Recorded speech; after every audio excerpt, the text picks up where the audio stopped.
mai mai ai Timu mala ai o te le I wha a vai vai Ai o te ono sa I pea I ai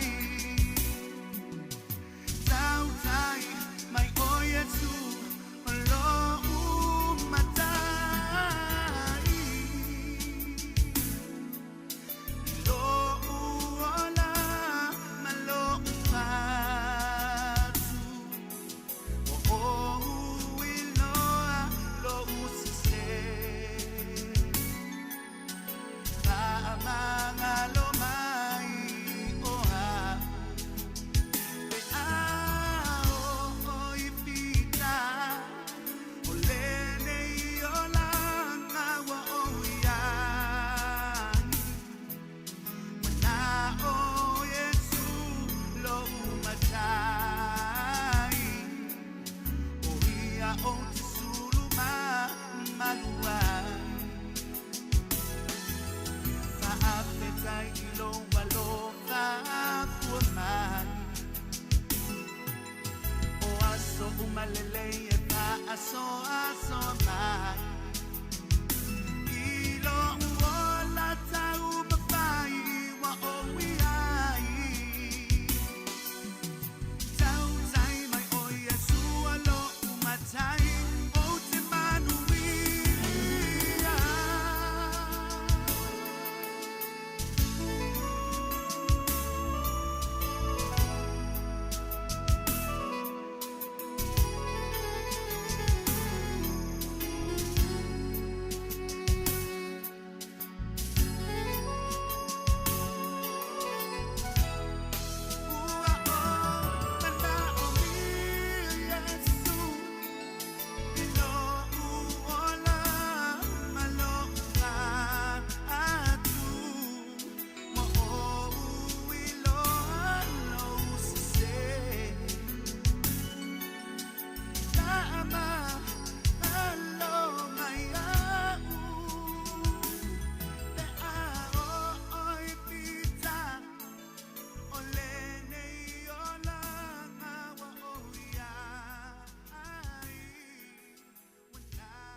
E o folofa ma whatalo whātu nei so fau tātou tunu o whatalo whātu le ngang whiwhia o le tautua ma la wonanga le nei si fonga le la mua o tātou lia le asolua o le aso sifuru ma le lima o iulai lua whelua sifuru ma le lima o amtalia le tautua le si fonga le la mua.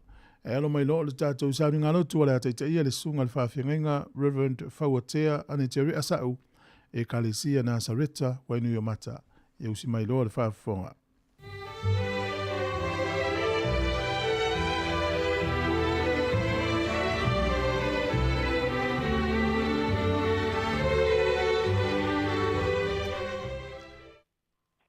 o te whātalofa atu le suafa manu malo Yesu Keriso, lo tātou wali I whaola, I le nei po I vaenga le nei tae ao. Tae ao malulu I nei Wellington, si ufonga le laumua. Ia o whewhoi meo e whafonga mai ai, mai maua mai ia le uleo le au auna, ia o te whātalofa atu ia te oe le nei tae ao, malo lava le folau manuia. Stay tāua foi le nei e tauaia na tātou mafuta I le atua e awala le nei tāpua inga. Te manatu lava o se tāpua inga ua whatulanga e tatala ai au unanga le leitio. Ia e eile utari tonunga na o au lava. E siri atu lea mo le au whafonga. E amata ai lo tātou waso. Whapena tātou mawhau whale nganga I le atua. Ai o maia. Te io tātou tāpo iatu I le atua, I le suafa mamadu o le tamā, le alo male nganga pa ia. Wā oe e te le se atua, e fia I le amio leanga, e le mau whātasi ma oe le ua whai mea leanga, e le tutu I o ruma oe wha maurulunga, ua e ino ia I lātou uma oe whai amio leanga, I o tātou talo. Le atua sili e se, o le tupu o tupu ma le ali o li, mata ngō fie na wā le nei tae au fōu, le ala whai mai ma le malei fua mai o lau whanau whātua, ai mai se o ta ngata le ari I e talitonu ia te oe. Mata o te wāla watu se iafio mai alo wa nganga pa ia e na ne ai, la mata o tāpua inga ua whaia nei. Ia I uai mea umai lau lava vi inga lo mātou tamā. Se e tatala ina ai le mātou whalongo, whau uai le mea whai ngā ruenga a la vātu ai lau whina ngalo. Se o mātou lang ngona ai le atua lau pa ia mai ia I mātou. Mātou tatalo lea ma le nganga whaloalo ma le whamaulalo. Ia te oe lo mātou tamā. Amene, ma amene. Ia tātou I atu I le atua I lona vi inga ua saulia.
O le tātou tusi whaitau ua whiriwhiria fo I le nei tae ao.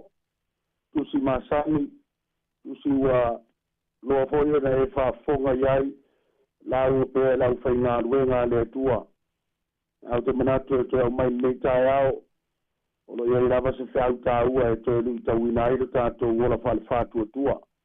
luka lam tau pusul lima mata upu atoa fia faitawina ia lau whangaina fai upu e sefuru ma le tolu ia whangata mai lua sefuru ma le whasauina o le tātou teimi luka sefuru lima sefuru tolu faitau whangata mai lua sefuru whafonga maia ia fionga pa ia o le tātou wari ua mawaina yaso ona whapapoto ai lele wii mea uma wāru malanga i nuu mamao ua whātā pea ia na mea i lea nuu ua soona ula vale ua umatu ana mea ona onge tele ai lea o lea nuu ona whātoa mativa ai lea o ia walu ia ua nofo i le tasi tangata o le nuu ua ia una foi o ia i ona whanua e whangai pua ua tupuro na mana o ia tigi i mea e aina e pua a ia maona ai o ia ele ai lava se tasi ua vane sina mea ia te ia ona tamai le o ia ua whapeane ele to tele eo au auna alo tama o whaulai ala tau a reto ua tutoe a o au o te mate la ina ora o tu lai o walu lo tama o te whaiatu ia te ia lo tama ae ua wang sala i le o langi a toa mauluma. Waule toi au ngao le taua o lo watari. Ia e vea au e peo se tasi o au wauna. Ona tulai leo ia walu lona tama. Wa ilo mao te foi o ia e lona tama. Ona muti vale leo lona alofa.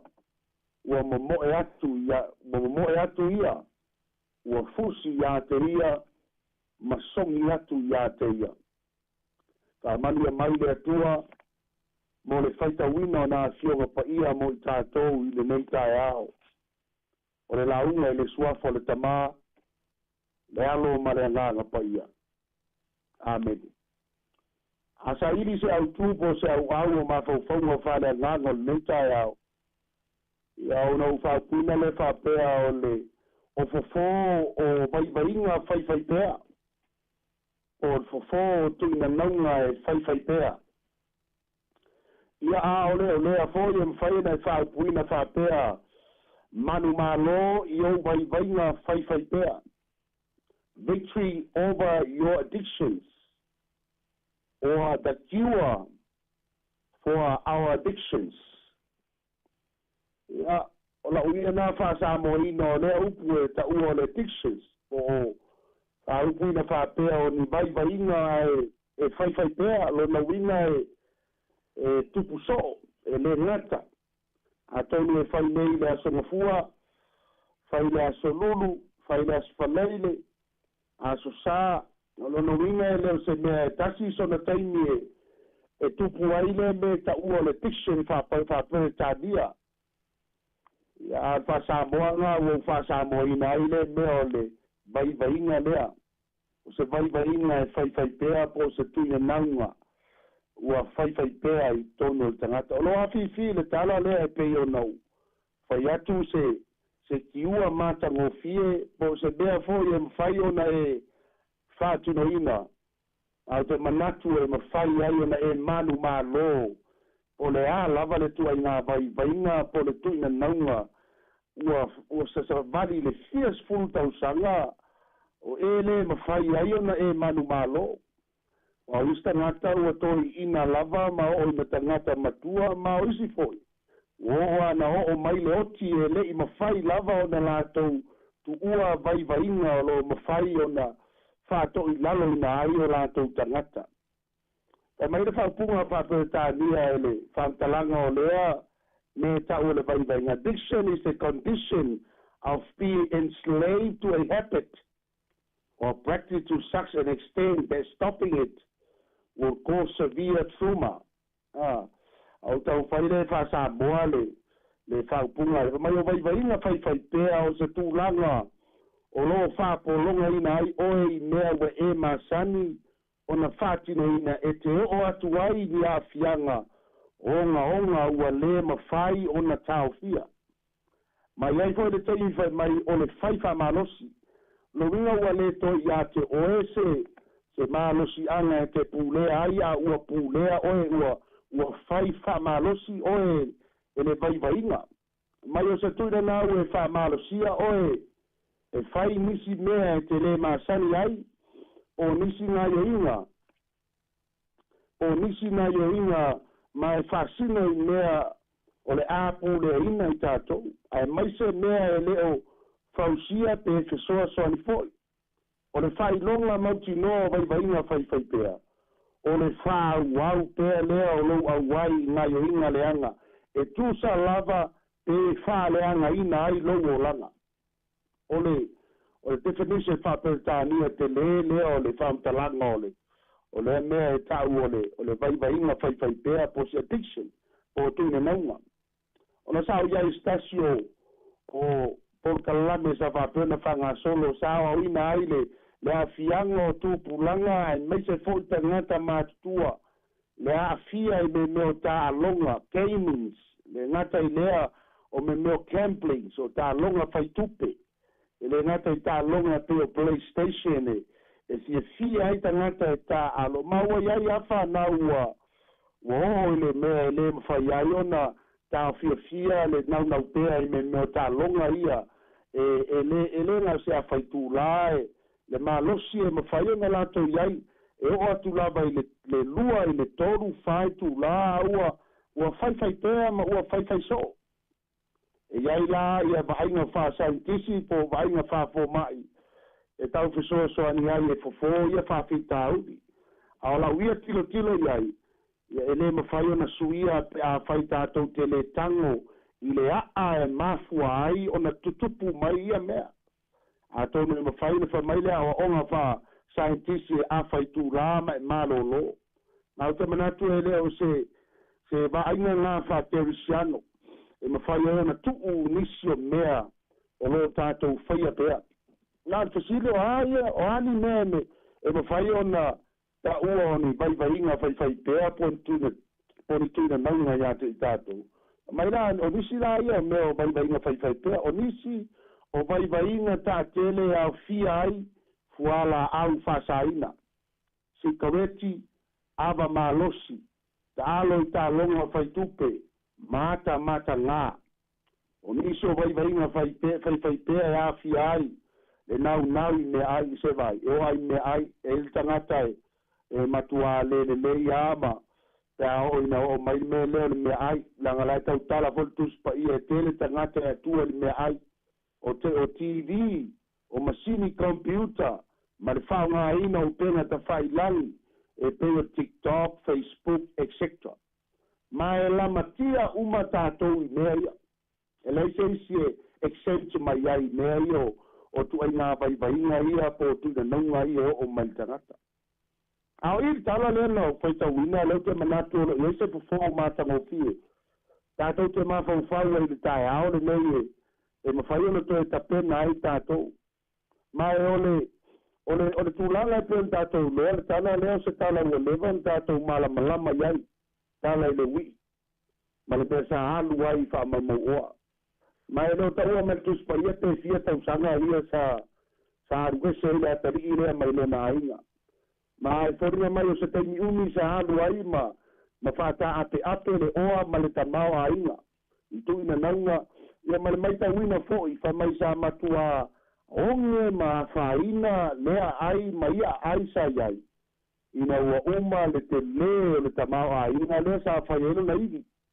le sa fai ai ona tu'inanauga i le gata i lea o fafine talitane ma tulaga fa'apenā le loloto ma le matautia o le agasala sa ui ai ia le atali'i lea ai paita'i o se mea manaia tele lea sa o va'ai atu ai i totonu o lenei tala sa mafai ai o le atali'i lea ona manu mālō mai ai pe ole fofō fo'i lea i lenei tala e tele tatou faitauina a tonu e aogā mo oe e aogā mo a'u lenei taeao ae mai se fo'i oe ua e fa'apeifo se ua'u fiu e tau mafai e tu'u ae lē tu'u e fiu lava e fa'apenā ae ole mea moamoa o le faipasuma le fitu e tāua o le mea ta'u o le evaluate your situation tāua le fa'asamoaina fa'apea toe tō manatu pe toi fai se ile longa e ile ilo le situation wa o le tele au taimi ia tātou me fai ele ia se taimi wa posa ia lo tangata ma e te ma fau taxi pe po le ale mea le pe o sao le mea le te faia e se mana tunga ia tau se taimi a ua leva sau ma fau e pu e ata la wali ia pe a o me na tupu winga mata ngā ia pe a o na whasuava ona o whatari mea se whamata ai pe a uma ona tupu le mea lea wa mai ta wina i fōringo nei ta ngata mo la tu wina ai se iso la tu loa le mata ngā o tu maanga pe a afia le ta ngata i me fuala au matulanga whapea ai o le ta ua le mele le toi evaluate po le tō manatu fa mai fa upa suma le hiva fa mai le langona le wi te le to tele e au ngā lo ta mā ua faula'i a lātou a reto totoi. Ua ba ai ngai le I lana manatu. A o au lea. O lea te mate la ina. Inga wha mai inga waka mai o ia, ma toe fo'i mai lana mā fau sao, po lana mā fau toi. Wha mai lana o lana fasiri. How many of my father's highest servants have food to spare? Ka ua te elo no fo mai mafau pau mai to manatu to I leilo e fia tupe ia e anu le mea lea te whangaina o isi e whaitau fia afe mafe te iloa a whatupu a whaputu nā tupe pe lope e o tuai wo o se toru wha afe le tausanga sau whaputu ngā tupe te reno po a mea ngai te vai ai po a mea o le tā ua o lo te manatu toi fai sa wilo longa ta ua ia le mena toi evaluate your situation ma na ia le langona o le wi e le masani ai nei tu enga no fua ngai pe le papua se tu lo e fai le manongi le anga a mea ai e lengi mea ai e tala fea ngai mo se soi fua o se tangata ia e peitai e toro pulou le loto malona mafau ina ua pai atu I mea le anga ma ua tupu ai lona manao ona toe tō mā natu lea ma toe whapeifo so le te vai lai ko koe mea ai alo tamā o lai tele ma whaulai lai tau whao e au na alo tamā mea ai se va ai a te au o lea lau mate la inga a kongoe o nisi o teimi lai te whaia e ke o iaia ma se teimi ke ku ai ma e toe ma whau te leo a fia ai lau tōrua te leo a fia ai lau whanau e au nisi mea e te leo mai ai meanga e ma sanina whaila tala ni ke leo tangata e leo se mea le lei te leo sau e tangi mai I le whaife au e tatalo atu mo oe a lai te whai ale mea lai te mai ai e le tala whea ngai mau te tali tonu fo ai longa e tari le atua I atu ai ngā mea whapea o ngā lai te whaia lava whaia pea le vai inga lea a ina tonu a ngai te mai ai lai te laku mai fo mai o mea ia tu o mea ia te tau na fasa a la lava te whaia e oe ma fua mai la ona te leo ata mai ma te evaluate pe te whai sau whiriwhiringa pe te tōma natu lo mawhau tu urole mana o tangata e te lelo na loto mana o tangata fo iata mai o te manatu whapea tu taade o oe le nā e mawhaia na e alu ese mai le angsa. Te le tangata sa lo loto le angsala sa lato whaia e ese mata ngofie. Mata ngofie o lato tau tinonga ma lato moni mau. Mai mafua mai e lato tilo ia fianga ia. Ma mea o ia te lato I tūlanga e pena iai nei vai. Ma lau soe te manate e whae lo ia te oe o le angsala e le iso na lofa I tangata. Sin is no mercy to anybody. Ele ia se alofa o le angsala. Pau ale me mana o ai le angsala o le whaaleanga o le tangata ma whātou I lalo ia mātanga. Nā ngā ruenga nā na sa waile li o nela langi. Na sa waile na oi fasi ma whāu batia le tangata. Ma Yesu na usau e maua le ola. Ma e maua ngā atiri ai lava. Lale me tupu pēr tātou ua pē whai le angsala. Ma whai tūranga umai pēna iai. Tātou te le wha mariaina. A le fa mai wa ngā lala o ia. Ma te la ina di fi ai. Apena uma, we starve with the more we do sin, it's not going to satisfy us. Ele fa malia ina ai tātou ia mea o le angasala me whapena. E a tonu au sitama i taini. Ia e toi o foi, toi whaila solulu, toi whaila sfalele, toi whailea masina, toi whaisi masina, male tau sanga, ua whai pea. O lono winga la e ta ua le mea nai pena iai le autu, o le vaivainga, ua whai pea le vaivainga lea. Melo na lua, o le malo si anga o lo i lau filifilinga. The power of your decision. Fa mai le decision ale tamai ale wii pol tamai titila, fa mai. Now, ole a o tu lai mo o walu I lo tama. I will set out and go to my father. Te vai le mkau ki o filifilinga. And ese me ka le remorse. Ese me ka le decision. Or the remorse is an act of feelings. Ole menga ole ngonga fonga me ko ngara ngonga fonga ba I ma o tilo atu le fai se au po lo fai ko ia la ku. You know, I no feelings. I uma fo ya e ko fai fo. I le ta ua ma power me le o filifilinga. O e yo le loto. O e yo le ma fo fai. Ole atu. Ai a fai o se mea la pe la na fai ka la ua oke mai le to ina. Fai ta la ua fai mai le lo tama. Fai ta la ua fai mai le fai au. Ya la le ai ma fu e le se la ngala pe so mea yo feelings mo la ngona na. Ai le malo si anga le fai o la filifilinga. E sili atu le na. Pa mai le tala o la autu lai. Mo walu lo tama. Ele ko ia se si menga fala de lave filifilinga pole mele o ma oti ai no ma fo fau. Ma sta so fau punga filifilinga e lo ai lo tau unga decision will determine your destiny. Ta ua tele le filifilinga le so stangata. Ba e la ia yo sua malan filifilinga. Mai pule o tau sala e pule o tau a o uma malo a inga. O ka se ma ngai o le filifilinga. Ele foi in ka bale te foi in me fe lesi. Ele foi in ta milionga po mi me fa ila mai o tangata ai fa mai la na filifilinga lo loto. Mai wa o malo ainga. Ua ma to filifili. Ma to te muli le tua. Ma to te au nei le tua. Esta so to inga to no tus pa ia ngoi yo na tapu. Pa mai ole tu la fono sa fai le to ina le e sa le inu waina o lana whana. E fa mai ina ua hoti le to ina. Yo na difo le ilumo isa la elu whanaunga a le to ina le. E fa mai o siri le tolu se lau mon tupu tausanga. Tadu na maliu le to ina.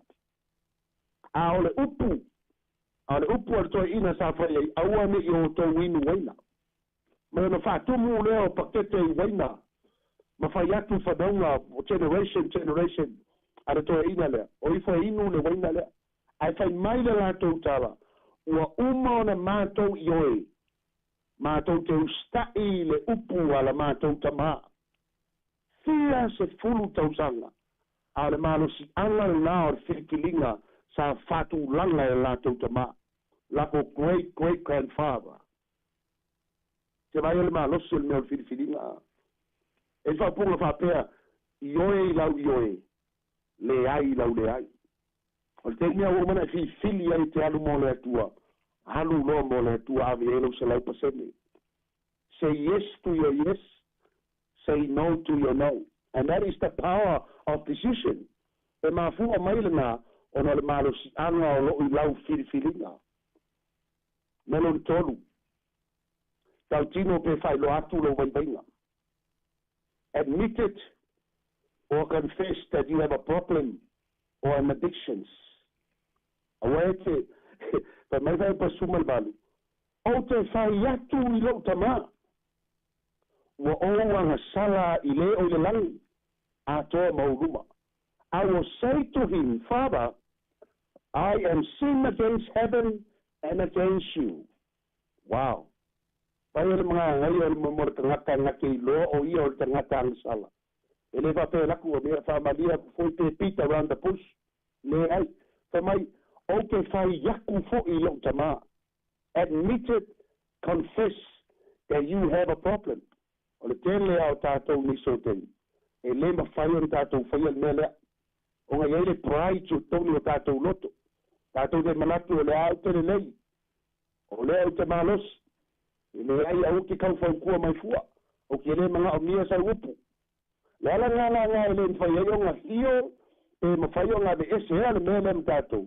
Langa e te leo fai le tau tinonga lea. Te admitted inga. Confess. Me tala tus pa ia fai kau tau tino le utu. Tari tonu le loto. Wha ala ina oe. E m tau tia le tau tinonga le me fai le atari ina. E ta ua wha pētani e say faith confessions.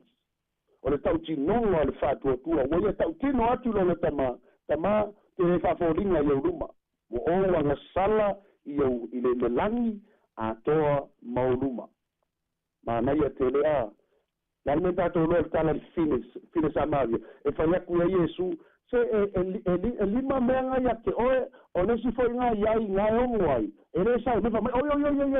E le se mea. Never admit it. Alo winga nao le. O le se aupo le mele tau whai e te wat. Teni e te wha maoni e wha mai e te wha maoni me tau tino. E wha maoni fo I le tua me te wha ngalo I au ang sala. Hallelujah. O le se au lea mo tātou Sāmoa le tai au. O mea la te wha mai e le mwhai. O lau tā mo ia e le se mena tu mai e le tua lo langi nei e le mwhaia. O mai e le aise mea whaingatā I le tua.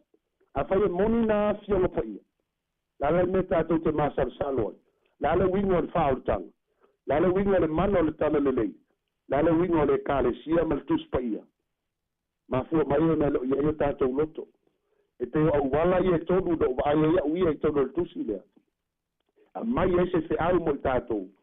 Tātou te whaamalo si ai tātou. E ma whai e tātou o ese malansala. Mai na o le tangata ata mai. Na o le tangata poto. E ma whai na manu malo. E ma whai na ia whao ngā ina le fufo lea. Ua whai mai al tuspaia. A refa mai wata mai o ia. Tātou e lau whātua tua.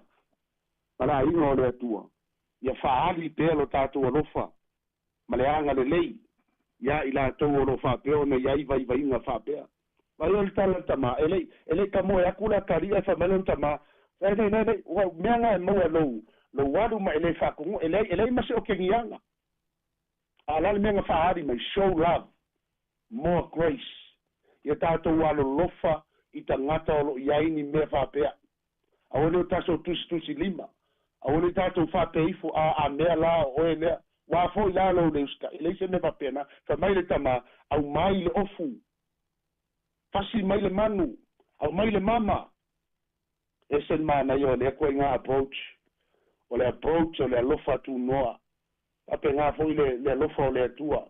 E le o sau le atua e lo na to sa pe ita I ate oe. Ale tengi a te toi fo I ai. E apa mai le atua e lo na alofa tu noa I ate oe. Ia ua lava ia langa ua ovala u. Tala noa le nei tae ao. Ma le teini whātu langa ina. Aia manuia tele Sāmoa. Se au mga ruenga o le nei aso. Se o tātou talo.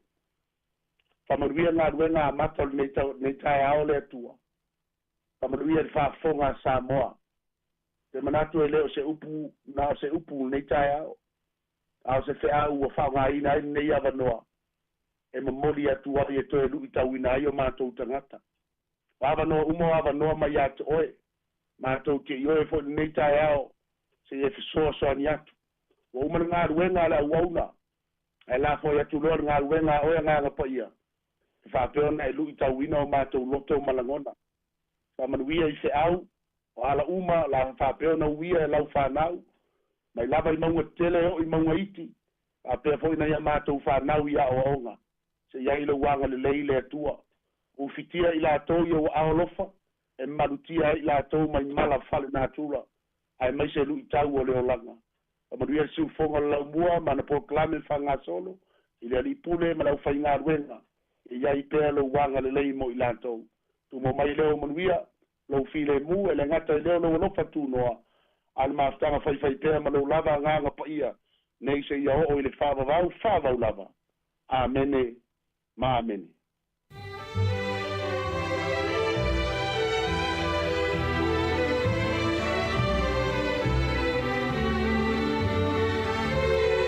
Ole na ua whafonga le tunu tātou sānunga loto le tau nei, le teitai e le sunga le whawhingainga, Reverend Whaotea Anterea Sau, e kālesia na Sareta i wenu mata. Muri atu le nganga le whawtaitele, ia whamenuia le tue lau sunga mfuafuanga o le whiangaine le yaso. Toe luas furfitu minute o na tāne o le valu, i le tai au nei o le aso lua. Usmel whafonga le tātou po kalame le atu le tai au. Ata o le taia, siu fofonga o le laumua, aso ngafua i le aso foraile. Ata o le taia.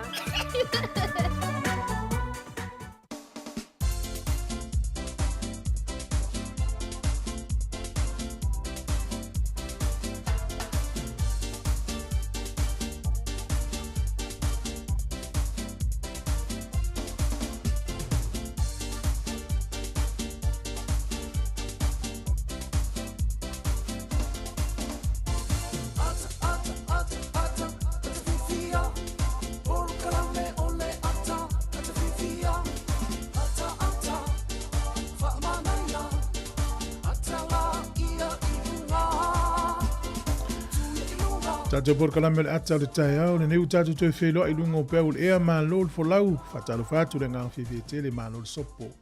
Wau lia le tai au neu le solua, ia u se e lava le tātou sāo le aso sifunu ma le lima le neu le māsino iu lai dua whilu sifunu ma le lima. Tau wholo whātu le por kalame sunga i whawhinga inga mwharitua, na i tamam tina mā tutua o le lolo le tutu mana i whanau lo amatalia tiuti mga luenga le nei aso, la tau lungo le ala. Tāpena nei whanau moa onga o le nei aso ia mālo whamenui atu peo nei whamenui mai. Ia le ua ngamata le tātou porkalame. Po whela wale atu no laulangi lo mua mei whasa lunga si ufonga le lo mua. Lunga le tātou app, Facebook, YouTube, your frequency, alo whate le atu. So it was furu ono minute ana tāne o le walu. Mai le tātou pese en whafonga le talo le tau whamlianga o soifua. Swing o le tupe, matalo mena tupu laulangi le aso. So ngai a fiu se mo le tufunga.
Tau mawhai lava O kua le tātu o si mea mamu Mangwe maua while mu Tauina ia hui masao Le pāmbo e moe mawe siri au tu Au alo alo whaiwa I whaanga tanga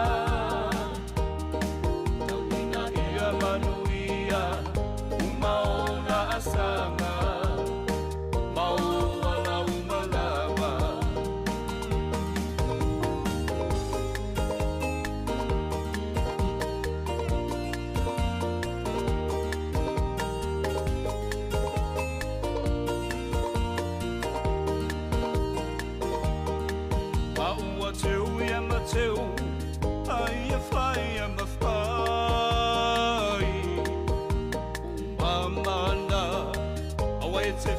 vai vai Aia panga Sāmoa lau tāpua inga Ei ona talo lua tūna mawhatai lova alo whaiva Use whaiva tāpua ia ole mea moni e manuia Tauina ia he mana tua lau atulu Pele mala tāpua inga Ia pono tilo ai mala mala maumata O mamana ia tawheta tōala Manuia o la asanga Amuaia la maia Tāpati patia E anu whaivau au tama whanau ia e manuia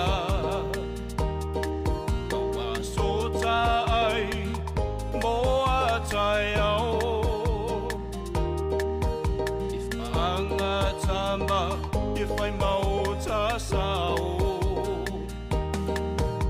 Tauina ia e mana tua lau ta whaavai ia whamua mua Tamoa e o me tama sari a tamana o me tua tule atua O ane i o ta whaamoe moe i le malosti Ana tua au ana lea tua roa puno wahi Te talo mua so tauni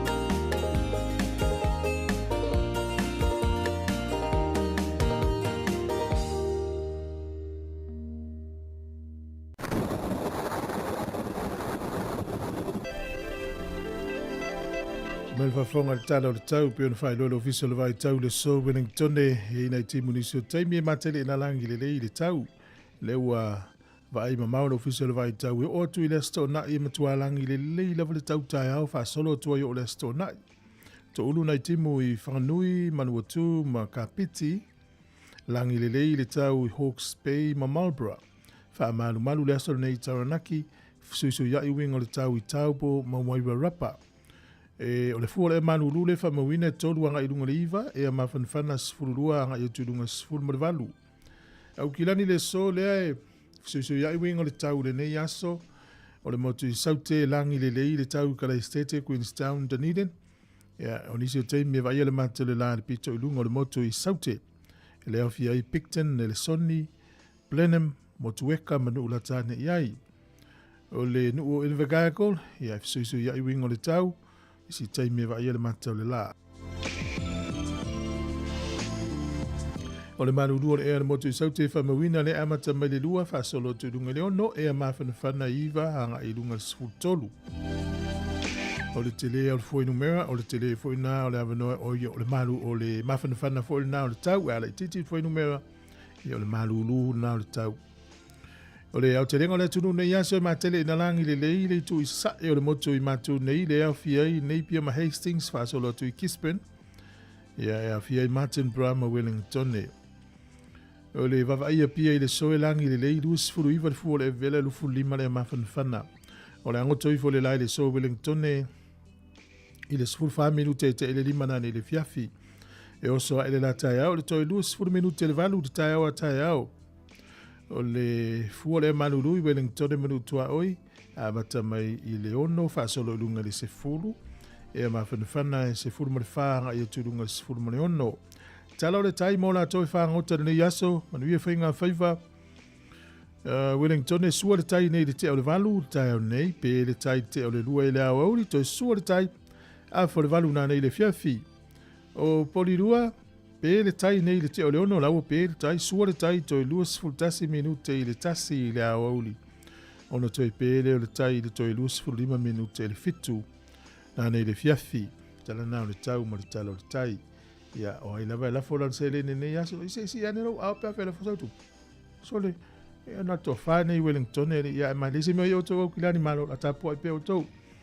Tasi tala New Zealand molo tu pe Australia e varu iwa sene tupe Amerika, ia e 5 sene, tasi tala New Zealand mo tala fiti, tala tolu 10 sene.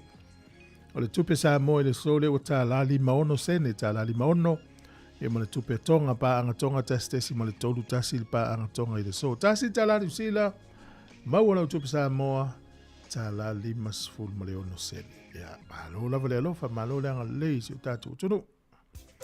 O le avano family anga wa soifua mo i lato o mo le soifua ne yaso. O lo fatu por ko la me family lo wa soifua. O le tato email 11 na aso fa now at samocapitalradio.co.nz pe mai se family anga. O le tus fai tauro mo le soto sfuru lima fe upe ono. Yo vai. Wa mamalu lo a au tau matau i le malosi. Yo vai. O lo a au tau matau wa nuti pala i na aile wa ita mai. Ya, na yo vai wa mamalu lo wa au tau matau i le malosi. Yo vai o lo wa au tau matau wa nuti pala i na aile wa ita mai. Yo matau tia lo tatu tua. Ya, fai tau iai le ta upuna e soto na e se fulima. E te mau hele ngangol fai upuna ono. Ai manuia lo wa soifua pe se le mo e.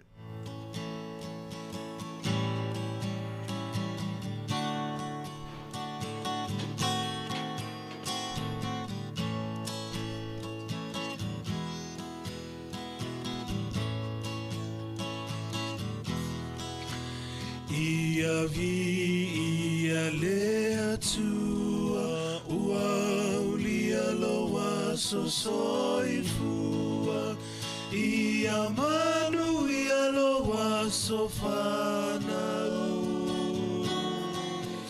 whamanu ia lea tua ia vi ia lea tua ua ulia loa so soifua ia manu ia loa so whanau whamanu ia lea tua ia avea ne Yesu matau tai o la umalanga ao fesoa ina loolanga o Yesu le tai tai ala ia avea ne Yesu matau tai o la umalanga ao fesoa ina loolanga o Yesu le tai tai ala a fesoa ina loolanga o Yesu le tai tai ala. Alo so fo me fa fonga tala me tupu la langi ni yaso tatu ria le aso sfulu male 5 o Julai. O le aso nei le tausanga e tasi iwa tolu na whama wina i le ingoa o tangata New Zealand nei o Jack Lovelock. I to tonu o whama maunga o ta aloha awheneti la langi na ua mua i se tu unga na whai le so. Ia lena i ta e le koti la langi. Ia e tasi tesi malfase kone. Ia na tuwai e li taimi sa ia i li taimi na maua leli i lea. 5 minute fitu tesi maleono se kone. Wai titi foila na taimi le koti la langi sa iai. Ia whapes whamtalanga o le ulu e tangata New Zealand lea. Ia wamana ia la langi lana le koti. Ia na mo e le talonga lea o le maila. Ia po le afe 5 se lau mita.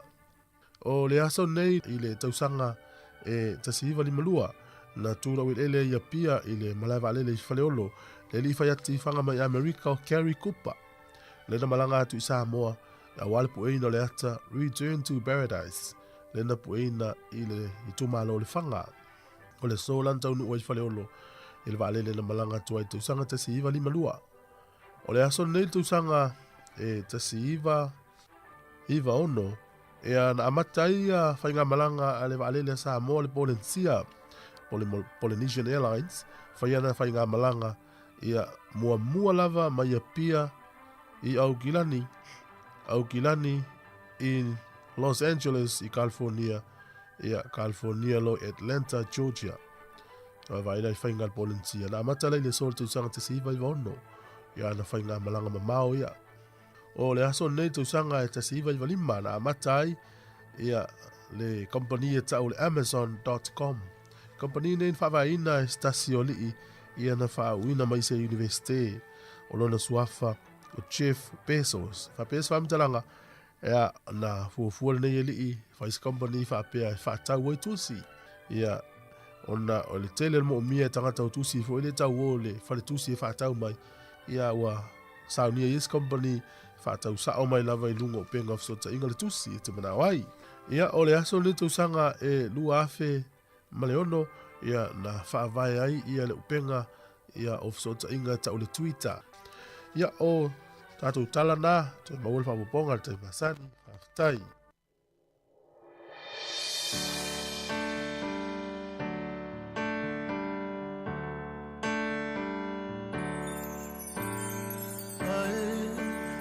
Te le I tu uau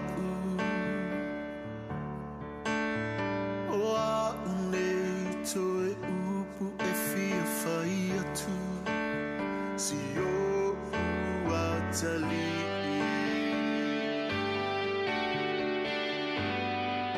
O le alofa ia te wilo whatu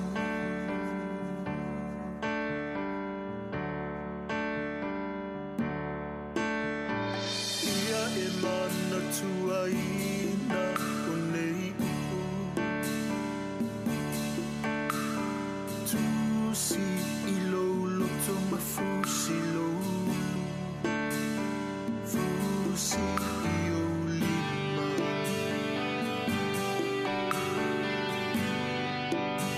Wane inga lolo umativa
Fianga ma le sunga ia kini ai e wana i ngalo amatanga iti pe e wana i ngalo le amatanga ina ua manuia le folaunga ia wana i ngalo le mena amatama iai pe o le nganga na le pese lau whalongo lau whatu le tatu programe se Felina Vaoa malo sunga saulo malo lava le ngā lulu e leita e au fōu malo le whamalo si pali lau whatu mo emisi au tua a lau salia lau whale sunga ten tito sunga siliva malo siliva awa mai Sāmoa alofa te leatu manuia le yaso i fofuanga. Tina ia si lulu, ia whapea ia mafo e Eric, alofa te leatu sione, malo ia manuia whea umunga luenga o whengai malausunga sione, alofa te leatu ia leo le ia la uma o whengai mautou na Australia. Ia, alofa te leatu por kalame mo sunga la wana o sfatu le mafuta mai au gilani, ia te leo tatu panga sunga pari langolango, ia alofa te leatu por kalame te lisia Augustino, whaftai, ya manuia telefia ua mata ni yaso fufu ngalo ile tino usunga Ellen ya loftela tu programe na itamam tina matutua olo mola mano ki mele tio por tato Facebook le unanga le neta ya ya mai tato fa fianga le nei ya ona fa fonga lo le tato telefo le to fa minute ona tale o le valu te mini uzila smel fa fonga fa fianga mai ile ya ngola bebes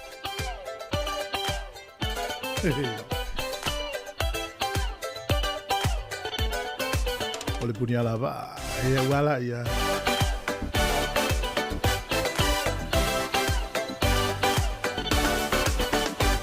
Avai mana tu fa pitona lava stangata, oyo usili, sili lava. Natule ali mau osa tele na mea, ona vinga na menino I love, alona valea.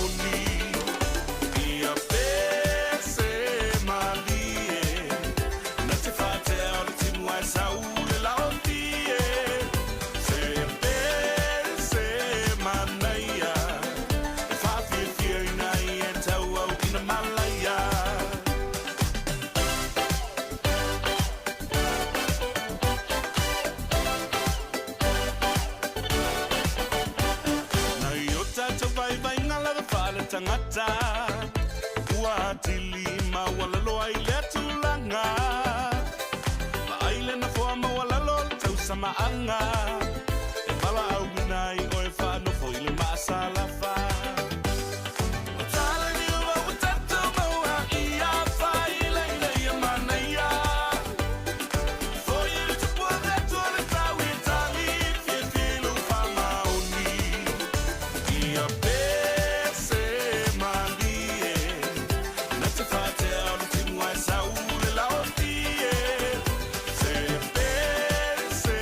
Manai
Langi mamara soi fo maua nei fo ia so fo au lia le ola malmalo si mai le tua ai alo maia o tala fo mai Sāmoa.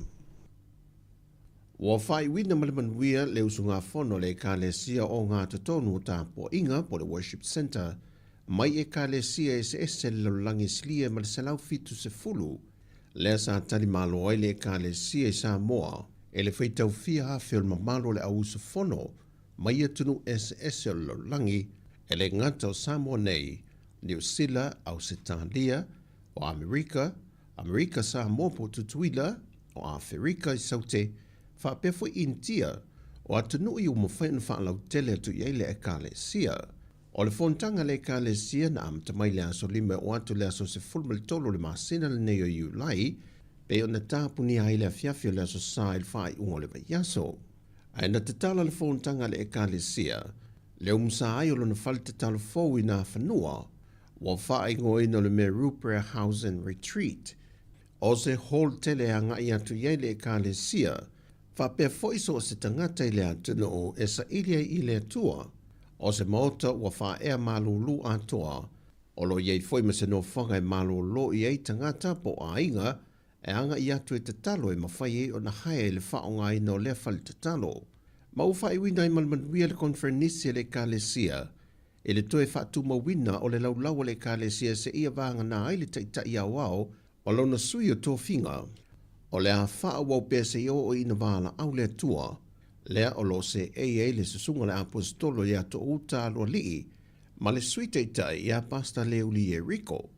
O le isi fontanga le tamai le ekalesia toi tawa o fia i foi, o le tausanga lua whelua se fulma le fitu. E le whai unga le fontanga, na whae e ngā toi fo i nisi o tō whinga maurulunga le ekalesia i nisi na filifilia, e au fiei se tasu sui whaasala lawa le nele i tio le Sāmoa Capital Radio, le sunga i a Aura Mari Whaivalu. Wa ave nei o se whai whi au mō tupulanga tala vau. Wa lea tutasi ai wā tulasi le veso swani, alo mawhana wala oa oina le Kolisia Malisi, Auckland Central Catholic Kahui Ako i New Zealand. La tu te asia e lelo toal to manga moe popo ngā te iaro mawhana wala tausi ai, ma o lato wofo i nai tuai ni uta o Fesoswani ese mo whanau. E whaai loa tuai lo lato lota Fesoswani ma le lango pea, e na ia maua ni lumana i manuia o alo ma whanau ua sawa ina.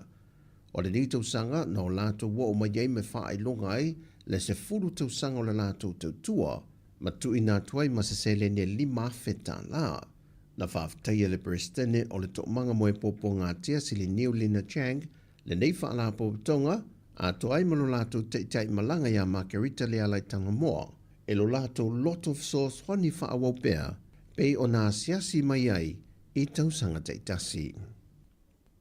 Wa whaamau nia le to tasi o le sui o le vahenga whaopofai le sap o le Sāmoa ua poto, o le ale tau wa ilalo la lato tanga vai le whainga pālota o lumanai, le whionga le minista tausi o le mtanga o le wenga o whesota inga, mau usi osi pui mai, ai o lea ua restala nei o se sui tau vātu to tasi. O le whainga pālota le tausanga lua whelua se fumal tasi, na manu malo mai ere to whamau ule no fō le vāo fonti, i lano o le tanga vai le JPP. O le tausanga lua whelua se fumal le luan wha vai ma le JPP, ai ave o se sui tuto tasi. Na toe whaia le whainga pālota lai titi, ma toe manu malo mai ei le no fō lava o lona i tu malo, e lalo le tanga vai le whātua tue le tua Sāmoa o tasi, ma whātua tue le aso lua se fulmal whā o ki topa lua whelua se fulmal tolu.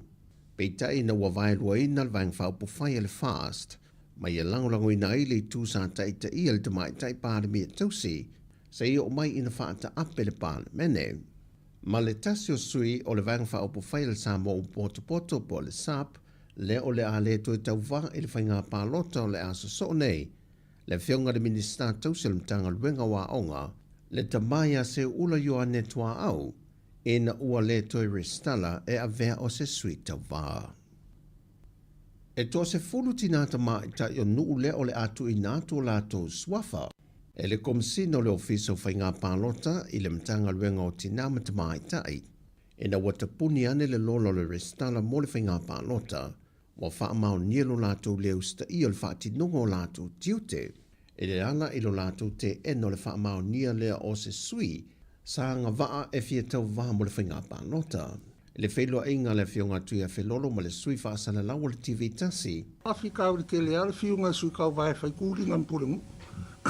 Sui o ngu, ma sui kan mai kai o ngu. E ngai si sui kau vai o whiu e su e sola, ia e peo aku fo ia e la. Pe vida fo ile ka dila ke fongi nga, po me fa pe nga, pe o ngai fa Afrika uri lai ki nga. Ia e o si mele fa Afrika uri le ako o fa kumu pepa, ia sui kau vai, mai fai si kero pepa fa kumu. Fa turafono, ia me umanga fai du moro ia. Ia ngana rainga o mai isi makoyo, o mai makoyo. Ai pe fa Afrika uri ke reanga, o le sengi mai o suya nuu, o suta mai te anu. E ringa ka le sengi, a si fai me fusi fa makalanga, po o mea, o mafu anga ringa le sengi. Wai kaunga o lumalo ye, a fai ai le se mongkanga kaka e fea, kawanga lumalo ye fai lang fa makalanga. E le fai se mongkanga kaka le mafu anga le ringa le sengi. Ia le mele o le fiu ngai kanga kafu i sui, ai le kau mai kau ako foi lo fisa foi pe fai ku au le sui o po sui ka mai ka ero pe wa langa o le kele o isi mo kele sui ka wa o mo na le menga wa pe o sangi mai sui ka wa le sangi mai so pe o ngai fa fika ulinga e uma fon mak ngar wenga le mak fa mo ma pulu sui o sui ka mai ka ero ngai uma fa mak ko kusi lo viso o tinam mai tai mang soka ya fai sara ko fofanga wa ole ko ngira ko le maro ka fenga luenga ale malo ele ka mo funga fai ku au fenga la ko ngal E ta punia le lola pānota, wa restaleina i asui e ono se fumaltasi o le whātua tui le tua Sāmoa o tasi po o le fast, 5 se fulma le lua sui o le HRPP, 4 se fulma le whāsui tuto tasi, 2 se fulma le ono sui o le SUP, to tasi le sui le tu mua mapule, to tasi foi le sui o le SDRP, ma le to ono o le Sāmoa Labour Party. O tala ia mai Sāmoa mo le nei aso, man wia telefo fonga la whenga iai, whaasai foia.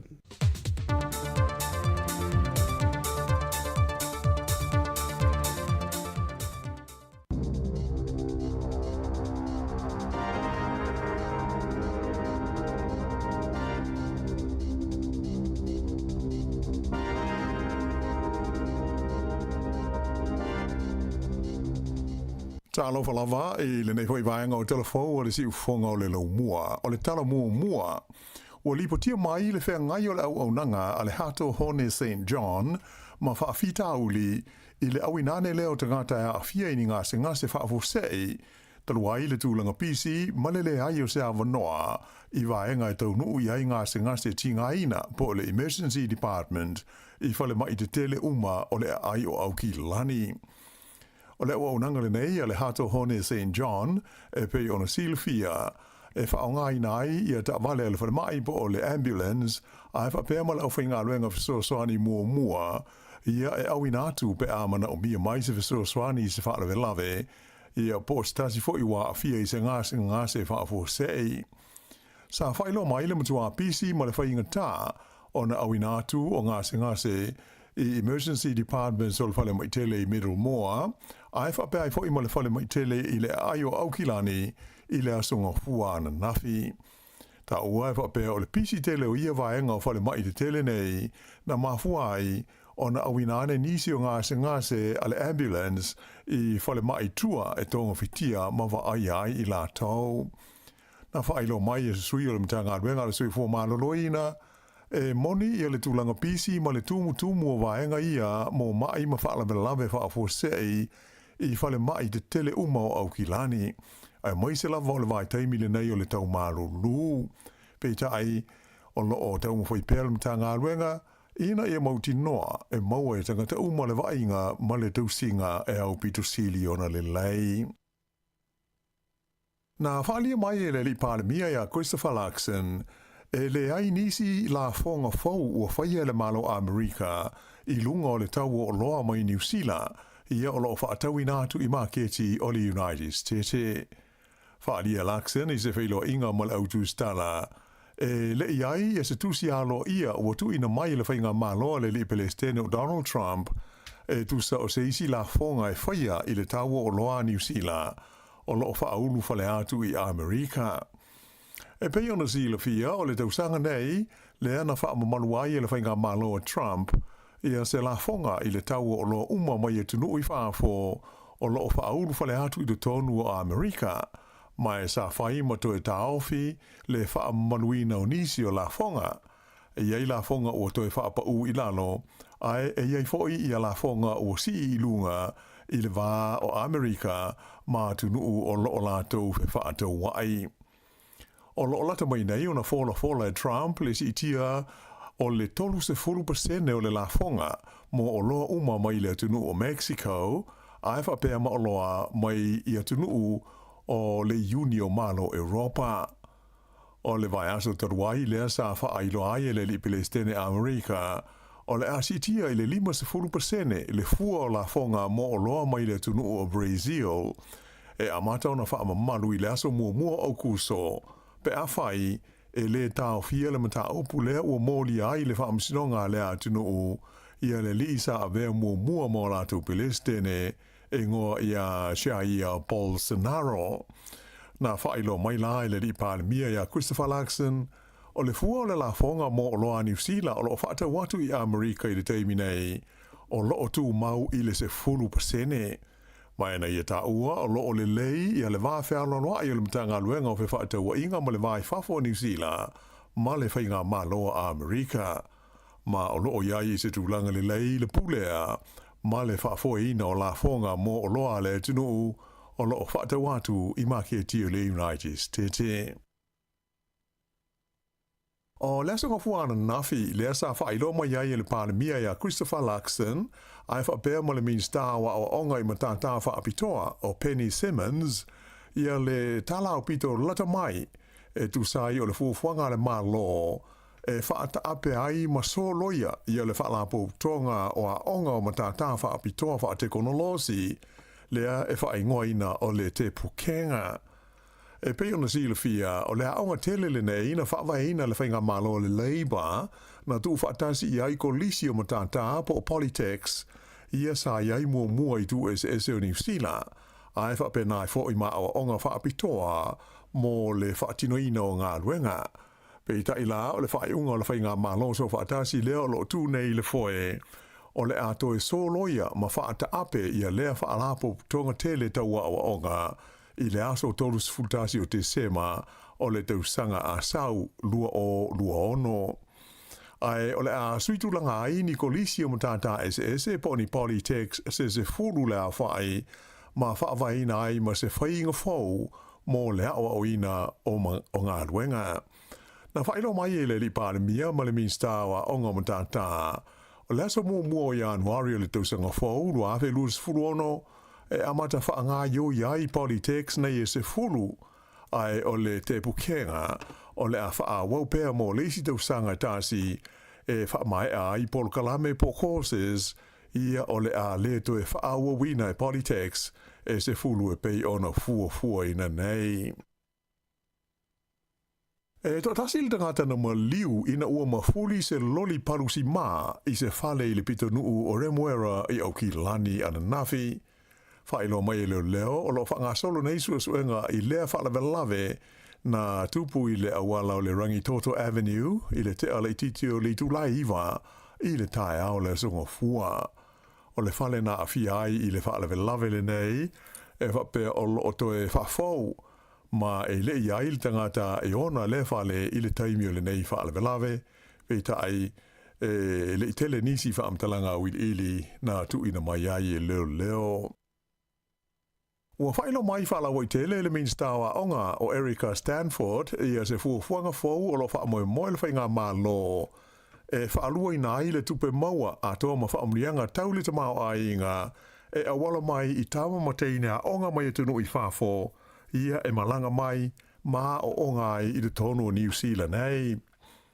O se vaenga o le nei fuafuanga whata atia le mā lo e amata atu ia Novema ona mawhai e tawa mateine e umia visa onga ona whainga ruenga ini tu la wha au popo mai le luas fuluanga e atu i le luas fulu mo le lima i tu la mai o le am whaiai e tangata uma e malanga mai e a onga ona maua lea vanoa e whainga ruengai a o whenga iai mala tu suenga i New Zealand. E le ngata i lea, ai o le a ilo ina fo i le malo, le whaia leo se visa whainga ruenga mo taimi pupuu e o i le ono masina le umi e mawaila vanoa ta maitia onga e lea nga waa e ngā lulue pe a uma lātua o onga e sa ili nia lātua ngā luenga ma vanoa i lalo le polkalame fo i le nei o le visa whainga ruenga le ta ua o le AEWV e pe o le Accredited Employer Work Visa. Whaaria mai fo i le tamaita i mean star o nei swinga o le a whaatino whaatasi mo se polkalame mo le maketi ina leo New Zealand e whaatosina mo iai ta maiti a onga mai whafo ina malanga mai ma onga ia onga maulunga i te tonu o New Zealand. O le wha moe au tu e pe ona ta ua ele mean star ina i maua mai ta maiti a onga mai whafo ia se vai ngā tupe e o atu i le fitu tesi ma le lua piliona ta lai le tusanga pe a si tia la wha inga o tama mateina onga mai whafo mai le varus fultoru afe fitu se lau i le tusanga te luai lua o lua wha i le anga i atu i le se lau se fulu ma le iwa afe i le tusanga e lua o tolu wha. O le panota le titi i le tumalo Maori o Tamaki Makaurau o le awhaia leila so ono o le masina o se tema. Le atulanga na whaasirisila alo ia le palemia ia Christopher Larkson ina ua uma le whontanga masani le kapeneta i le aso nafi. O le taimi nei na o le partia Maori ma le partia le Labour ia ua whaailo mai ia o la ua sui e tau wā i le pālota le titi le nei. I nai tala mai le Pasifika, o le vai asa o mua le ua wha moe o le atu ina mai aise whaai unga le whaamsadonga le larolangi le International Court of Justice e tu sai o matafa ioi atu nuu i suinga o le tau. O le mta upule nei sa whaurui na isi talo sanga le malo Vanuatu, whapea ma whaalapo tonga ma la tau e langolangoina lea mta upu i luma o malo au watasi, mo se manatu alo ia mai le whaamsinonga whaale wao malo, e tu sai o matafa ioi ma mea e te tau ona whaia e atu nuu te tasi i le whaafi tauli o le suinga o le tau. Sa whailo mai le palemia Vanuatu o Chatham na Pat, o se whaai unga le lei e tusa o le mata upule nei, o le a mawaini a penga malo losi, e lango i nai ma lo ma tunu o pito i le matia ma whaina, ona o suinga o le tau. E le ngata i se heleni, ai o le tekonolosi e mana o mia. O le aso luas fumal tolu o le masina le nei o Iulai, o le ato lau i nai se whaai unga mai le whaamsinonga whaale wao ma lo, e tu sai o lea mata upu. E manatu le means tau swing o le tau o le malo Australia o le leo Chris Bowen o leva lava ona te tau na whai mai i le tūlangi saute o le kelope ia le whono tele a malo o watasi mo le swing o le tau po o le cop e pei ona lau sila fia hai. O le teimi nei o lo tau ofo Australia whapea ma le tunu o take po Turkey e fia tali malo i le isi whontanga i so ai nei le COP31 i le tausanga fau lua afe luas fulma le ono. Whaaria le li minstaya Chris Bowen o Australia. A whai o le avea Australia ma pele stene o le whontanga le nei o le COP i le tausanga asau.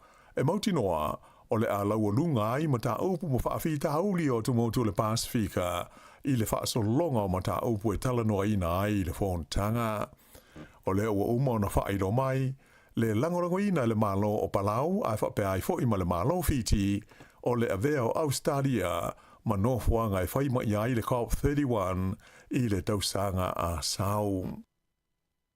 E tusa ma le se lau afe tā la fiti le mea lofa le ampasa o le malo saina i le tono fiti sa tau au inane i le li le ua whae i aisua wha de tele whaaleanga nuu o atu motu o lau i fiti o ratu te vita mara. O li poti lau whaasa lau na tau mo iai, o lau whai o lea fua i e pei o na tau au ina ele ampasa o saina i suva o Su Xiang, e whaas fuwha hafe ono se lau tala Amerika, pe tusa lea male se lau afe tā la fiti. O le nei mea alofa sa whaia ina ua uma o na whae atu ia ratu te vita ia le suafa tui nā iau, whapea ma le suafa sau ni vanua o lau, ma le suafa tui lau i le vai aso na te nei. Sa fola ai fo i le li ampaso saina, o le a whaau pea o na fsosani ma langolongo ina e lono ma lo le ma lo fiti i ana pon kalame tali etuai i swing o le tau, a toa maisi ngā luenga masani whaalewa o ma lo. I tā alonga, i tanga polo whaalewa o ma lo, o le lii o Mark Brown o le laumua i Wellingtone, lea na manu ma lo i se tauwanga mo tangata tā polo madu tua na whaia i Europa. O lea tauwanga e whaingoina o le Swiss Seniors Open, na manu malo ai le nei li e limas furu tausanga o le soifua. O le teimi mumua lea o ofi atuai o ia i lea taaminsanga nei le au madu tua, e whaingoina o le Legends Tour, a lea la ua whaamanueina ma ua manu malo ai, mai o lona whailonga tupe na mawai, e iwa se fulma le tolu wafe tā la. Mai ua se atuai o ia i le tūlanga lua se fulu i le whaasalonga o tangata madu tua e tā longa le nei o le tanga polo i lea fo i taaminsanga le larolangi.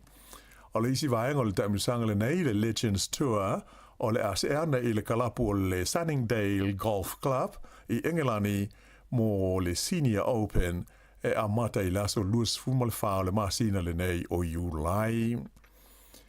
I tālonga o le softball o le ipo le lorolangi o le manuia le taunga whai o le awali i New Zealand le Black Sox i le la suenga fusi ma le awa Venezuela na whai i laso ngofuana nafi i Kanata.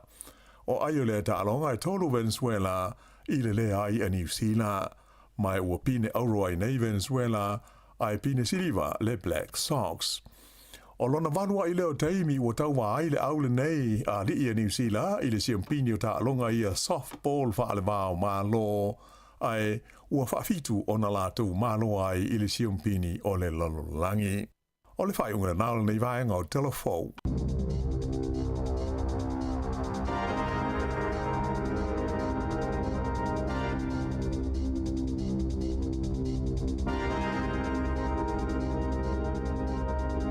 O le nao whaafunga le tenu i tātou telefou a mātala ni tai au, pe ona tāpenena le whionga i ala wano a tilawa. Ia ma tātou tala mai Sāmoa, tunu mai le sunga e tātou Salem. Sam, tu e whaafunga le tulai, vai le tau nei, se ima le tātou taimi luas fulu minuti te ai nei le tulai. Valu, ia, malo le usu. Alo, lola vale. Le watai, ia, wamatai au. Ia, manuia whaftai, ma le fo le tau ni tai au. Oi, sa le ia. Tau nei e te le tau whaatali staff, ale pe ala talatal me te no fo Si la.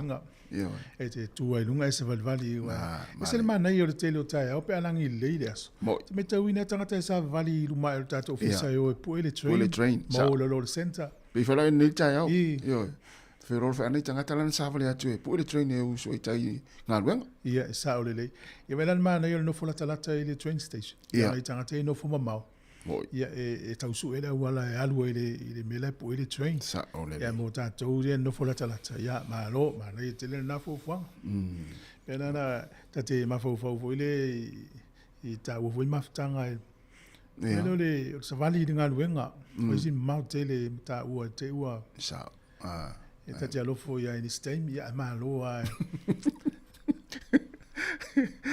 e mana ia sa vali te vuelo lai mana ia le tau a misi le tau mafanfana pe ala ia to inga tau la le tempa pene ia fa ia timu ia la timu la ia ringa o menga luenga o matua o fulu fa solato sa ia na malo non sa io o me fa piet ma fo le e le upu le Sāmoa e a ulu ta finga e se le futi o le sa ona upu ia a fa ina i vai singa na le o le pe o le tangata to lua le to so to i mai tangata to le mi te ata le to le ala le wingo tala la so le ale afianga tangata ia le to so mai tangata o le vatenga ia pe le to so to i tai to no mele ni me le fale to ni o ta wala lo tango e tofo sorry e to so mai tanga te tono o le vaenga le te iai o le ngata mua e fisoasoani ate oe lua ia o le tangata foi le te whaatutuina wa o lewa na o le leolanga le la sa e mai ia vaenga ia mai e taula ona italia tam va pena pei foi el tau maftanga pe ona ita utu foi tai mi o te sa wai te fa so atu ia e o se mea va le te lefi o te fa no ai mo mafti ai te sa wa sa atu ia te oi ia umane sta tanonga por 5 minuti mo susu o no tua pin pero vai pin kalo ni fa na sa mai o le tāua na o lo whaaso le tangata sa ola mai leo langa ma asa mai whainga tā o le soifuanga. O tele lo peto, tele nisi o le tunu e tā pena lo la alunga luenga he mo le fia. Talu sia o whapena la ngona o mona i tangata sa luenga. Fa tainga la o tātou ngā luenga. Tu sa la mo lo fia i la inga e saurunga whaunga luenga e mo fo fia le maftanga ma. Sa o le. Yon le di pule iam tu whawhine mo so lo tātou ngā luenga. Whai fia mtal tali e whai tātou ngā luenga. Bebe la tāiau nei. Mena o na ole tātou whai to o le whamalama. E whainga tāla nei loa ni stei mi la lai alu sa o il tangata wapa. Peo le winga wela lau tāla. O le meo le whai tuto, e taunga tu i tu. Ai a kiki lo no, lo le i mea na tupu. Toso to ele ma tai tono le. Tu sa ole kiki sa wha moe moe whai te whani. Sa oi. Ai sa whai.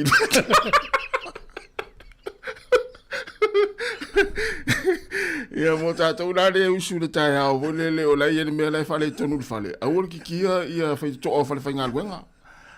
Ki alo oe whale, e oe, te toe watu ato e whai. Ia ngāla, io mea nā o mea sa taunu whai, o ale o mai whai ia ai, so ia. Ia whai ai au whai toa. Whaari lo le fia au lo whai toa o lo maota, au whaari ai whai ngā luenga. Ia maa, lo wha maa losi. E whai si pisi o le tātou tautua le nei aso. Maraia. O le afore iwa le tau nei, o la i sui o le Universite Victoria o le ao mai, suma whaaringa le ota. Ma sui o le vaanga nei o le vusa. O le vusa ia o le wawai atoi o le Victoria University Sāmoa Students Association. Ia o le whaatonga le ota mamtaini a o ngā Universite Victoria, tama Sāmoa, mamtaini Sāmoa. Watal noa tu nei tai au e la tō fuafuanga le tā pena i e. O le tu la sifuru o porkala me le soifua maloloina, sifutasi. O sui o le pulenga nuu Porirua. Porirua? Ia o le fionga tangaloa taima whangaloa. Dr. Tangaloa taima whangaloa. Ia mastasi o sui le au ai mei whaatano. Nisi mta upu mo tātou. Tā sifurua tal fau whawhiwhianga o le auli. E se le laki o tātou i Porirua. Manuia tātou tas. Ia manuia tātou i Porirua na e le ngata o le purinuu. Ia i masina uma. Ia a o whainga luenga e o mai fo le whailua vaenga le tātou fo i si o manga ma le nei pitonu o Porirua. Mo wai whamtalanga tāu. Ia, moni. Ia, o te manatu le la tātou atu swafiwhianga vai foe, o le si whonga neo lau mua lua sifuru vanu minuti o te elvalu. Tai au nei o le asolua, o le sifuru lima, o iula i lua whelua lima.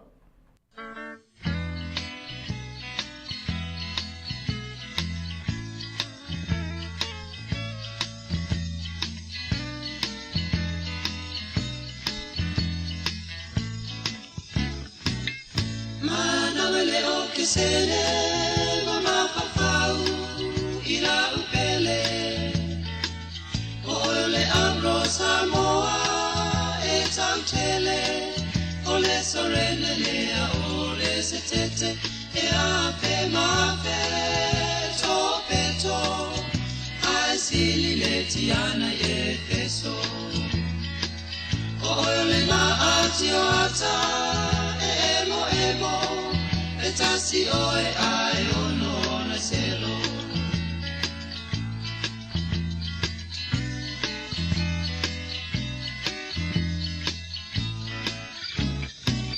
O oe la au paolo le Susana eso solo Tapuleina e ofisa ole solo Ata alolo maisi au si valenga lola Fionga le ula taimale o maamora Oe ole tapasa si o uola si o ui elino le amai Roma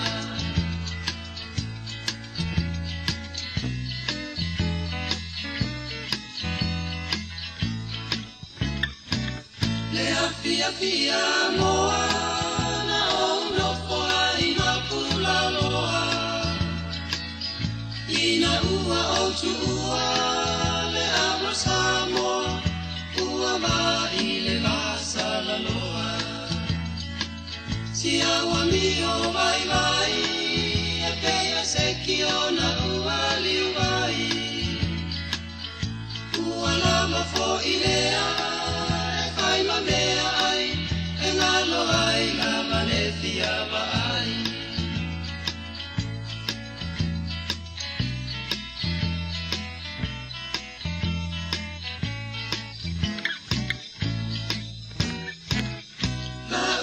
Sala ea, la umana mea, le matango fiona yo folinga, asulungia ele masina, la utau sala ea, la umana mea, le matango fiona yo folinga. Asulungia le masina, le matango fiona yon folinga. Asulungia le masina.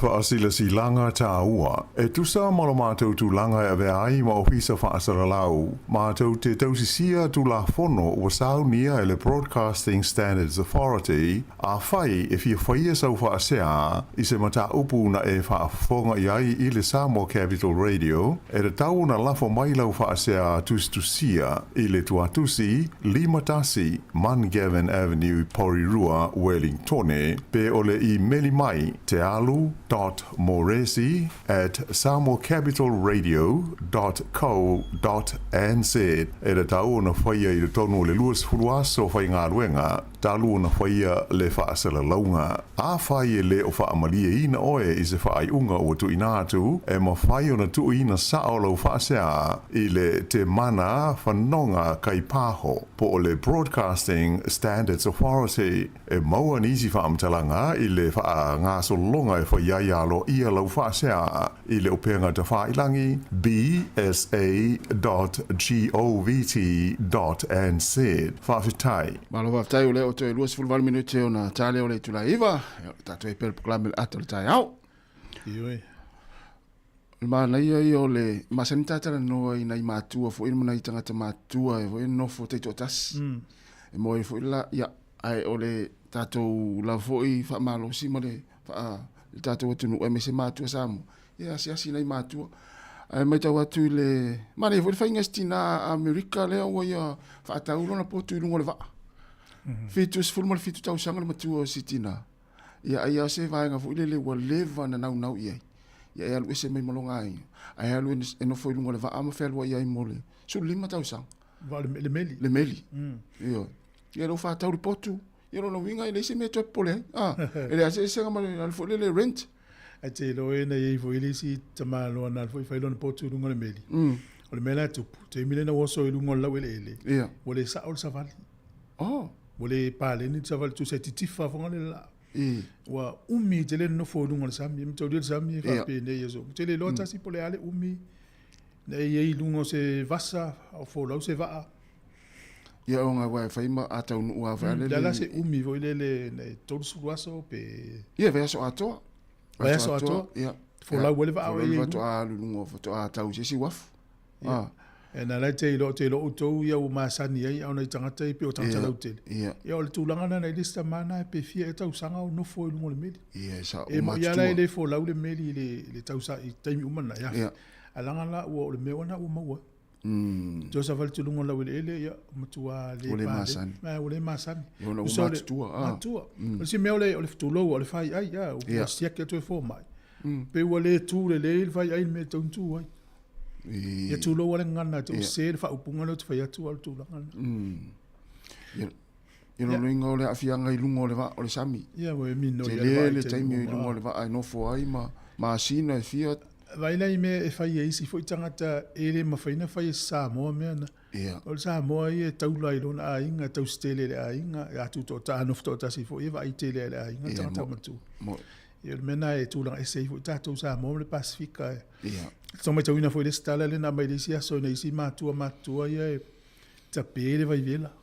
Toi ki, ona ule lava le tupe tongi le pao. Ia nei tātou mātua i whafonga mai, ia le alofa i whanau ma a inga e fsosani. Ia te lo foi ai yo inisi o ainga lo wanga le e kare si o lo ngalu lu ai ia misel tong tar so fuanga nei taimi mal tong tar le tisi ilim tau pule ai vai tu no to saule tala le ai lungo le e le tene New Zealand po o fa tu lo la ufana talo file to nga tu pulang mai to vai tu tape nanga o tau ye tape na mai lo mole nga i lunga le ngo i lumana o lai fai Australia ia fata te inga le taimi ane nei na mata le aso sfultolu i ulai ia o le aso fao au kuso ia o lo au ai fita Australia ni usila Amerika ma isi atu nu sfulu iwa o le e tolu sfulu ma fe fita la fai la to fata te inga na fsiringe Amerika ia Australia po fe tonu atu wai le vale o Saina ma Taiwan ona e pei e fōringa mai, o lai mata i tū mai e saina whaata inga i e whai atu il Pasifika. Ia e pei fo ilele lata ua tu ia saina. O le wai lata te mo il Pasifika, o le mauta ine il Pasifika. Ia o le ala i e fita ni usila le teimine i kole ninga la e whai, tolu suli mawhi. O wa atau la fo iwa ia mo wa moulu, o tane tau. La fo i whata i mo le teimo mua isi tane tau whanama mao a Amerika. Fata inga lai fai. Ia oina i loa le fai fata te inga la uri ia. Ia lo pe ngā pā se taimi o ni stau sanga o i ruma tau olo taulo la. Ia sawa. Ia lo ingoli si mea nā lai fai e umana fai le mea tau le atu nu. Ia o mai a mea whapea fata i ta. Ia o e pe fata i ta. Ia le la ia nā la. E fata i ta i mai le i tūlang. Ia nā sfului fatu nu ui e. Ola. Ia o e. Lai alu atal noanga ia al memari o lai oi saina i Albanese. O lai asi le malo saina i famai le tala Albanese il palmi o Australia. O le paanga le leia le Australia me tau fata wing. O sai. Ia le fai fata te inga i faufuanga ia. Se vai le pokala menga o natal noanga. Tu sa la walo nga fa pe le vai mai ia saina o le wa amata atu ia fata te inga i nei i Australia.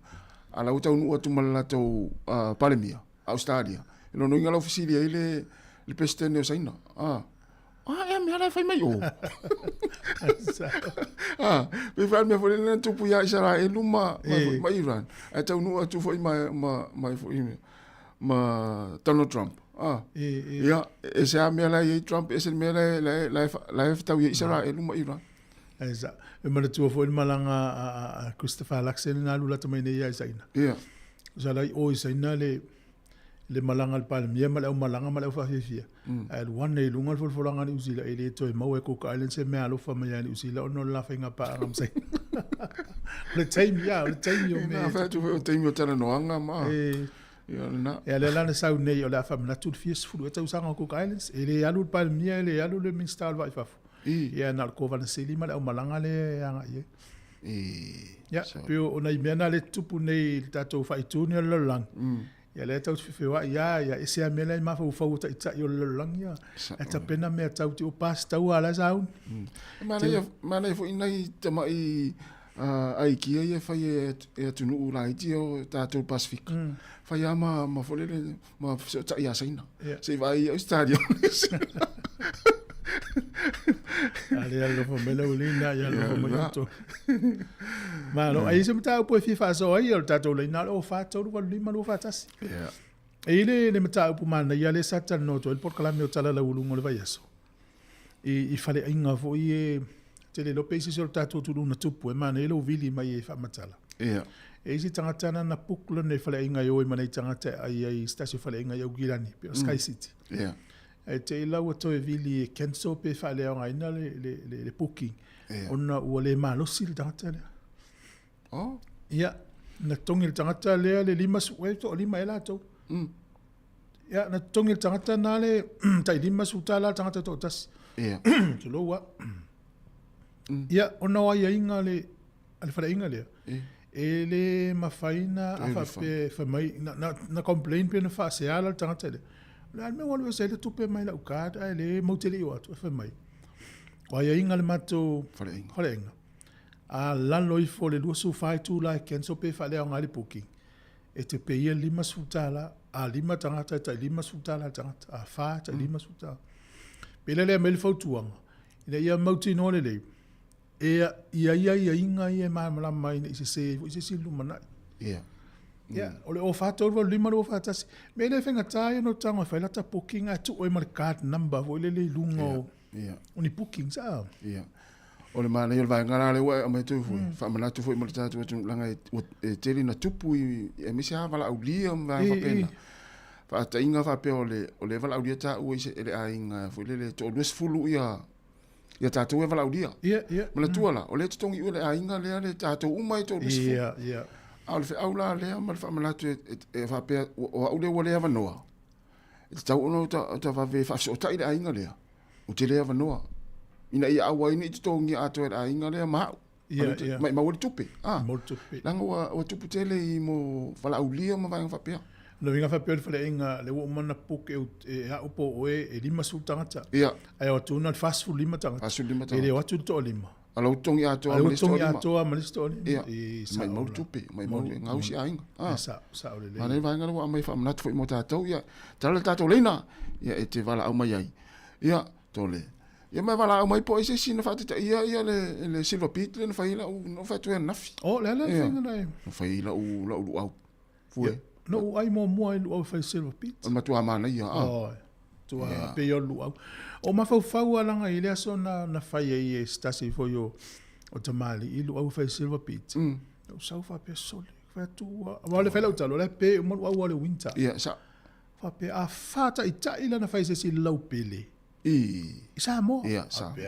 O te toi alu lo sisi aso pea pure lo fale i o te alu. Ia. Pea ono toi alu sisi aso. Pata ita ia longa o fule lau pele le Ia, sa. Whai le niu wa. Ai tau le umutu lau. E ala le whainga nafi. Ia, ele ole au o fula vare le pepe. E ana i meet for the satu ton. Ia. O tangolo le ofa alu au. Alu sana. Ai leisi pepe na ve. Leisi pepe na ve. Tai mila na vela mai ai. Sol. He ta tala tu tamo. E vale saul malongi. Le ani ma le sfiu. Le na luiton. Sol. Wai e mawhai ana manel vai toi manel manongi al tofo te le lope. O le wha mauninga le ele mwhaino ulau na ngoa le mele tano jas. I longa wa mail officer ta tofo i toa u. Wha ele se officer tofo mea i officer i toa. Wa le tala no na o ere i tofo sis. No winga la ele mwhintano u whapea tue whai. Au tēnā, e whai atoa. Whai atoa ele i whanini ia fo ilele ia lau ia silver pit. Pe ia le ofunga lu au fo lea. Mana, yes. Whatatia i tono le foil. Ia, ai ofu le tamano, so. Moilo to, ai ngoto e langi loa, ia. Ia, wawiwianga o tai au. Tala tato leina, wala wai. O le whale ainga nei ta o le o le Sky City Wami. Ia, tu se wha tangata nana le o ia lunch. Oh, so. So, e lima tangata le o lunch. E tongi la lima sfutala tangata. O le tangata na vese me lua se lau tala. Ia e mafua mai ia ona o le au waifo i le puking sa fai ai na cancel i a to lusu fai tu la o le tala le fi fai atu e ta o le tato malama ia inga o fale inga ale mo tangata ia mai lau tele i loni conditions po ia inga po tutunga i o fale inga nei lau tele i lo no ia le ua fangu mo tato a fai sa puking e mauti no te su e o mame ia sa sidi ai a te cancel booking e pese tu e pe sidi a le watu tangata le a to atu no mela e peina o tangata ina watu ia na sidi umana e fai mena mana ile booking e fai telefone ia wa ile an wele se tu petongi sa a le booking le fai lungo le website a to e sidi ma watu malau card sa ia le booking la ngale sa o loto lo va ngale na ave se sa o mal tupe mai lau card mo ile mata la ila ta to tulanga na e na Ia la vats fa fi fianga vai fo le taimi tala tata ulena te wala mo yai. Tol val lima lu o fatasi.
Ya, coy fa watu tatu pesena le wil tatu la au, talo fa la au, malo se fu. Ia, so ko mi wia I lo lua sase lua ni tai au fo le lo fo le tua. Malo se fu ali lu. Ai lava. Ia. Mai la sona. Ah, men ni tai au. Ia, vangi har fa sidi o lo. Le ia me o mai le lo fo le ri. Pisa kinte na te ia I le lu te mi. Na yo le mo ke fa le o so wa kari la ukrensan ni. Oh. Pisa I. Asa. Me na dia masinga lua karango mai. Ia. Isi vui la ngonga ia pe ka vai ko mai fanga wala fanga ku ia I kai o finga le. Esa. Ke la ngonga fia voi de leu. Isi vui la kausi ala. Ko isi la kausi ia la ko fanga. Ia. Sa olele. Ai pe te faias e te matua e faia lea lau tamana me manao ia. Lau kamane ai ka ke ai kau fa kan ye milia mama na fanga mako. Esa olele. Ia malo, a so mai lau fio. Ia o kulanga pio sa o fa longo ko fo I le kulanga le ai ngare fa penga kipi ele fa le ainga la ko kupi. Le nga a lua kanga I le kele o fai poiponga mas whanga ure vai kaunga ia mai ia kusi varau dia. E ka umai mare aso fo I lele whaangaka I soka inga kunga o la koupe ka kia vangoa. Fua leanga ia ior whaingor puki.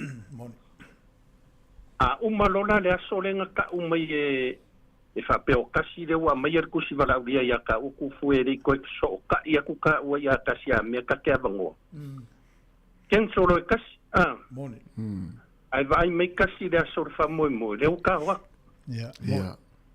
O inga fo I le mafu ai le siva enga le o mai fa mai. Ia, wade lava kau mafa. Mone. O nga o le ua fai are puki nga kasi la kou fuafua se lau varus furu le ndenga nga vala aua. Ia ai koe whakakia ka ua lele I. Mone. Ia. O le kulanga vuilanga e peo nga ai mai se fo I kulanga I kuai ala fo ma I le kirua ka karango mai ar kero kaimi a le avangoa vide kenso ai kula avangoa isi. O ke longa I ke wo a fai ngai fo I kulanga le me kau puki no valele. Pei la o kulanga ranga pei veo nga lua karango. Ia fai ke fo I kuongu melo ia mai sa o lua ngai feo I meu Visa card ko se wa I Mastercard kau fai ke ku ungu me la rua kati me fa pe ni ke wa ko su e ku ave se si va ngore kama ai ngoro fa polo wa le ai Tai fai ele. Ma ia te le whanonga atu I lau wasoa. Ia, ta ua tele nei vai ngai e whamanatu ale anga I luma leo langai. Ma se lava mo bookings fo I e pe o le tenta ua. La ua mai lea soe whaangata ai le vilia. La ua awa I atu ai le ula ua vese ingoa malilisi. La tu lo le whasa o luma lau ulu. Ai leo I le ingoa. Nga. Ia maua lola ia le me foi dele ke ia le vai mai ala ku ko kankare MC ku le piko karkalo ko saufa ia o me le manguia na me nga Ai manga ia po isi ko nga puking ia fai e ko kongi mo pe fier ti poster ko kongi. Ia on kwa fa kongi muli lola ia le ore vaenga le ko ore frainga pe. Manga ia ke ore kau ke anga iluma soifuanga ma wa ia kwa ke le me ese wa sa. Ia pe ve on karango ku foi kulanga ore kaua ma meo fa kai ingo me kau. Ia, kako ke rei loa po feo iei a ngingon makangi la kou te opa u mai se me ngei. Pea whakaikai mea kau a kangakara i o. Ia, lei lavare ka penga pea ma saungongi kako ke rei loa kani. Ia, kulanga de luau e mongi saungonga kufue. E le mawhainga kari kongura kungu upea whainga o ia ngangkau sambi de luau. Ia wala, saola, ia. Ai, makauri ia le upu, e mori mau le ko lua pe ko ko. Ia, sa. Fai ma mori mau. A fa pea lai a vaku le luau ngā lua kausami, o ngā lua sau ngō mai lola ia le po ai se si rau fai ngā lua.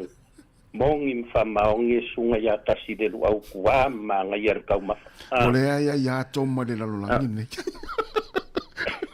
Ia vai, lenga ngā kufa mai le whaingot pankeke. Le hoi penga e sau ngā kufu e lau es kai le whaingot pankeke. Ia lenga o kango whakai kai, ia lenga o whai aku maanga ia pankeke. Ia o whai pankeke e lengi. E uia ngō whaanonga kukufu e ua rua aso o whaanga ngase lo kingo ua ngonga lo vai. A nganga e kofo. E le leire kako, e le se kako whaiare ufoi lele. Kako mamai whakasi, kako fia ai whakasi. Anu whainga tau luau lea. Ia ore mea langa e maua. Ngā lau a whai langa luau ka pisinga. Ia ngara peu kaua whai ngai makoso koi maoi ni ngai kai au. Sa wale sau sa or whai totoa ere. Nā loa re se or kako o ia ke o poule whasoa i mafkianga or ka ngaka ma ai whaskai e ke oi kufui whapare fo isi o kako ko inga si o kako ka mamakua ko ngā lue. A mawhia kako ngai eise ka mamakua ko ke ngā lue whakasi e. E lua, anela tala ta mai waru uma aturo whare e. Walelei, ai o ye ingi si o i rungo ar kako kainga. Ale lua. No whakele aku mo o kopa, kai mor kau kua i te aso, ma le aso, ia, manguia whai mo koe o ngai aso. So, on me tupu whale e sau koso toi mautu tonu. Kau koso koe maoi o ngai ke pole oi le maruru, marikimu o re aso, ia ai, kau kua ngā maoi kufuer ko inga. Ia te si o kua, o lea mau ke wha moe aku ia kio e warwa ingo si o kako. Mariana ia sara inua, ia vai whare tama i te umio. Ia, Mariana ia sara. Ia, toi kua. Ia, toi kua. Whawhiwhianga o tai au, toi 50 minute o na tāle o leivanga, toi vai fo esti whawhiwhianga. Tara pēr tātou reina e te whanau mai ai.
I pale o loa ua tumu I tangata Sāmoa.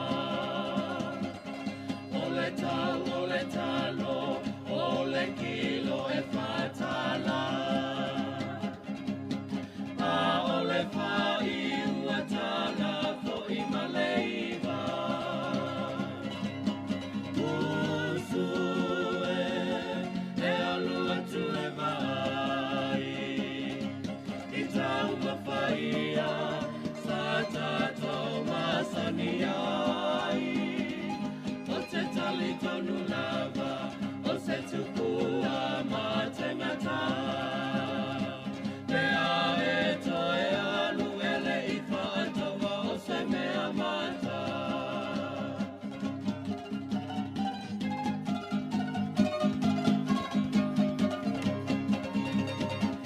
E tangi ai le anganga, e malingi I loi mata. I tau samia, ua e se le tau ngata. Wha ele anga, ana I o ulau whanua. Ua sue tupe ai, o saina mai ni tia.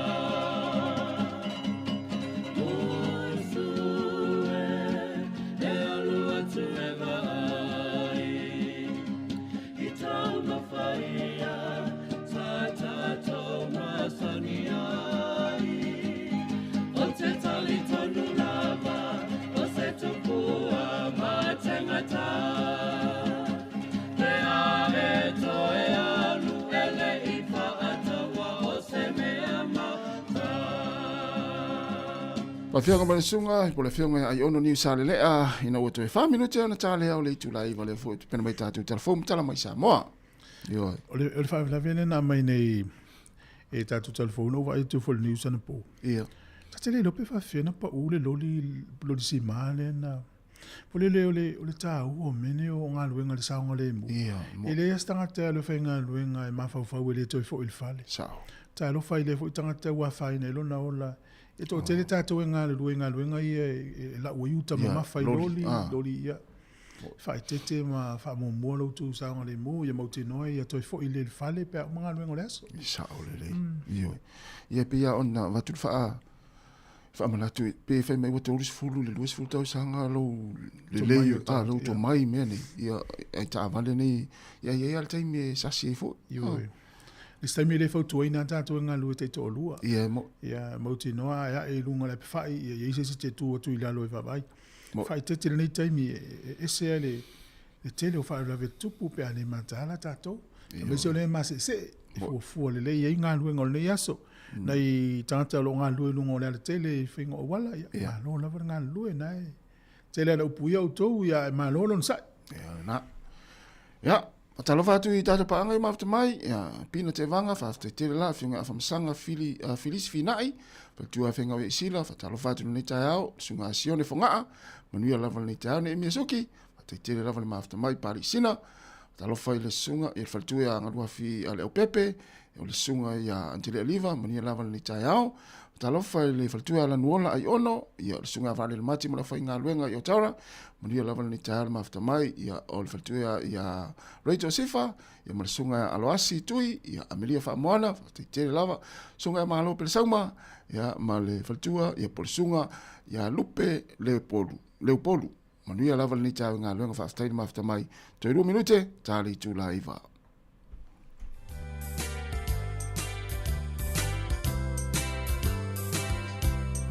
Ole tuli manu o loko fatu o yai le nofa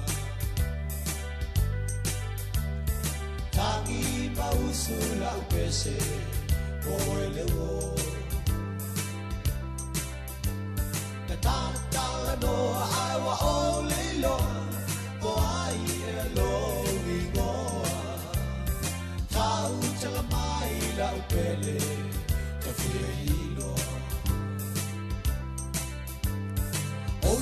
le mana o ise auro ai o polonga o ani aso se tele wale aonga e ta wha ma pai ma wha to wha a batu lo to mo oe ma tau ui ma oe leo wa roto lo la i o le tuli ma o lo fatu o yai e no fa to e whao tu tātu pese nā marasunga ansia ko whale moe, e a pia mai a tātu telefon tala mai Sāmoa le utala iwa, si moe le whaafonga.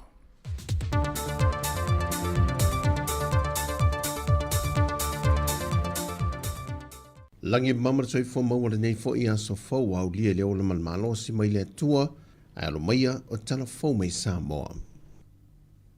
Wa whai wina malamanuia le usunga fono le ka le sia o ngā tatonu o tāpua inga po le Worship Center, mai e ka le sia se le langi slia ma le salau fitu se fulu, le sa tali malo ai le ka le sia Sāmoa, e le whaitau fia hawhio le mamalo le au se fono, mai e tunu se le langi, e le ngata o Sāmoa nei, New Zealand au se tālia, o Amerika Sāmoa po tutuila, o Afrika i saute, wha pefo intia, o atunu i umawhaina whaalau tele atu iei le e ka le sia, o le fontanga le ka le sia na amtamai le aso lime o atu le aso se fulma le tolo le masina le neo JUL, pe o na tāpuni ai le afiafio le aso sa il whai ungo le vaiaso.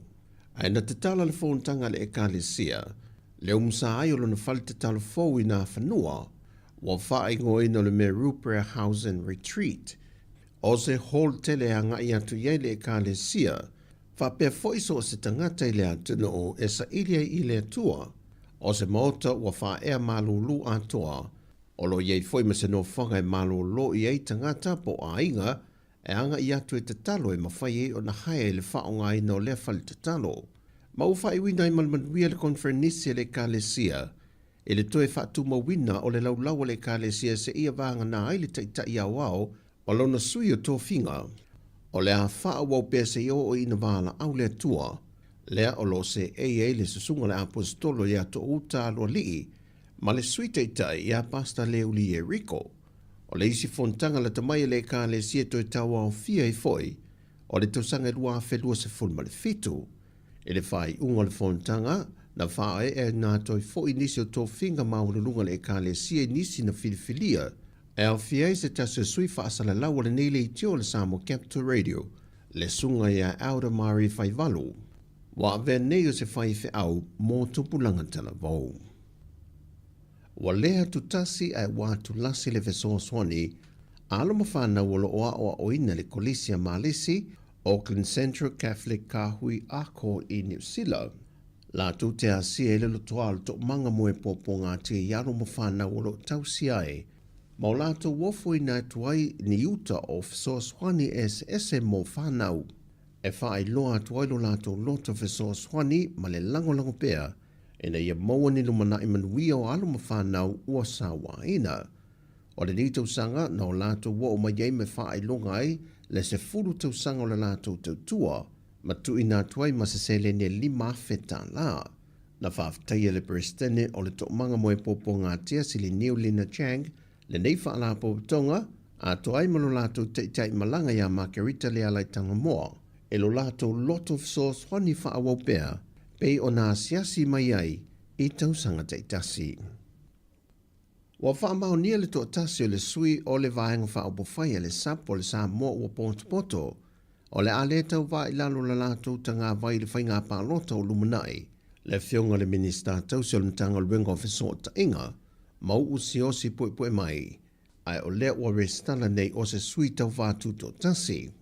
O le whainga pālota le tausanga lua whelua se funu tasi, na manu malo mai ere to whamau ule no fō le vao fonti, i lalo o le tanga vai a le JPP. O le tausanga lua whelua se funu le luan wha vai ma le JPP, ai ave o se sui tuto tasi.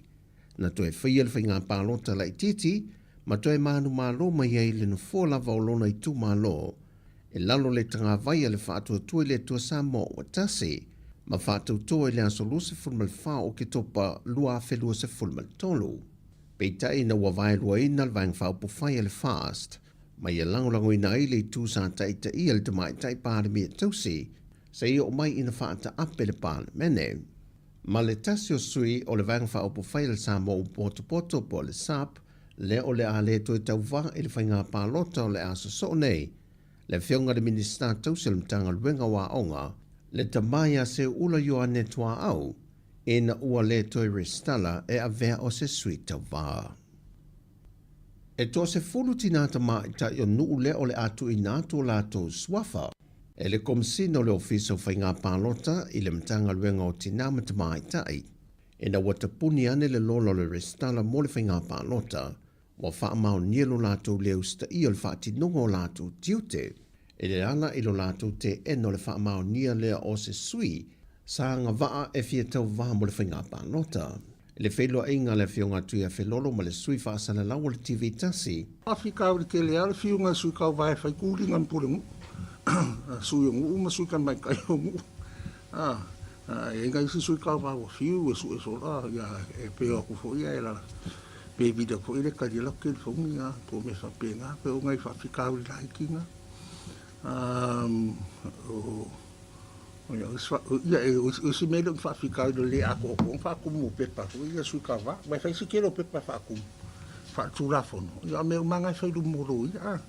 Ia nganga rainga o mai isi makoyo, o mai makoyo. Ai e pe fa Afrika au le ke reanga, o le sengi mai o sui o nuu, o sui tamai te o nuu. E ringa ka le sengi, a si fai me fusi fa makalanga po o mea, mafu anga ringa le sengi. Wai kaunga o lumalo ye, a fai ai le se mo kanga kaka fai, kaunga lumalo ye fai lang fa makalanga. E le fai se mo kanga kaka le mafu anga le ringa le sengi. Ia le mele o le fiu ngai kanga kaka i sui, ai le...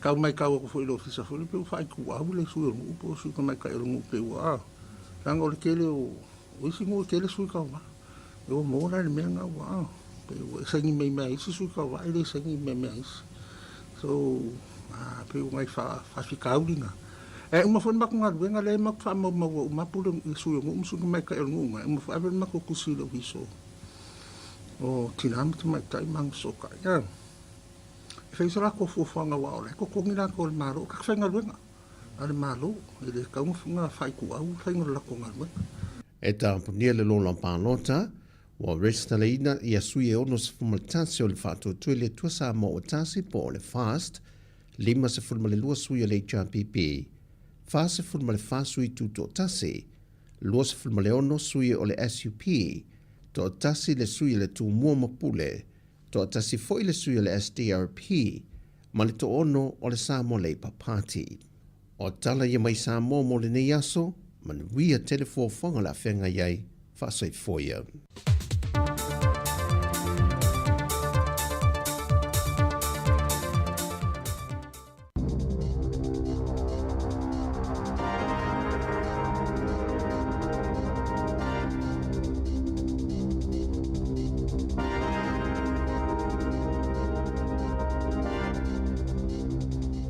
Talo falava e le nei hoi vaenga o telefo o le si ufonga o le lau mua, o le tala mua.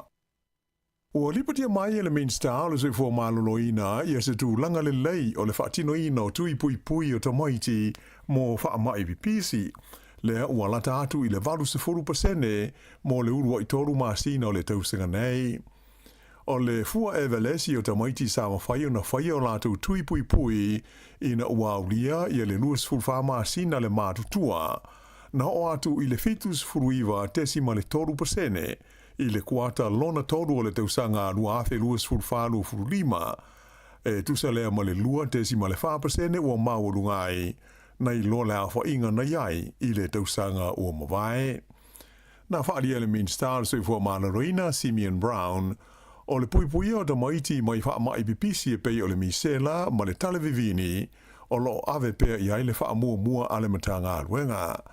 Mai o se tūlanga e wha fia i nā i le mai tawina lea o le alu ilunga o la wha i o alo ma whanau ua uma o na wha i o lātou tui pui. O le sitanga o pito mawalunga na wha mawina lele tu malo Canterbury Saute lea sa si tia i le se furulua tesi ma le 10% la wha inga o tamaiti o South Canterbury ua whai o lātou tui pui e valu se fulu fitu tesi ma le 5%. O le nei a wha inga lona tolu le maununga i le atunu atoa e pito atu i le tu malo Canterbury e valus fuluiva desima le iva persene, ma le Capital and Coast e valus fuluvalu desima le iva persene. O aukilani e 5.5% le sitanga sa wha mauinai a o counties Manukau e 5% ma whakanui e 5.8%. Whaalia la le tāua te leo le tulanga o mai te wina i le sitia leo la wha ingo ta maiti ua whaia o la tau tui pui pui ai moise ai le pepesi lata mai nei o le mai o le misela i le tū mā lo le wairarapa. O le fua evelesi e 2.2% o le sitanga wha le tausanga o la whonga tutongi po rates i le ai o whanganui o le sitanga o pito i pa u māua lano ale i tono New Zealand atoa i le teimi nei. Whailo mai e le lipu le nuu o Andrew Tribe o le mafua anga au tu o le tūlanga le lei mo le au tutongi la whonga ona o le malosi o tau mwhainga e whe tu na iai le whainga ma le whaatino ina o ngāruenga whai a le pulenga po o le council. Ta ua le pule nuu e tele se le ni sa mawhai o na whaasau ina le pulenga ona o le fuafua te tau o ngāruenga whai. Ina ia mautino ai mawhai o na whaatino se polo kalame i se tūlanga whetau i matāla whengai ma le malosi e aluai. O lo o iele wha moe moe o le pulenga o whanganui o le a wha watu le tūlanga le lei. I le tau fia le i lalo o le la whonga tongi po le rates mo le tausanga lua ono, lua fitu. O se suasuenga sa whaiela tau mai nei le whala tonga le local democracy mo le fua o la whonga tongi i le tausanga le nei lua lima, lua ono. Na ilo ai, o isi pulenga e pito atu ia whanganui le pau o le sitanga o la tu la whonga tongi po rates o le Waitomo District Council le ana tu lai mai e 2.2% le la tu sitanga sa iai, whapeli tu malo le Bay of Plenty Regional Council le ana whamawina le la tu sitanga e 3% o la tu rates. Pei tai la e 5 ia pulenga e awhiai ia Upper Hutt, whapea le Waipa District o le ai Hamilton o Hastings District, whapele tu malo Clutha o tilo i se sitanga i le vāle se fulu 5 ma le se fulu ma le 5% mo la tu la whonga whaare tausanga po rates. Ua lipotia mai le whea ngai o le au nanga a le hato hone St. John ma whaafita uli i le awinane leo tangata a fia ini ngase whaafosei taluai le tūlanga pisi ma le ai o se awanoa i vaenga e tau nuu i ai ngase tinga ina po le Emergency Department i whale mai te tele uma o le ai o au ki lani. O le au nanga le nei a le hato hone St. John e pei ona silfia e whaonga inai i a ta vale le whale mai po o le ambulance a e whapea au whainga luenga fisosoani mua ia e au inatu pe amana o mia mai se fisosoani se whale lave ia po stasi fo i wa fia i se ngase whaafosei. Sa whailo mai le mutua pisi ma le whainga tā ona awinatu o ngase i Emergency Department so le whale mai tele i Middle Moa, ai whapea i fo i ma le whale mai tele i le ai o aukilani i le asonga fuana nafi. Ta ua e whapea o le pisi tele o ia vaenga o whale mai te tele nei na mafuai ona awinane nisi o ngase ale ambulance i whale mai tua e tonga fitia ma wa ai i la tau. Na whailo mai e sui o le mtanga aruenga le sui fua maloloina e moni i le tūlanga pisi ma le tumu o vaenga ia mo mai ma whaala me lave whaafosei i whale mai te tele uma o au kilani. Ai mai se lava o le vai taimi le nei o le tau malolu. Pei tai o lo o tau mwhoi pēr le mtanga aruenga ina ia mauti noa e maua e tangata uma le vainga ma le tausinga e au pito sili ona le lei.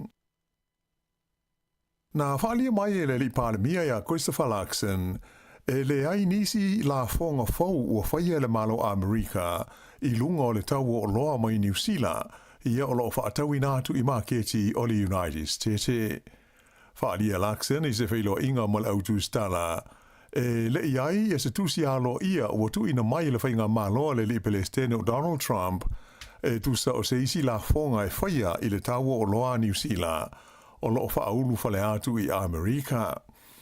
E pei ona sila fia o le tausanga nei le ana wha mamaluai le whainga malo Trump, ia se la fonga i le tau o lo uma mai e tunu i whaafo o lo wha auru whale atu i le tonu o Amerika, mai sa whai mato e taofi le wha maluina o nisi o la fonga, e iei la fonga o toi wha pa u i lalo, ai e iei foi i la fonga o si i lunga i le wā o Amerika ma tunu o lo o lātou whe wha atau wai. O lo lata mai nei o na fola e Trump le si itia o le 30% o le la fonga mo o loa uma mai le tunu o Mexico, ai wha pēr ma o loa mai i atunu o le Unio Malo Europa. O le vai aso taruai lea sa wha ailo ai le li Palestine Amerika, o le asitia i le 50% le fua o la fonga mo o loa mai le tunu o Brazil, e amata o na wha mamalu i le aso mua au kuso, pe a whai e le tau fia le mata opu lea ua mōli ai le whaamsinonga lea tunu o ia le li sa a vea mua mo lātou Palestine e ngoa ia Jair Bolsonaro. Na whailo mai lai le li pālemia ia Christopher Luxon, o le fua o le la fonga mo o loa New Zealand o lo whaata watu i Amerika i le teimi nei, o lo tu mau i le se 10%. Mai na ia ta ua o lo le lei ia le va fa no no ai le mtanga luenga o fe fa te wa inga mo le vai fa fo New Zealand ma le fainga ma lo Amerika ma o lo ia i se tulanga le lei le pulea ma le fa fo ina o la fonga mo o lo ale tunu o lo fa te watu i ma ke ti le United States. O lesa ko fuana nafi lesa fa ilo mo ia le palemia ia Christopher Luxon ai fa pe mo le minsta wa o onga i matata fa apitoa o Penny Simmons ia le tala o pito lata mai e tu sai o le fuanga le malo e fa ata ape ai masoloia ia le fa la po tonga o onga o matata fa apitoa fa te konolosi lea e fa ingoina o le te pukenga. E pei ona sila fia, o le aonga tele le nei, ina whawaina le whainga malo le leiba, na tu whaatasi i ai ko lisi o matata po o Politex, ia sa iai mua i tu SS o New Zealand, ai whapena i fo i maa o onga whaapitoa, mo le whaatinoina o ngā ruenga. Pei ta ila o le whaiunga o le whainga malo so whaatasi leo lo tu nei le foe, o le ato e soloia ma whaata ape ia lea whaalapo tonga tele taua o onga, i le aso tolus fultasi o te sema o le tausanga a sau lua ono. Ai o le a suitulanga ai ni kolisi o matata SS po ni Politex se fulu le a whai ma whaavaina ai ma se whainga fau mo le awa o ina o ngā ruenga. Na whailo mai e le li palemia ma le minstawa o ngā matata. O le aso mua o Januari o le tausanga fau lua awe lus fulu ono e amata whaanga yo iai Politex nei e se fulu ai o le te pukenga o le a wha waupea mo leisi tau sanga tasi e wha mai ai Paul Kalame po courses ia o le a le to e wha wawina e Politex e se fulu e pei ona fua ina nei. E to tasi le tangata na maliu ina ua mafuli se loli parusi ma i se fale i le pito nuu o remuera i au ki lani ana nafi. Whailo mai leo o lo whanga solo nei suenga i lea whalawelave na tupu i le awala o le Rangitoto Avenue i le te ale titio li tulai iwa i le tae au le sunga fua. O le whale na awhi ai i le whalawelave le nei e whape o lo to e whafau ma e le iai le tangata e ona le whale i le taimi o le nei whalawelave veita ai e le tele nisi whaamtalanga ili na tu ina mai ai e leo. Ua whailo mai whala wai tele le minstawa onga o Erica Stanford ia se fuafuanga fau o lo wha moe le whainga mā lo. E whaalua ina ai le tupe maua a toa ma whaamlianga tau le tamau a inga e awala mai i tama mateine a onga mai e tunu i whafo ia e malanga mai ma o onga ai i le tono New Zealand nei. O se vaenga o le nei fuafuanga whata atia le mā lo e amata atu ia Novema ona mawhai e tawa mateine e umia visa o ngā, ona whai ngā ruenga i ni tū la wha au popo mai le luas fuluanga e atu i le luas fulu mo le lima i tū la, mai o le am whai ai e tangata uma e malanga mai e a onga, ona maua lea vanoa e whai ngā ruenga ai, a o whenga iai mā lātou suenga i New Zealand. E le ngata i lea, ai o le a ilo ina fo i le malo, le whaia leo se visa whai ngā luenga mō teimi pupuu, e o i le ono masina le umi, e mawai la wanoa ta maitia onga e lea ngā waa e ngā lulue pe a uma lātua o onga, e sa ili nia lātua ngā luenga mā wanoa, i lalo le polkalame fo i le nei o le visa whai ngā luenga, le ta ua o le AEWV, e pe o le Accredited Employer Work Visa, whaaria mai fo i le tamaita i mean star o nei swinga, o le a whaatino whaatasi mo se polkalame, mo le maketi ina leo New Zealand, e whaatosina mai aita maiti a onga mai whafo, ina malanga mai maa onga ia onga maulunga i te tonu o New Zealand. O le whaamoe moe au tu e pe ona ta ua e le mean star, ina i maua mai ta maiti a onga mai whafo ia se vai ngā tupe, e o atu i le fitu tesi ma le lua piliona ta lai le tusanga, pe a si tia la wha inga o tama mateina onga mai whafo, mai le vanus fultoru afe fitu se lau i le tusanga te luai, lua o lua wha, i le anga i atu i le se lau se fulu ma le iwa afe, i le tusanga e lua o tolu wha. O le panota le titi i le tumalo Maori o Tamaki Makaurau, o le awhaia leila so ono o le masina o se tema. Le tulanga na whaasilisila alo ia le palemia ia Christopher Larkson ina ua uma le whontanga masani e le kapeneta i le aso nafi. O le taimi nei na o le patia Maori ma le patia le Labour ia ua whailo mai ia o la ua sui e tau wā i le panota le titi le nei. I nai tala mai le Pasifika, o le vai asa o mua leo wha moe o le atu ina mai aise wha unga le wha amsadonga le lalolangi, le International Court of Justice, e tu sai o matafa yoia atu nuu i suinga o le tau. O le mta upule nei sa wha aurui na isi taro sanga le malova nu atu, wha pēa ma wha la poptonga ma la tau e langolangoina leo mata upu i luma o malo au watasi, mo se manatu alo ia mai le wha amsadonga wha le vao malo, e tu sai o matafa yoi ma mea e te tau ona whaia e atu nuu te tasi i le whaafi tauli o le suinga o le tau. Sa whailo mai le palemia Vanuatu o Chatham na Pat, o se whaai unga le lei e tusa o le mataupule nei, o le a mawaini a penga malo losi e lango i nai ma lo ma tunu o pito i le matia ma whaina ona o suinga o le tau. E le ngata i se heleni ai o le tekonolosi e mana o mia. O le aso luas fumal tolu o le masina le nei o Iulai, o le ato lau ina i se whaai unga mai le whaamsinonga wha le vao malo e tu sai o lea mata upu. E manatu le means tau swing o le tau o le malo Australia o le leo Chris Bowen, o leva lava ona te tau na whai mai i le tūlangi saute o le kelope, ia le fono tele a malo o watasi mo le swing o le tau po le cop e pei ona lau silo fia ai. O le teimi nei o lo tau ofo au Italia fa pēr ma le tunu o tāke po Turkey e fia tali malo i le isi fontanga i so ai nei le cop 31 i le tausanga fau lua afe luas fulma le ono. Fa alia le li minstaia Chris Bowen o Australia. A whai o le avea Australia ma pele stene o le fontanga le nei o le cop i le tausanga asau e mauti noa o le a laua lunga ai ma ta upu mo whaafi ta hauli o tumotu le Pasifika i le whaasolonga o ma ta upu e tala noa ina ai i le fontanga. O le ua uma o na whaaido mai, le langorango ina le malo o Palau ai whape ai fo ima le malo fiti o le avea o Australia ma nofuanga e whaima i ai le COP31 i le tausanga a sau.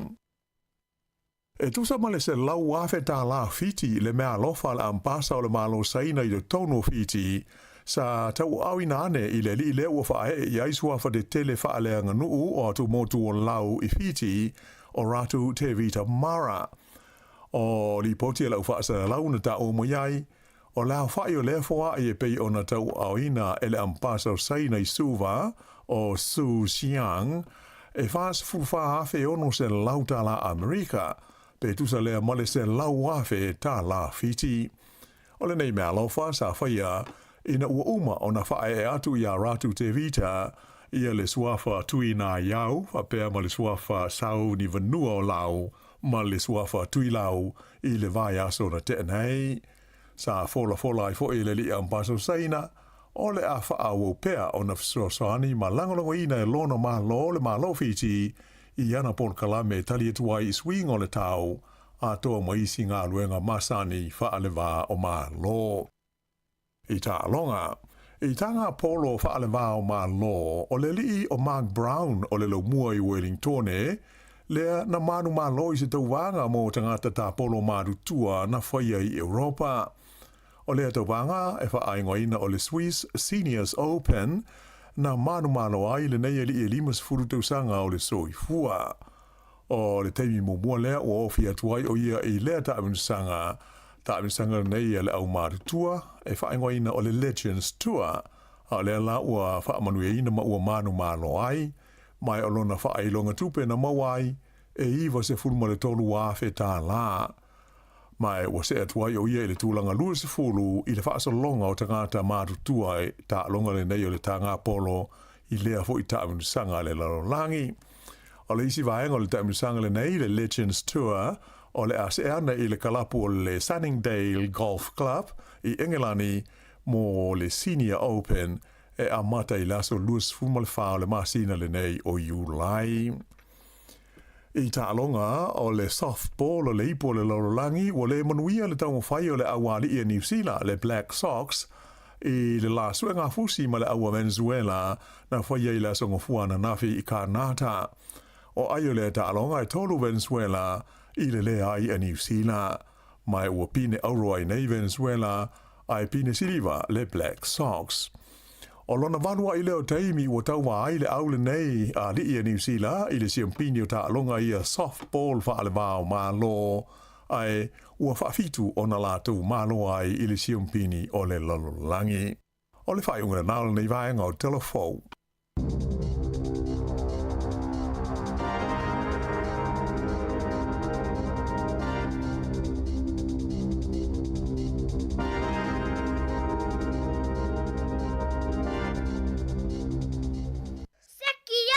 Sāmoa, get what's up?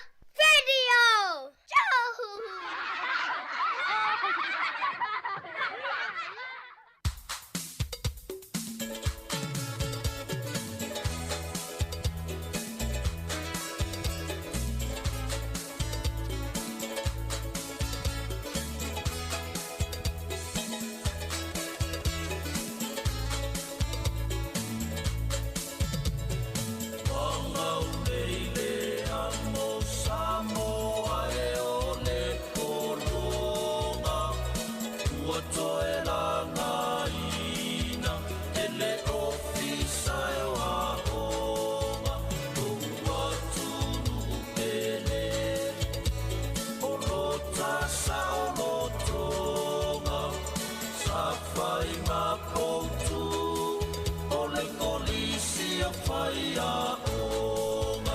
E au te whiawhia la foi whailoa tu ni tai au leo mola vano e fso tai ai ma le sunga ia whaalinga leota e meise o sui o le tatou asosi leo le vusa ia i te tono le tatou ofisa ni tai au ia la momo na whawhilo atu le sunga ia whaalinga ia le whanga solo i leo le tatou porklame ia ma whailo fo i sui o le tatou asosi mo le sere fia le tuno ia talofa whaalinga ma loso i fuol ni tai au ia whatalofa tu fuol ni tai amatango fie ia whaftai le li o tātou au lea mai fo nei aso fau whatalo whatu fo i le pa i o tātou atu nu usunga i whawhengainga mo lātou whalitua ia o nei ta māma tina mātutua ia o le mālosi o tātou atu nu leo talavou ia e mese fo i nei aluma whanau nei tai au tālofa lava Malole so i fua whalinga ia o mai ala sunga i nei tai au ia whaftai lava tu fua lo manuia lava lo nei whatau wa ia le alofo le li o lo fatanu ina fo inga luenga ia i le aso ma le aso ia e mese fo i o a inga ia ma e ka le sia ia o lo manuia ia me uma i le alofo le li faftai alo faftai ia te lope ma le fo i le amata mai le sunga ta se eto lo le su i tatou society ia o ali me o tupu le university le te mi tau si fia matua ia faftai lava tu fue o le nei vai aso tu fue i tono le university o Victoria ua watoi fo ia tu fo ia tamati aonga ia watoi fo ia tu fo nei o tātou tangata Pasifika ia e fa solo fo i e fa solo ia por kalame ala fo i vasenga ia mamata upu le aso ma le aso ia whaafitai o le vaiaso lona lua le walu, ia o aonga ma mata upu, ia ma me whapena, whaafitai Sāmoa fo i sea wanoa e mālolo i fo i ia nei o tātou tangata, ia me se fo i le Universite Lautele, ia i mea tau wasenga, ia ma mata upu, ia a le uato e fo i ia nei o tātou tangata, ia awa fo i ia le suʻesuʻeina o le poto lenei lalolagi ia e faafetai o loo manuia uma mea uma i totonu o le universite mata mai ia i tamaiti aʻoga ia o nai alo pasifika ia e mese foʻi ia nei o tatou tagata o loo galulue i totonu o le universite ia ua toi pisi foʻi ia nei o tatou tagata ia e faafetai le alii i le malosi o loo foaʻi mai ia faataunuina i fuafuaga i le aso ma le aso malo faafetai ia la tatou seʻi atu i le ia o nei vaenga fia whaeloa atu le tātou le pa ia malu le tātou atu nuolo whaafonga mai ia mamanua le i se e atu fo i nisi fo i o sui o le tātou universite ia o le temine o lo sauni atu ia le mātou au whainga luenga ia a mese fo i le au ngā lulu e tonu o le itu Pacifica University ia o le vaiaso fou le a whaatonu uinai ia le Pacifica Week o le anganga fia lava ia te mātou. Pio se tasi leo vaenga e matua i fia ia nei o mātou whaatau wa ai te tono universite. E peo pau lava leo se universite e iaile vai aso ua tuu e whaamanatu ai ia tū maanga ia me se foi whaafianga manisi foi o tū wha le Pasifika. O le a whaatau nuina i lole le i tūle o le Pacifica Week i le vai aso fou. Ia e a matalia le aso ngafua i le vai aso fou i le fo i fu a wha moe moe.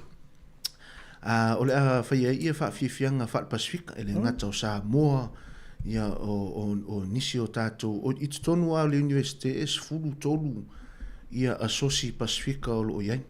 E tawa fia te tonu o nasfu tolu ia o Sāmoa Tonga ia whaasosolo atu ia ina i o tātou usomatu whaafina i Papua Vanuatu Solomon Islands ia whaasosolo mai i Tokelau o Fiti ia e peo se anganga fia na alwai so fou o lea whaatonu ina lea wha moe moe ia ona whaiele o nisi vaenga o ta alonga ia ona whaai uai lea i le Pacifica Market ia o le makeki la lea e whaia i le asfareile mai le sfuluanga i le lua ia a whai o tau su se mea whai se lancha sesi ia su atu tātou mafuta i o i le tātou makeki o le asonga fua le afiafi le asonga fua o le a whai i whaafiafianga wha le atunu wha le anganu ia ana i o tātou ia alunga whanau Pacifica ia e te tangtangai mai sila i loa i le tele o whaafiafianga a Sāmoa Tonga ia manisi fo i atu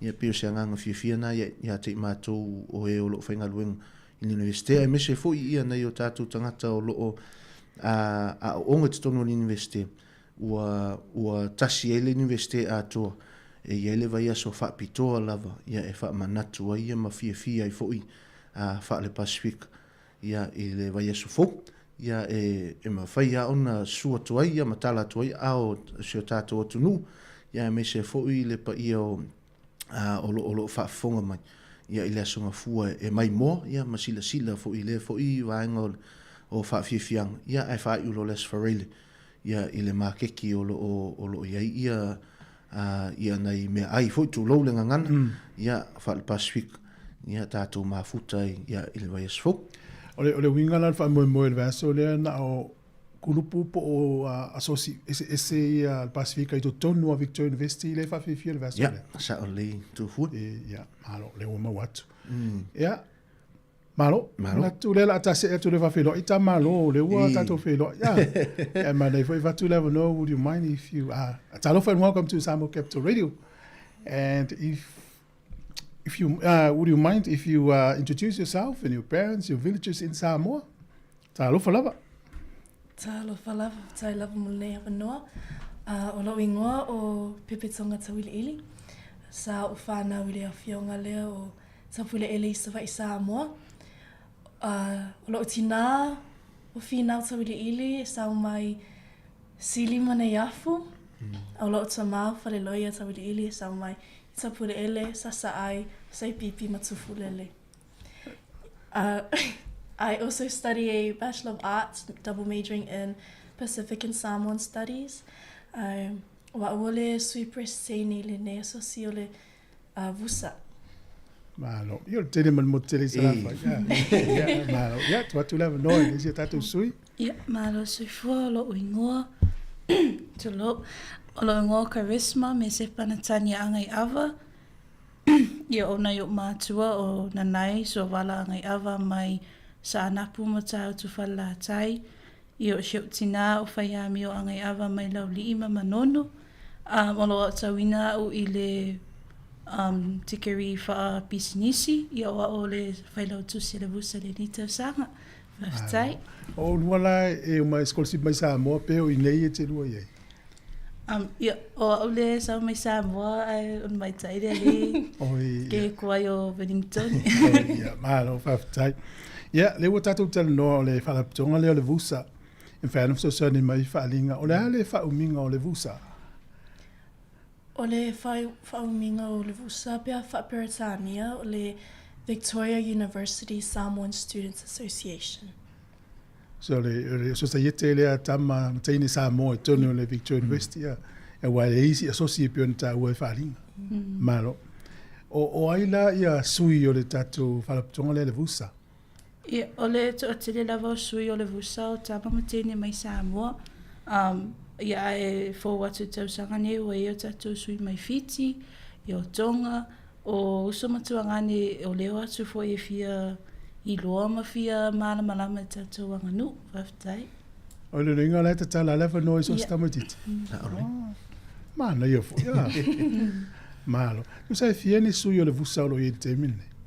I le taimi nei e se lau, o mga that have registered with our association, but for our preps for our conference this year, we only have 40. Fast food. Yeah, le ofa ali ele sui plestene al vusa fast food sui la il temine. E pe is it compulsory to be a member of vusa? Pe fa malusia la ve masuyo le vusa. Yeah, le temine le fa malusia le ave o masuyo le vusa pe fa pe sa mai Sāmoa. But afa pe te fia awai so tanga i mana o mele le stala ave masuyo le vusa tam faiona awai tu so tanga. O fa ngo fiona fa pale ni le taimi o le societe le vusa ia ma se tu langa o le study leo. Yeah, tari mana matua. E a te me whaingata ai o nei ai me se ala loa to te lo matu sui o tau sanga lua tau sanga tolu lea onga. Ia evi e lava lea lofo le li o longa ngampa ia lava o musmusu ina tapin penanga au so matuangane le ngata ia o onga me se foi leo matu so tanga. O te fefsili tu la wale wetu wa Sāmoa e malanga mani usila. E fate ia o lo sau de tele o ta mama te ni Sāmoa ni e fa nga vo tatu ngana e tera noa. Ia o le lava sau i Wellington i fa peta o le ainta te Sāmoa. O no te lava o ainga o lunga o kilani. Ai fate ia lo la tu le vuse le ngata i ta mama te ni o lo awai te mini. Le ngata foi leo o le aluminai pe le sunga ia whaalinga. O lo whapeona o ina tatou ngana le ngata foi leo tatou tum tatou anga i nei i Wellington. Maro, whaftai. O ani moi mitinga po what are the Vusa's goals? Ia o whanau nau ta inga ma ni sini au tu o lo o tama whaia to ele Vusa ni tau sanga o le whaia leo se safe space a wā tatou walum whanau le ngata i o lo o alala i nei au e le mai Sāmoa. Ia wale whasoa ele ngata foi lea o le whaamana malama o ina o le tatou ngangana o tatou tūma tatou wanga. Ia o tatou ngā senga le ngata foi lea o ngā nuu mana ngai whanua. Pe o sini au tūla vale o le Vusa le o iai mo ni tau sanga. E te sira fia whaalinga whaftai mo le tali leo whafonga le tunu. O te mao whai te maiti i nei a whera o tala osa fui o ta onga i Sāmoa. E i poli festi e whangasa o le temine. E le stangata matua po se whaia onga vai e vai e la tau. Pe foi lau nei alo i o le tunu ma university. Ta te ofo foi le vai e la tau pe a fuan mātou vai temi. Tau ana i tata mātua wa ia mātou ia so. Mā lo langa i mele lei, wha mā lo lava. Ia o le sifisili e fia tuina tu foi po le ale au ngā o le vusa mo tama matini au. VUSA is important to our students because it gives them a sense of belonging, and not only in the university but within our wider community here in Wellington. It also provides, as Charisma mentioned, a safe space for our students to not only learn but also gain more knowledge on our anganu'u and our traditions and customs that aren't as active here in New Zealand as they are in Samoa. Ia, o se whaamalamlama ina fo i lei tu fue o le sosoani atu fo i le sui president. Ia, o le au ngā fo i o le vusa mona i o tātou tangata Pasifika ia po tangata Sāmoa fo i tutonu le university. Ia, o se whataita inga ia i le teimisa o sawa i fo i le vusa. Ia, o le tala alo tamā ia so ia tulo. Ia e tele o le soifuanga lo tātou ia nei New Zealand. Tele ona whaanga ia le ngangana Peritania. Tele ana tuloa atalatu se whale o loa ia po peta te alu fui se whale mai. Ia o le ngangana Peritania tele na whaanga. Ia e pei ona mawatu fo i le saunanga le tamaita ia Charisma. Ia o se tasi leo vaenga tā ua mō nei o tātou tangata totonu university e uia ina tele o na whaanga ina le ngangana Peritania. Anau ta inga ia tama whai e tuli asi o tātou ngangana ia o tātou tūmaanga pe o tā ua nā mō nei alo Sāmoa totonu university. Ia ele ngata i alo Sāmoa e pe o na whaafonga fu tātou atunu. Olo i nei isi o tātou usumu tu whaafine o loo e alala i tonga ia po fiti ia po nisi fo ia tunu o le nau e fia malama ia i se o tātou fo ia tunu o Sāmoa ia e pe o le tāua na o le fo i vaenga o lo vusa i tutonu o university ia ina ia whaalau tele ia le tātou ngangana ia ma ia whesosoani e lesi o tutonu o le vusa ia e ia istangata o le matua le lea al whaasamu ia e fo i nei si nei alum whanau e o lae au ia le ngangana pe i o le naunauta ingana ia whesosoani e lesi ina ia tama whai ei ia le lātou ngangana ia o tūmaanga whaasamu. Malo. O le ala se au ngā o le vusa mo le University of Victoria. Wa le ufa ilo milo na o ngā mo tama mataini. What does vusa matter to Victoria University of Wellington?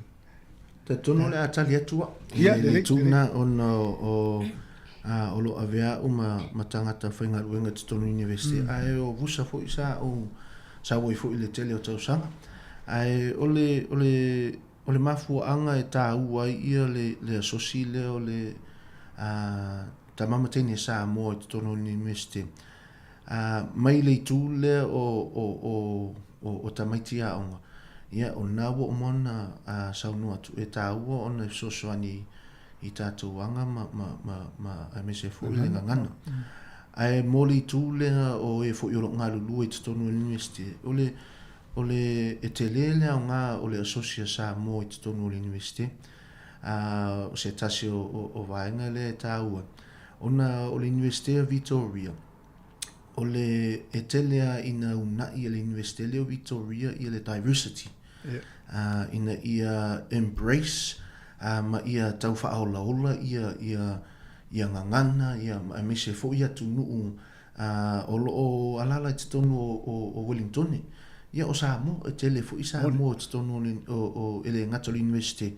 Ia o te totonu o Wellington e pe nau ta ingala na al university ina ia tama fai e whaaolaola ia tunu ese o totonu o university ia ele tu Pasifika lava ia o Sāmoa i pito i telea ia tamiti a onga ona soso ai lea ma tonga ma whaasalusola tua i totonu o Pasifika ai pe o le au ngana a le asosia Victoria Sāmoa i te tono le Victoria mai le tūleo le staff perspective ina ia una i le tūleo le diversity ia e au ngā tele mo le university whatāua i tangata Ai o le isi fo I tu o tele o whawhiwhianga ia e mese fo I o whatetainga o le whaunga. Le maasangi o na whaia ia mea ma te sema. O le taimi nei tu fue ua tele o na fia mana nao ia e fina ngalo li universite. Ina ia whaafia ia le au Pasifika. Ai Sinsilia ia vusa. Ona o le asosile o vusa na amata I le tasiiwa fitu tasi. O leva la. Leva. O le asosi pito I leva ale te tono li universite o Victoria. Ia o le asosi pito I te levo I le tele o tangata e nau e ia te tono o Victoria. Ia e pe o le o aungana o le asosi te tono o li universite. Ia e whaataua ia na I o tātou tangata Sāmoa. Ia e mese ia ina ia o le universite fi manao ia le lei se va ai le va ai ngal universite ia ina ia mai mo mai ia isi universite le te tono nusi. Ia e mese foi le lau tele o le nei foi ke le pero tātou ia pe o tāua na o le asosi. Ia le nei tausanga ia e mese foi inisi o tausanga o ma vai atu. O alan fofuanga le vusa mo nei tausanga. O le fofuanga te le lawa le tapena toi se matu o sosi ni tausanga o le sootanga conference. E whaanga solo le solo fitu au kuso se ingata le stol se fulu e tu o ono asosi mai New Zealand asosi tamam teni Sāmoa i ra whapeona malanga mai lalo ni Wellington matu te whai sootanga whatasi ia pelau tapen penanga ngā le alwa tua ia le usa mo nei vai taim. Lona vinga o le vai so fole na o to wale na o Victoria University mana asosi SS o lo ya o ku solte mile tali malo o to lo vusa ile ia asosi tamten Sāmoa malo o alan to tapenanga o le fatele taringa malo le o sauniti. Ia o taim ne lo fanga solo ia o ngā mea wai whatawa ia le tolo mato brackets o le itulia le academic o le culture ma le sports ia o ta pimpenanga la le vusalo iai o ngā mea le ngata foi leo to le nginga o le sports ia ai le ngata le whainga workshops a wale ia launga wha Sāmoa o le whainga o le ava o le o ina o tatu sulatonga ma le folfola sua ia o ta pimpenanga la nga ia le ngata foi lea i o avanua whapene i whalawilo ai le so i le community Sāmoa ni Wellington whaftai. Malo. O le ala se mana ongo le vusa mai a mātou tangata lau tele. O le se me o tau mana o mai a mātou. Ia, tai whaingo fia lava. Mana o mea lava le vusa tau soa ni mea tau tupe. Ia, o le tele o mātou fuafuanga e whaonga I lava ia halls a le community pa e tongi whare tupe I o le ala mātou whaalawiloa I e whai. E whaalawiloa toi fwoi ma mātou fundraising so lo whai o mana o mea lava lang o le community le ngata fwoi lea o le awa I atu mātou whaamoe ia wai le lava sea o ngā mātou te siva mai ai e le nisi o siva I ai o le ala e mana o mea I lava le awa I atu o tātou kato community a walang wina walong whanau o lo tono le wusa tai. O le no tau siri mo atu e manei fo I te tau atu ia. Whawhialan whaatupe ia tapinanga le wusa. E se mai le fundraising ia ma tuanga tupe le ua whangasolo. E inisi au wala o mo inse le ni fiso soni le tātou asos. Ia o le taimi nei o lo o tamawhai ia nei tamitia onga fo I e ia meo grants ia ma fiso soni le malo. Ia o le nā fo I waenga tu fue pe e 5% e ono maua. Ia ai 5% fo I e ono le maua. O le e pe o le pe ona Sāmoa tu fo I ia charisma. Ia o lo o temi nei o lo su e lava e nei whanau ia le tupe a la tō fo I ia e ala fo I fundraising. Ono le taimi nei ia wale tau o whaia sina tau o tātu soi fuang e pe o le nau ta inga na pe o se vaenga funa pole au tu funa o le au mai fo I o pepe ia me se fo charisma ina ia whaafonga me tatu atu ina ia mawai se so soani o mana ia tele ia ai le ngata na o le nau ta inga anai aloma whanau a te tono fo I o le vusa. ina ia au mai atu ia le tātou i le lautele po le tātou tunu i nisi o vaenga o le lātou porkalame ala fu i le sootanga ia o loo ai le i o atu le sootanga e iei fu i le lātou whaalinga e whaia o le atu ia pepe ma charisma e whailo atu le aso e whaia le whaalinga ta tonu foi o na aso ia mantua foi ia porkalame tātou tu fu e te le sa vali fua tu e te sauni atua po se tāla po se lua tāla e sosoani ia o lo te tama fai o au lewa na uma le vusa o matausanga ia le tama fai e sosoani nei tama fa nau foi o tātou atunu le la tu atu lewa no ia pepe fai lo atu le aso e fai e whaalinga ia peona saunu atu le sunga ia whaalinga i o le whaalinga le vusa le apa peona whaia e whaia lea i le aso luasu tasi o Auguso o le vai aso au tāpena atu ai mo le sotanga ia o le a whapeona whaailoa ai ia po kalame uma le vusa o lo tāpena ai mo le sotanga ai ala le whaatinu ino mātou siva le ngata fwoi leo pese o whafolasua o awa me uma lava le a whapeona whaalawiloa le community a wasa lato feedback le ngata fo i lea o ni whautuanga a wan mato tapen penanga wai whaatau wāre so tanga ia pe fo i lao na saunua ia whaaringa vusa e talia ina mali loto whaafitai se lua su sene se tāla le ala fo ina le aso le a whai fo i mare tau sala a sia mato asosi lea fiafi o fiala whai i mare taimi ia e whaia le universite e whaia le universite tama whaia ina ia whai le universite ia e se whesi na tupe e lei o le universite furi ai a matalia le aso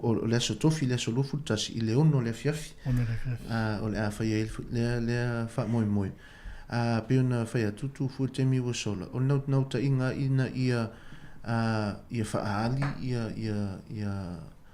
ia vaenga fo o alu ia fiafi ia maaso fo o whaia o ngā pese o ngā mea. Aile ngata ilea, ia o se feso soani e mana o mia mai si o tātou atu nuu. E ala fo ile i tū tau se leni. Aile ngata i se leni o whautuanga. E pe ure tā uana o le whaalinga.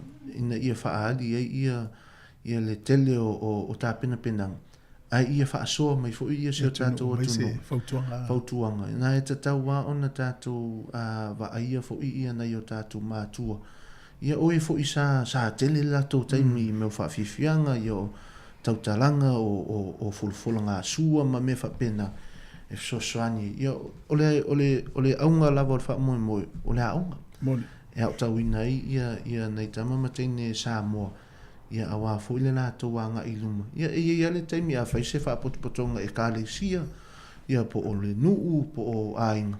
Nei te iua wala o meto ino nu. Ia sa we fola ia ia ele ia le wala o meto in. Ia ala o ta pena tu ia fesili mai po fenta pena tu. Ta pena meto no le busa. Ia nga ia tu loi mete tele me ia le tato tu o ma nei o sa uni vo na le e fa ia le foi tu tato anganu. Masa no ai le tele fa poi ponga mas fa na we wala o ia usiva. I le vala nei anga ia tua o saidi se leni. Ai se foi ponga po se fa na ula tama ia vile tu le vusa mai se au siva sto se fulu pe to se fulu do va fevia. Ta u ma le tongi. Mas inga lima se lau na o tu se fulu do le se van la se va se tol pe fa. Ja, o mele o ye o vusa so se mea. O le fai poi ponga o le lufu tasi. Ia o le fa potonga e fai ai le mea ma le mea.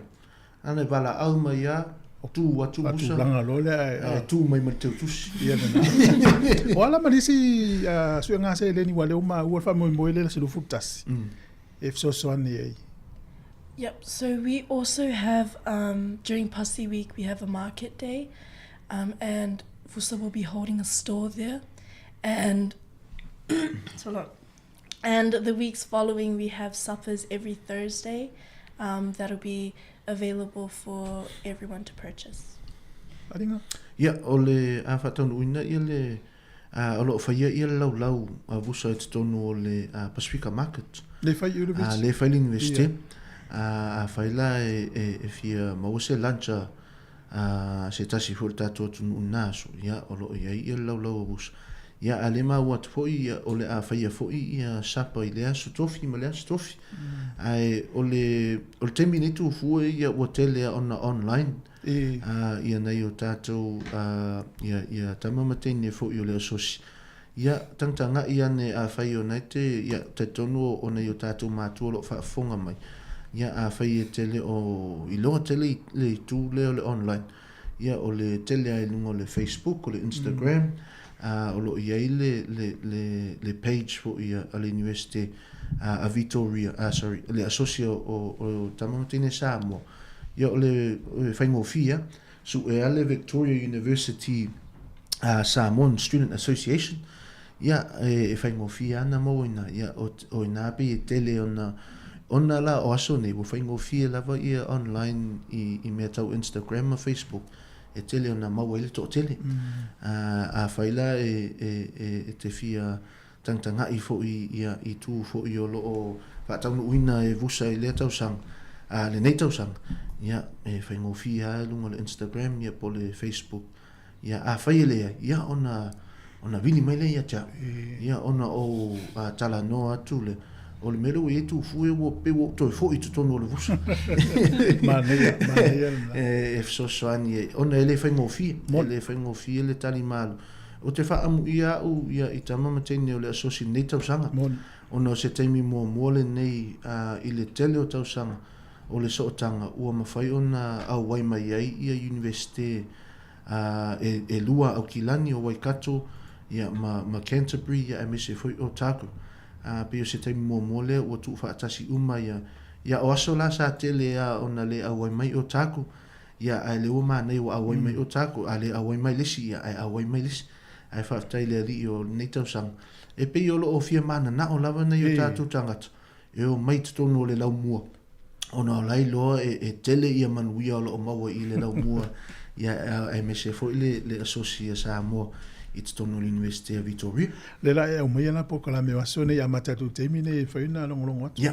Wa te iloa o le tele lau matua le ilo whanga le Instagram maisi a walana. O la u tangata mua na le fōai. Al vanga le whanganga ia tele platforms nga. Ia na mata e ai longa fōai. A la u matutua i whawhoma. Ia tama fōa, ia tama na. Ia mole tu whaftai whalinga mese ia sui o le tatu asosia le vusa. Whamanuia le tua whamalo la fōi. Tu sau tau ngā lulu e le whai e le vusa. La matanga na o tāpenanga o tau awale anga i lumo le whawhiona whaatutu pisinisi. Ia me tau leadership whawhiona e te ia ni whalaputonga pe a matua le a matatu i le vusa. Ia matou whamonianga na. Ia isi si vaianga ia whairo mai on tatu whātou whalea. Ia, whaftai lewa tu fui. Te tonu le a whai au masui o seo mātou vaianga fui. Ia, whaftai atua i le tātou o tunu. Ia, le whaafonga fui. Whaafonga mai ia me se fui le sila mai le polkalame nei tae au, ia o le aunga lava o le wha moi ia ina ia wha aulaola, ia le tātunga ngana e me se fo i tū maanga wha Sāmoa te tono o le universite. Ia o se tasi nei o awala, ia o le fia wha iloa tua nei o tātou mātua, ia o lo pisi lava ia nei o tātou tangata te tono o le universite e le ngata i le i mea onga ia e me se fo i mata upu ma mea lo tau ave. Ia ale tama foi e whaolaula ia le tātou foi, seo tātou atunu ia i te tono o universite. Pero na nota inga nā ina ia whaeloa tua i le tātou atunu. Ia nei te ua fesiding ia po lea me tuai mai e lea tama, ia po lea teine lea fiafi ma lea fiafi. Ia ai o le tama whainga lava. Ia awa foi ia le seo tātou atunu i te tono o le universite. Ia e mole atu lea nganga whaaftai tu fue. Ia mo tātou por kalame ni tai au ia me se fo tātou tunu ta tono o tau tāpua inga ia o lo manuia i mātou ia ai o le tatalu lava i mātou ia lofa le atua ma wha manuia ia fufuanga o le neiva yaso ia me se fo ia lofa fo ile li ia soani fo ia te mātou ia me se fo i tama mateni o vusa ia o le awhia ngai e ma le tali mālo ia awa fo ile sotanga nei tausanga a whai e fia mana o mia se soani anai o tātou mātua ia me se fo i tamaiti a onga ia awa fo i le universite ia ona whaelo mai lea i le olu o lua tolu o ono fitu lima olu o lua tolu o ono fitu lima ia ona tātou tala noana o le foi se upu ia po se se ngangana le taia o le tau tamari ia fa fonga anga tato tunu ia alo fa mangalo ia a tato va inga luma ia awa foi se manuia so tato tunu a inga ma ekalesia ia o se tala tuna ni taia o le nganga fa tai ma fa lo lava fa tai ia fa tai tele ia manuia tele so fa linga me so il tato social vusa ia fa so i fu mo le tai mi fa tai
wina fatu mulia au savavali ia pia metali malu watu mule au faafu ia tato savavali famamale tausa lema isukati no puta faalalo pauna kapista matku kama fala waina uma tato ora soifu manuia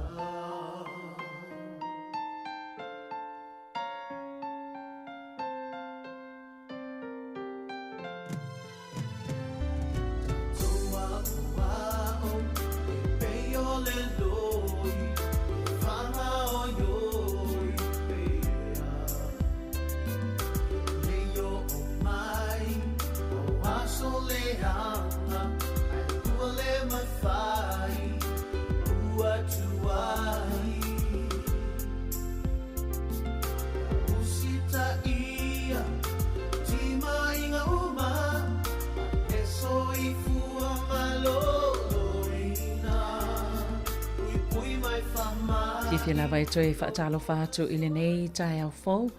Malo lava le soifua ia tau umalava. Whaftai ua mwhaifu ana tātou toi au lia mai le nei aso i le alofa maleanga le lei o le atua. Tātou toi whailoa i ei fo ilungo pe au le ea i le nei polo kalame pēna masani ai o le polo kalame o le soifua malo loina. Ia e fifia lava fo i e whailoa atu le nei tai au. Ia o lea ua whaatasi mai fo i se tasi o sui mai le au nanga a le kupenga o moana tātou te talanoa atili. Ia mwhaalau lofo i niso vaenga o la lātou tautua pei ona iei le nei vai tau o le soifuanga. O lea ua whaatasi mai ia le fionga ia pola tai vau vesi le ilua toi lolo ia e talanoa atu pol kalame o le nei tai au ia e wha malama vaenga tau o la lātou tautua.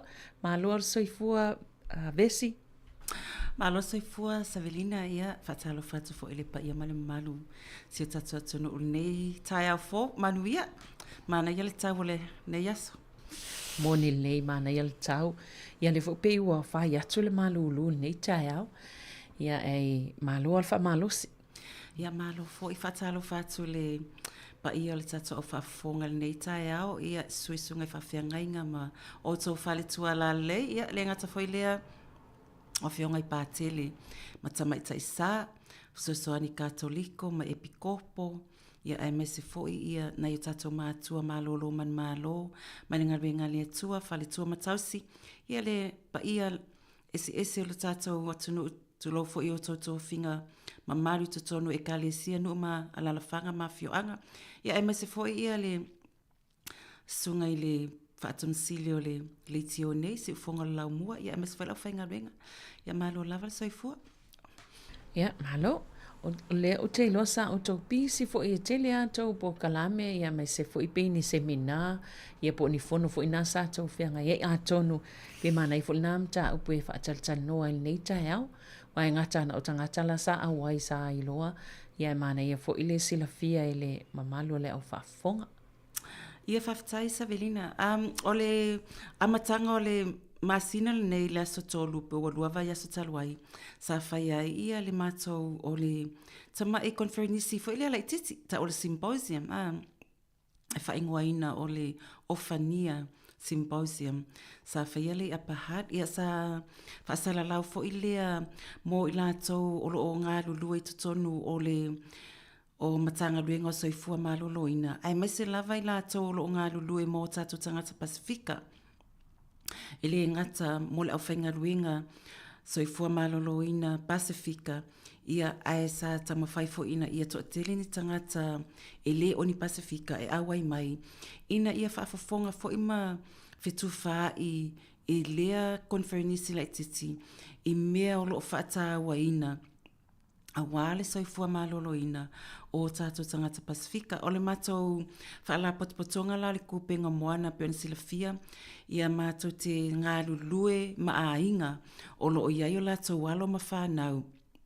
lalo le 5 tausanga.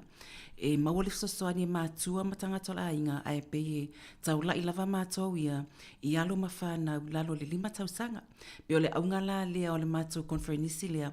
Mai o le mātou theme po le autu o le whaataua, po le whaamuamua o Pepe Pacifica, prioritizing Pacific babies. Pe o le mātou autu na, ia po le manu lauti.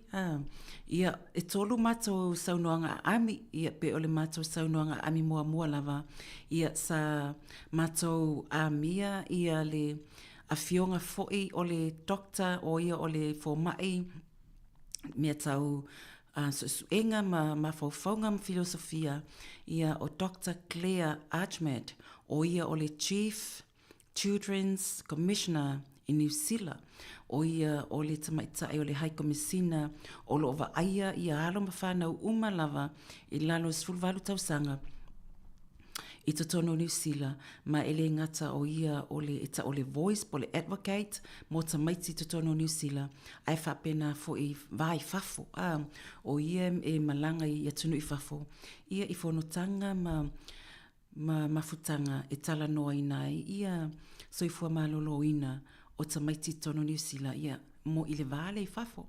Ia o le simato saunoanga ami, ia o tamaita le ia mili tapusoa lena, ma mai mawhasoa tu foi I le siaso. Ia, o ia lea le tasi o mato saunoanga ami, sa tala noa mili I le tūlanga soifua malolo ina o le mawhauwhau.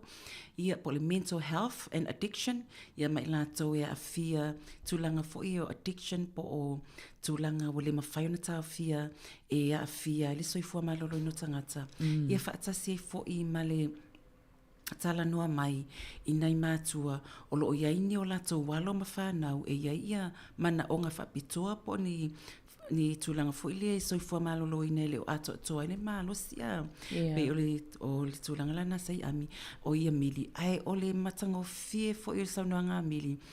O lo na alo e ona pe ona ta ue mili le sia so mamaftanga. Il tato matanga lena fai e isi o na alo e le tūlanga le o le autism o le autism la ai na matau sanglen te ana fai le mato symposium sa yele video na po emissionat siana tama o siana tama sa fa missionary Korea al tau sanga la le fo mai ia le na ami fa pitoa la vai milisiana tama e saweta la noa ma fa so mai lewa dos frutas tau sanga sta mai titi ile tūlanga o tupu wai wa ni sai mitato tala noi fa nawe fa le tonu pe ini mana onga fa pitoa mtulanga fa pena ai le o mfenta to fa longo le leo mai le tamai titi ai silan mana ia na sua tulava le faltua ia mili ma matusionalo leo matua stama ia le mana ia le tala noa mai ma fa soa mai tūlanga sai ai au tupu ai o afu in whaafita auri ia male lango e pe o le tūlanga ia mal saunoanga mulimuli ia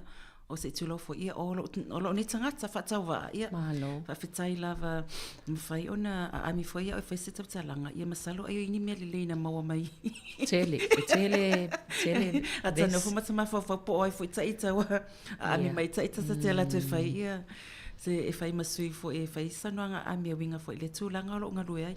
E tā ua te le mta upe te tala noa ai vesi wa ole mantua ali le ale amatanga mai ole fa fai le lengo le tamai titi e matua e lava i o fa pena fo na ato toa ia o te lole te le vaenga le te tā pena mai sau noa ai. Fa fita ia Savelina. Ia pela o le asola nei ia wo fa pea e mana ia fo isi pea whafafonga ia le pa ia male malo le tunu. Inisi fo o tapenanga sa o tapena ai ele mato symposium po le mato tanoanga lea.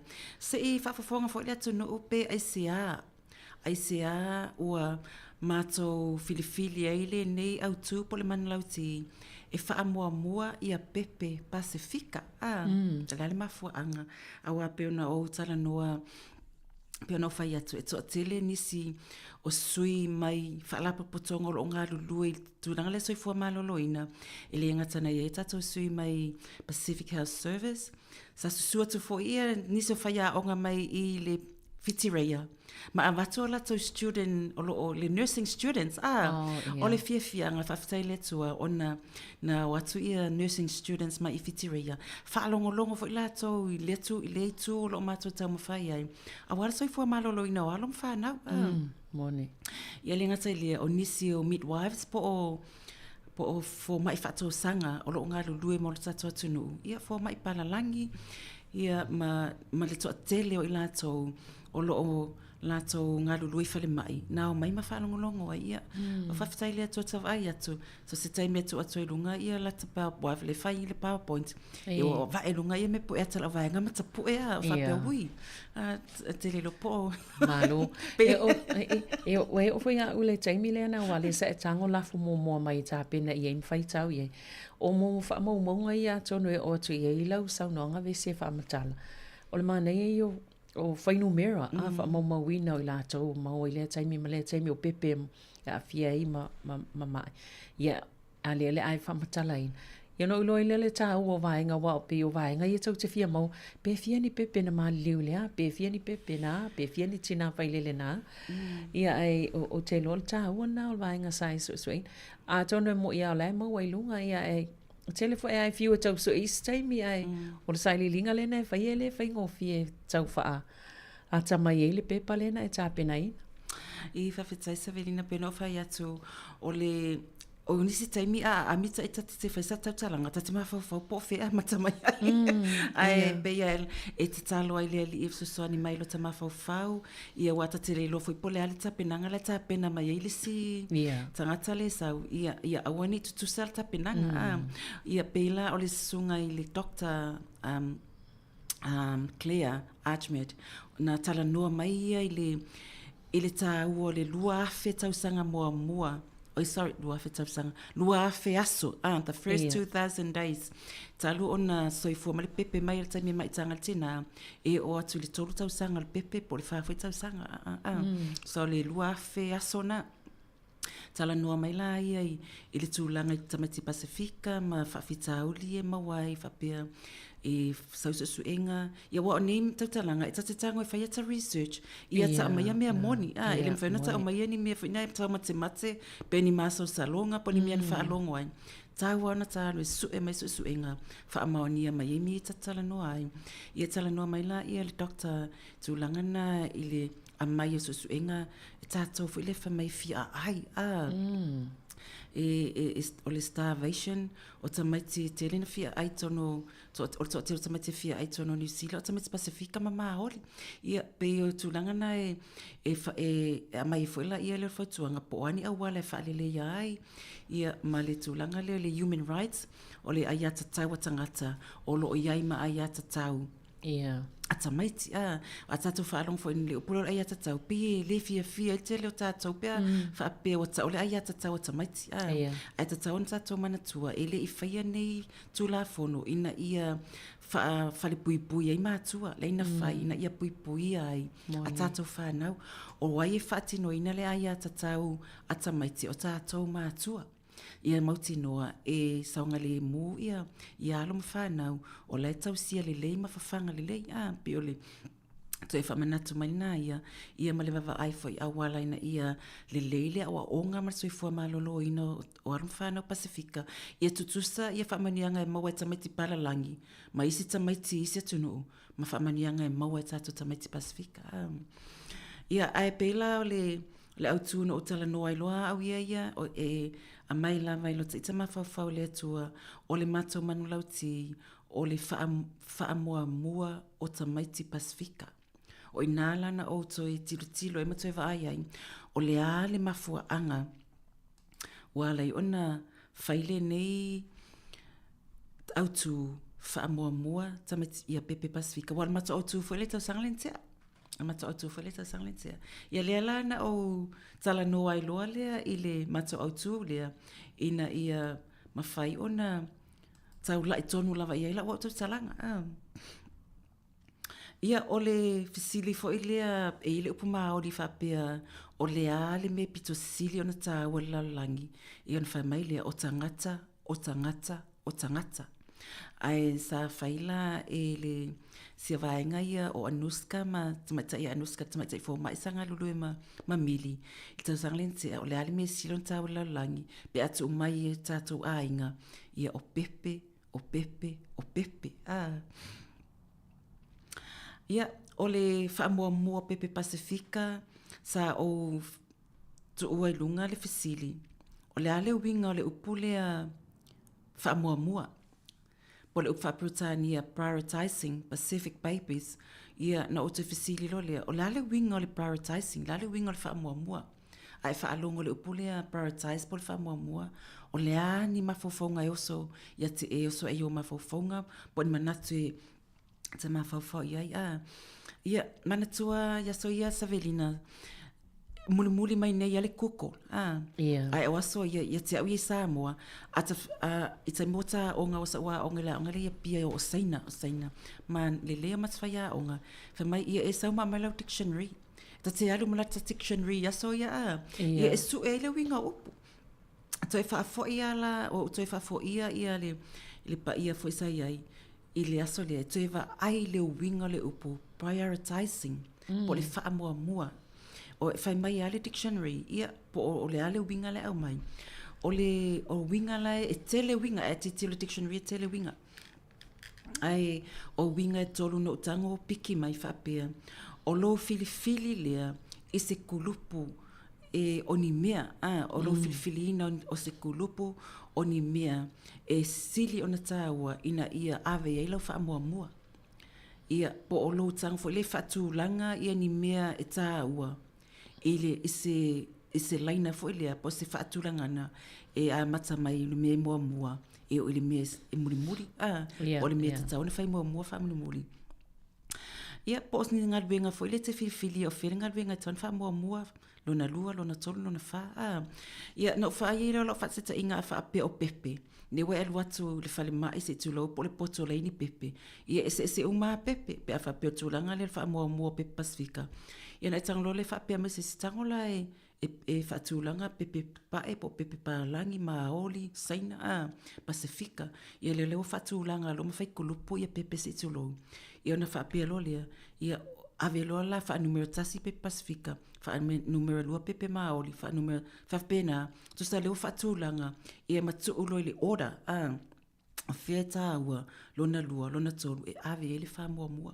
so fa te ingana na o faia ile tulanga le ta o le fa mua o le aseme te manatu e pe o se fa lave watupu ia e te whaatūlanga loa la mai whape o la avela wha mua ile melia o no mana o mia va verso soan e mo i mana o mia soan i eisi ai pe o tūlanga le la avela wha mua ia o lona lua o le Pasifika wa tatu tala no so tatu whaalonga so o ile upu Pasifika ia ese foi ia tangata malato whawinga ina o Pasifika pe foi lea atu foi lea ta whaonga ma promotinga o mea sisi tangata ata o le Pasifika pe i langona foi na whapea o se no whanga mawhana o se tūlanga fia e romantic foi ngale e o ta whawhara Pasifika wai e la so e mana ia le Sami ia maona lau whanua Pasifika na ai atu foi lai tangata ia o is tangata alam ina al tangata ia famel Pasifika pe la Pasifika ia pe wa masani foi tato New Zealand ata Pasifika tangata o mal Pasifika ia e tau whaatasi atoa ia ai o le dictionary o wa ai whapea o le upule Pasifika e whamata laini tangata mai le Pacific Island o lo no foi New Zealand ia po ni mea fo e fesota i matangata ena matangata Pasifika whamatalaina na ia na o tu wala i lunga le ata o le Pacific Island a Pacific Ocean o le Pacific Ocean o le o ngā samile sili o na te le lalolangi e lo loto foi ai o lo o iaina tama i motu ni i to tonu o le nei motu ma ua vai ina i ni vaenga se tolu le ta ua whapia Polynesia,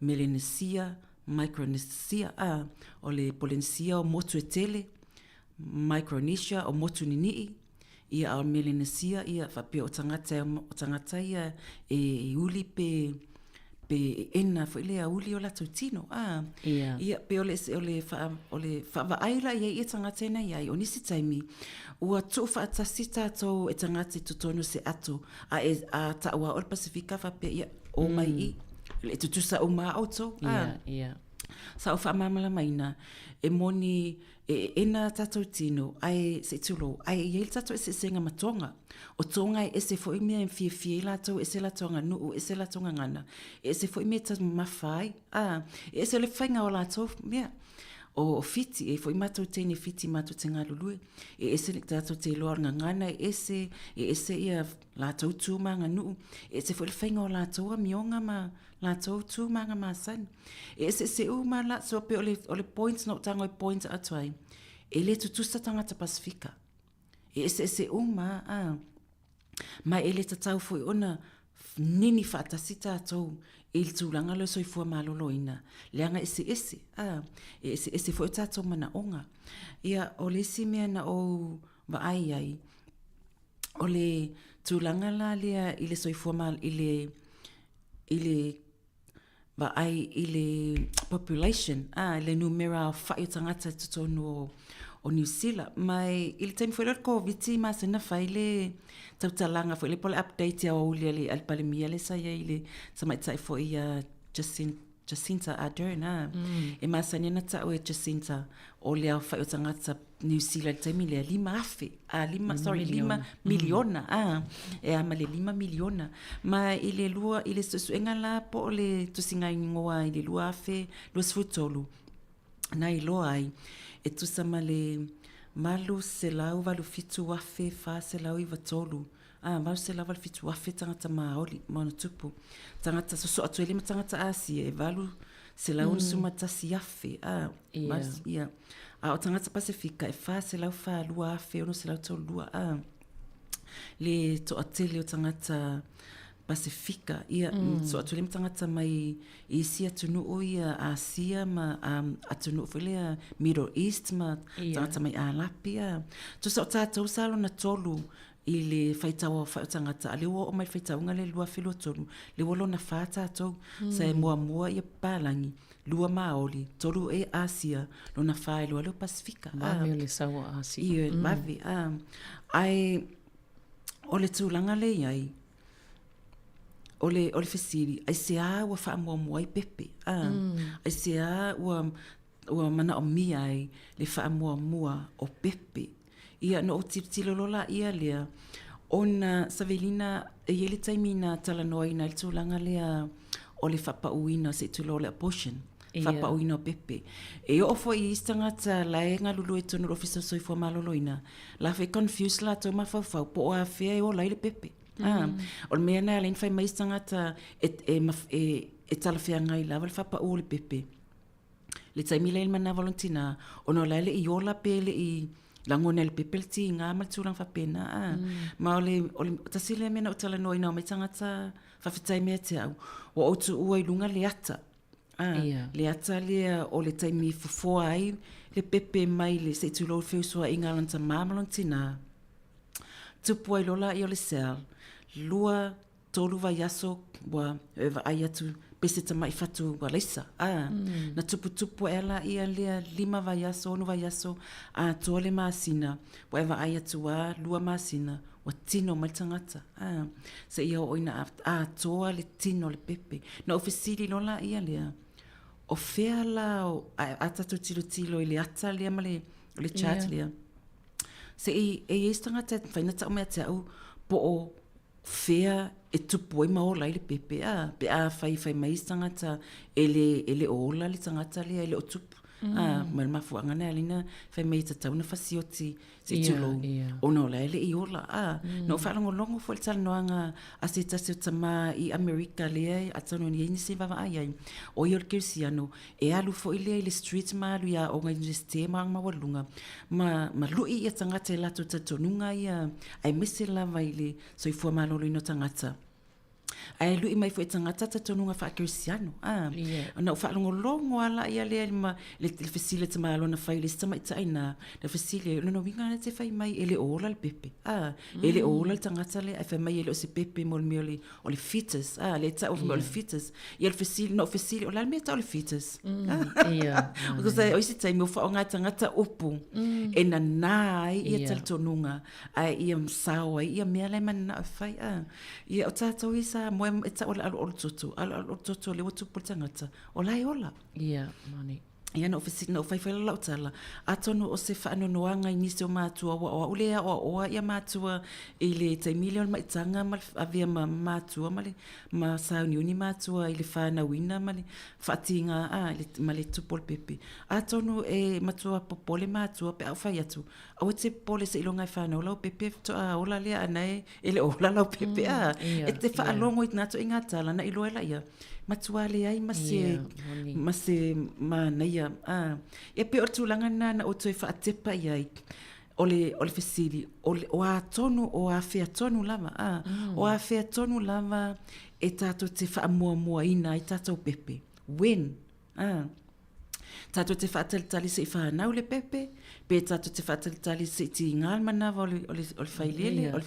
ole tina pe tato te fatalitali se ia se me tupu tulang fa pena o fesili o afea tato te fa mua ai a tato pepe Pasifika ia ona o fesili lo le mo va ai tato tilo o ani su enga o nei me uma spe ona eta ua Savelina o le to tele yo o le tele su enga o uma na fai tato pepe Pasifika lai ai su enga pe fon tatala no ele masina na te ai su enga le na fai mail Pacific Connect ia le foi na au mai ai ia leo po o tala noanga mai tama matina mai o lo tausia ia na yo tatu tangata lo fia ngai mai tanga ia ma ainga e tele ia su enga wo umana fai au nisi taimi e umana fai su enga ia mateu ai le tilo ia pela le no tango to langa ia su enga ia ma o to fa tilo o ia fai no mira ia lo le lo to siam fa mamowina ia pela na baba ai no to tilo nga itu ile lua felu se folu lua felu tasi lua felu lua lua felu tolu lua felu fa po le ale o fa inga o pepe fana na New Zealand ile tau sanga male tau sanga ai fia la fa inga o pepe Pasifika o lo fana na e rei to no fin mirale ia ma en boni ala tsala Savelina ana ole faya fo ile ana ole sawi ile health ma o faya le kose le ole fato sanga te milena o tele loa tele o pepe fana ole to sanga limas fulu ono afe limas fulu ono afe lo sla fitu pepe na fana nau ile lua afe lo se fulu e limas fulu valu afe fitu sla mal fitu pepe na fana nau le lua afe lo tas it's tonu lava leo New Zealand tonu lava leo New Zealand ole lua afe lua Ole tamilia lewa fo lewa matana lewa umaile lockdown lewa oh yes e ona sfuru e ona sfuru afe se la fa ia pepe fana na tonu New Zealand le lua fe lua tolu lima sfuru fitu afe ma se la uma le lima pepe fana New Zealand le lua fe lua fa e lima sfuru ono afe lua se la tolu sfuru malvalu i nei la fa numera ole lua fe lua se fulu e iwa afe lua se lauli ma lua pepe Pasifika na fana na wai lua afe lua tasi e iwa afe ma leono pepe Pasifika lua afe lua e iwa afe tolu se lau tasi lua afe lua tolu e iwa se lau fitu e iwa afe fitu se lauli ma iwa ia atau sangalentea lewa wo tatou de se fulu afe sulu afe ma le fitu tasi pepe ia pepe amana tua o nei fai numera e tricky for the fai fai numera ia a fa pe ole pepe o lon tama ole maoli altina e ta uloa pe tina maoli pe tama maoli na ave lola ia le ole whamuamua lolo Mao. Ai le tu o Pasifika. Ai a whapea o le tama o le Sāmoa tina o le niue. Ia Pasifika. Ia a whapea foi o le tama o pālangi ai o le tama o tina o Pasifika. Ia wālua ngai o le pālangi le... O i whamuamua. E whamuamua e si rona winga. E wailanga i le mawhai o na tau whaalua. It's a tawana tasi si kolo mo vanga ai alona winga la e te le tato pepe Pasifika ia favelave ia langa lai tawanga le si tu ia meana ai tele ia pepe Pasifika o lo o fana nau le tausanga ma le tausanga ia a faina fana so waloi tausanga le lua felos fululena le o fo i tu o tanga mai le lima tausanga ia una lai tawa tonu ia Ia tato wawaaila le tele o pepe whananau i lea tausanga ma le tausanga. Ia e mai se fo tato Pasifika pe no whai atu. Ia a whai o lai awha kasila o pepe. Ia luinga lai. Ele o ilalo la foi numero Pasifika. Ia so talo whai. Malo, vesi se i whaisina pese ia ona tato i fo i maila ia toi wha awau. Ona i te lea lau whamtalanga lea e sen mani fo i le whalongolongo ia ai se i tātu stato pese lea i antoi whaawawai lea.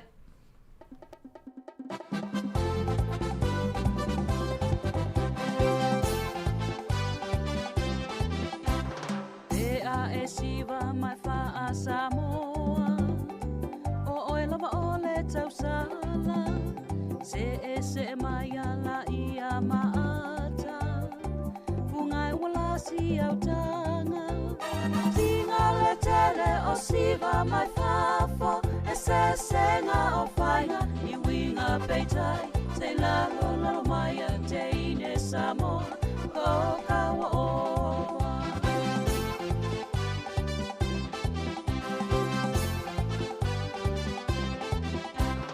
teine ai siwa au le whawaina ia ono mea na i lima ia sausi au tanga manaia ma ata folinga tinga la tele o siwa mai whafo e se senga o whaina i winga peitai se lalo mai a te ine Sāmoa ko kawa o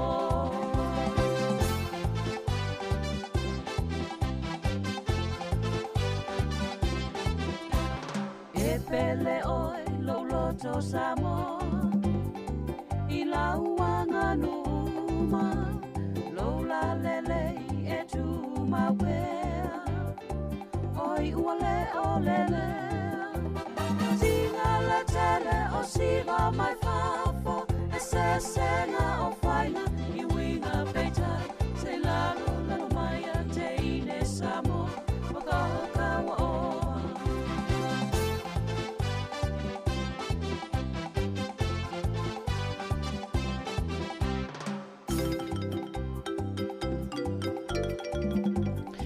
Ia lo tō whaafu mai pe le tātou po kalamara sei fo malo loina pe on tātou noa toi ma le fionga ia po la te wao vesi le lua toi lolo ia i le tangabenga ia po o le au aunanga a le kupenga o Moana ia ona e moni lava le lava star taimi vesi ai le leipia le whaawawa tua i o vaenga ina e tala noa ai ona lo te vatu te lia lau tāpenanga ia mana ia le la tu atu lewa noa toi whaawawa ai Ia whaftai Savelina, ia whatalo whatufo pa ima malo la tunu o whafonga mai, ia whia lava whisemi olo e whafonga mai ia. Whatalo whatu ia olo o whaoa watu ia le talanoanga e tu sai fo imala o tāpenanga i le mato symposium le na whai. Ia e winga i le mato autu whaamuamua pepe Pasifika. Lea lawa wa ai i le whainu mera o leo whainga o pepe whananau i le tausanga ma le tausanga. E le o ni tama i whainu mera.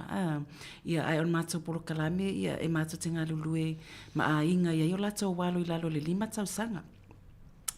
Mai i le suenga la i le wawa ai whainu mera ia olo o au mai e le ofisa soifua maloloina po le New Zealand Health New Zealand po le te whatuora. Whaatasi ai ma whaamaumaunga au mai le officers o le whaamaumaunga Statistic New Zealand. Ia Olo au mai ai. E whase lau toru iwa ia pepe mali liu, fetal death. I le lua lua lea, pe ona whatu lua lea aluanga ilunga le numera. Whase lau toru iwa ia pepe fetal death po pepe na mali liu la lea, a tau le fetal, ringa lai mali liu le whananau. O le miscarriage. Ai tolu se lau pepe na mali liu. Na le sitala, tu sai whase lau tolu iwa pepe lai ele I whananau si tulo, and a miscarriage. Ai tolu se lau ia pepe infant, na le sitala. Na winga la atu whaatasi I lau whailea, fitu se lau tolu iwa. E te le ia le numera. I le lua afe lua lea, nawa ai, tu sa e mawalunga le whai numera ta maiti Pasifika, I le numera lea le maliliu. Mai ole numera le te wawa aia tuesi tulo fo I tavelina. Wha mai e 8.2 per 1,000 births. Olona winga, a wha apea I le numera le ntati tiro iai lua lua. E iwa fe tolu se lau walu tasi ia pepe Pasifika. Na winga la e te tango tu vaenga ia ta iafe. Wha apea iafe. E mau e saule 8.2 ia pepe Pasifika, mai le afe lea. Runga winga lai matua tele. A whape iwa afe, ia winga 8.2 times 9. Runga winga, ele o ni umera lai titi. A tatu tilo, o le simiana o whamana atu e tangata le asolia. A ewa ai whai numera ia, ele na o ni whai numera. O ola, these are babies. O ola o tangata o pepe. E matua maua lunga tele lea whai numera. Ia e lona lua mai ia maoli e 5.9. E 5 te simale iwa ia pepe mali liu mai le afe pepe. So o le mea le te wawa ai ele o ni whai numera lai titi. So o mai ele maasia e 4.4 pepe e mali liu mai le afe pepe. Ia mantole ne ta wele si vaenga mua to lau fa matalanga. Lau fa inga ato au tangata so inga tangata no ese. O le mo lunga asia mama ori ina ilo tangata Pacific. A le a fua laile ile feita wa fa o pepe e mali liu o le mo lunga tato.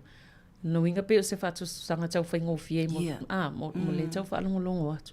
Ele pa ele pa leni. So e mawalunga ia asia tato le mawalalo la tau pepe malili. A tato le lo na fa ale mua le lisi. So tu langa na le alena na faile mato mato le man lauti fa mua pepe Pasifika. Titilo numera ia. Ele on tama numera. Mai le afe alfa pe 8.2 mai le afa atua e fio lolo. Ia 8.2 mai le afe ia pepe. Afe pepe whananau. Ia se tūlanga e tatau ona toe wawa ai e tātou ona mai tau sanga lua afe lua tasi na mawalunga ia le whainu mira.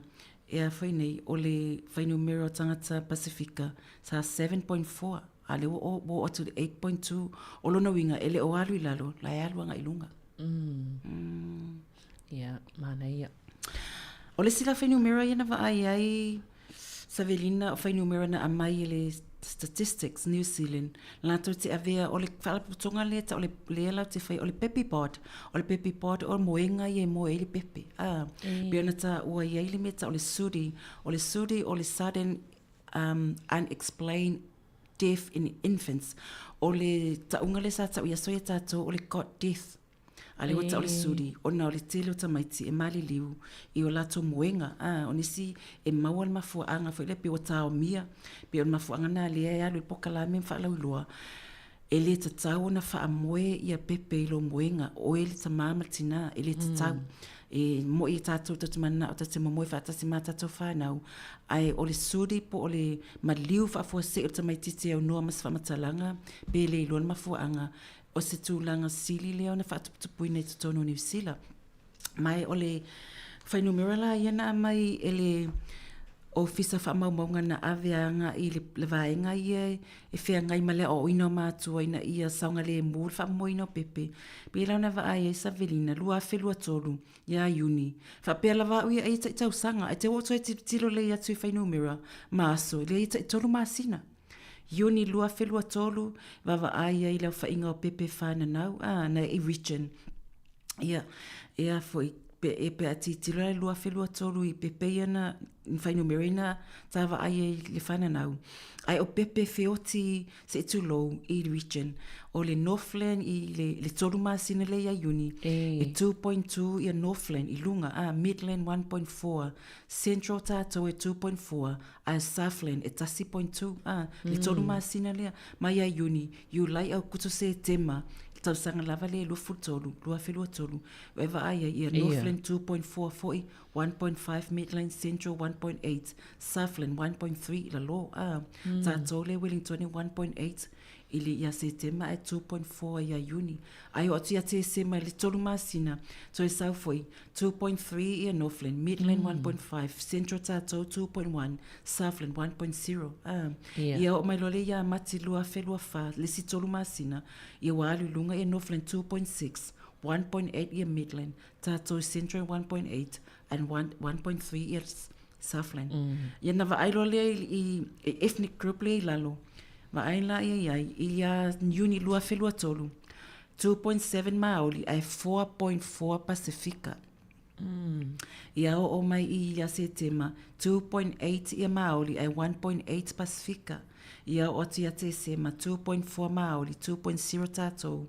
Ai o atu le lua whelua wha 2.8 ia Maori, 2.4 Pasifika. Ai manatua 2.4 from 8 from 2.4 mai le afe pepe ia whanau. Lona winga la awhai 2.4 lea times whape iwa afe pepe Pasifika. I lona winga e ova atu malilua e se funu montu pepe ia maliu. I le tolu masina. Le fai tolu masina. So so whainu mera ia no tango piki mai se tilo ia tātou. Mai na tu atulunga whātu whaina vai o mea pu ata tangata tapu e ai whātu lai tonu le online. It's online. O eva ai i le website ale Stats New Zealand le o numera whamamawina va ai i le website ale te whatuora va ai website ale Pepe Pot lea lau te au mai e alana au mai whaeloa mai ai e mana o mia le whaamua ave le whaamua ia sa au tala nolo lea ma tui whesili o a whea lai a mata mai le whaamua lea ia no tala nolo la ia lea i le tūlanga leo le suri ai na o tui tilo i le tatala noanga le tatala noa le vaso le nsi anu ave li poti wa tilo tangata le tilo li poti na nga le fo toi va ano tango tu fai ia kopi li poti va tu va ai i le tala mai atina tala tamai winga susu engana na fai susu engana fai taimile mai tanga itina i le ngata o le tali mea tamatina ia no o fai loa le iai a tatu mana o wha mua tatu Pepe Pasifika wha mua tina wha tina. Ma fuanga na le alina whai mato awa onga. Mo tina maitanga. Mo lato pa anga, mo lato ainga. Se iyo mai whaalongolongo. E le na ole tala noa ole taimil maitanga. Ai tala noa i soi fua malolo ina a toa lava ole tina e a fia i le pepe. E le ngata ole tino. A ole mawhau foi. Ma le anganga. A soi fua malolo ina le tina. E soi fua malolo ina foi le pepe. Bela na o whaari le atale ma le taimilea ua whiusua e le tamama tina se tulou ma fofo ai le tamaititi po tangata i tutonu le manawa tina e a matama ina ia saunga le mu le si o manga o tina saunga le mu ana mea tau mafa ia saunga le mu lona tino ia malona mafau a ua a wha le tonu le tino tina ma mai ia mawhatia i mea i popole i li potilena au mai i mea ese popole ai mato tu vale tina ele saunga le mul pepele ele mfaiona ona ola saunga le mul ta metitile la ola vai il numero ta meti fioti le fana na se tulo tele na numero lo winga e va aita to o fe a mata mai ta fa mua a o ai fo i fa mua o le tiute o ai le va ainga o pepe nei Tato tele whatatali se i ol whale mai pese i saul fo mai whatosanga. A matai tono la inga.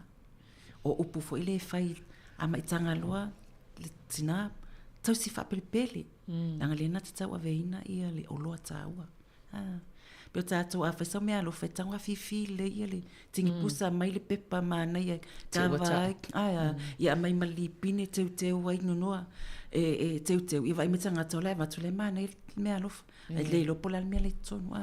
Ia whapena fo ia teu ma ai whale le tina. Le taimi le mai tanga ai. Ai lo olwa pio le mea lenta ue ta pokalamita vasolentia masinentia e lai mai tanga sina ia lai tuli ale fainga luenga alai fai mai sau me fai le kalesia sau me fai le no patina ala vai tu ole la vasi tina avela fa mo mortina vai pole le na me tau mafalai tau mafai po fia Mane, a whape toe mawhau leo whaafunga le tele o pol kalame i wa mai a sa tal noa i lawa ni mta upul nei wa inga leo le tina i le taimi fito a fuafua i mao o lawa le taimi whana wai. A toe mana tu e le tele i wa inga i sa tal noa i whaamatala. I sel mana i toe a whape toe mola mano toe o i ilunga i pol kalame na le ilunga tato o tato waso ia na whaalauloa ma whaasalalau atu ai matala no atu ai vesi ia e sele mana ia a e mol pokalame fo ilana nei vesi te ua iesi so whaafonga mai e fia maua ia whaamaumaunga ia i lau ia a mana i fo ila pe a whape te ua o ise se vili mai le fo le taulau telefoni e fia so ta ia tu ia o e pe ise me toi whaapula atili o lau Sanoanga le na fai. Ia a fai o yeise se fia awai me a fape o stina mai tanga pe te sila fia fo ise se lo mai tanga e ma fai na avatu ia la numera o le ma fai na wa ilunga le mata website na wa tala le mata website fo le kupenga o moana kupenga le upu po to e lau po o niwe ia le upenga moana ia e fafsota e mai o lo ia fo ia le numera Fansos ta mai e peso e au lunga Facebook o te Facebook kai te miu. So e lunga Facebook ia vesi Maria le loto lolo ia mai e sau message po se au e te fi awai mai mata po kalame ai e o lo mata tanoanga le ia to tele fa la tonga le blanket New Zealand sa fa foi la to su enga awa le fa le la to tua mo Pacifica linga foi le ni se po kalame tonga University tonga I wai BYU I Hawaii ma nei ai o lato fa proclamina fai o le honoring motherhood o le honoring to sa le fa alolongia tina ma nei ia ai el mat proclamina le so lus futolu le so lulu vaso le ta o le inati le fo ina malanga mai ai ia le fa le tua fo ia tua Polima ia mamatala noa atu ia e whaia le la solulu vaso le ia fesota e mai pe e fi awai mai ma le roots motama la sosfutolu o aukuso whaia le sunga ia Dan o live ia ai o le pokalame le motina maitanga ia e whaia lava ia solulu vai o vai aso uma fesota e mai ia po le weekend foi ia le foi whaila pokalame le weekend nei wha umai ia le lua weekend o na iungali ia mato singa le lue Ia, malo. Ia whaftai tele lava vesi. Ia na e mwhena e asiasi e i vahangana pion whailo atu e vesi. Ia e bea fia maua tili ni whaamtalanga i winga lan talanoanga nei aso. Ia e onol taimi whaftai tele lava. Talton fuito e maustafe lo inga i le masina. Ia e mole nei tae au. Ia manuia lava ngā luenga o whianga ia me se fultau tua ala o tau fwoi au nanga le kupenga moana. Ia e o tatu pokalam fo inale malo la fafonga faftai fo ile fafonga mai I faftai tele lava Sāmoa ia manuia fo nei ia som fo fuanga tau fa soifua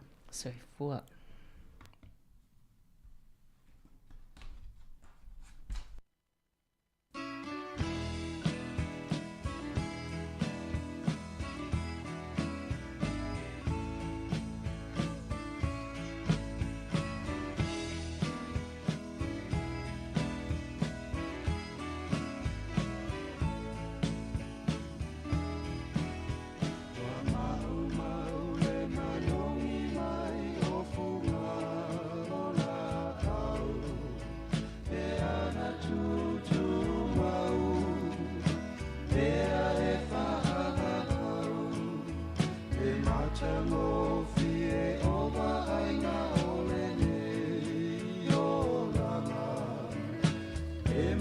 e mafo i le pala pala. Ao e ua punitia e o fetu o le lami. Totofa a tau tau. O le ali a le matani. Manu lele ua ngalo atu lava ala tau tau sani. Ina ua ele to e wha atasi. E rosa oe o le wha ato ana sa pele uma ia ngana.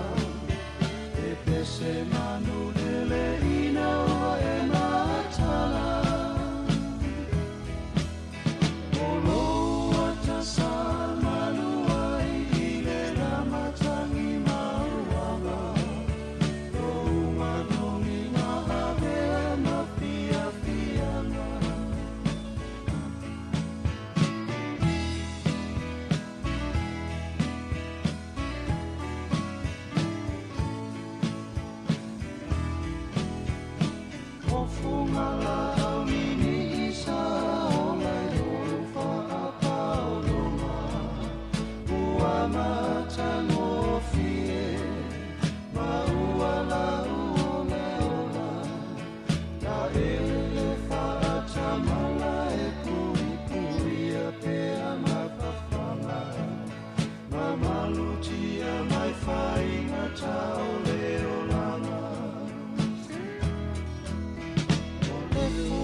Se pagato amati lava, ma ototo inai se fatula, ma la oma olo nei loto, ia una ia soma sau.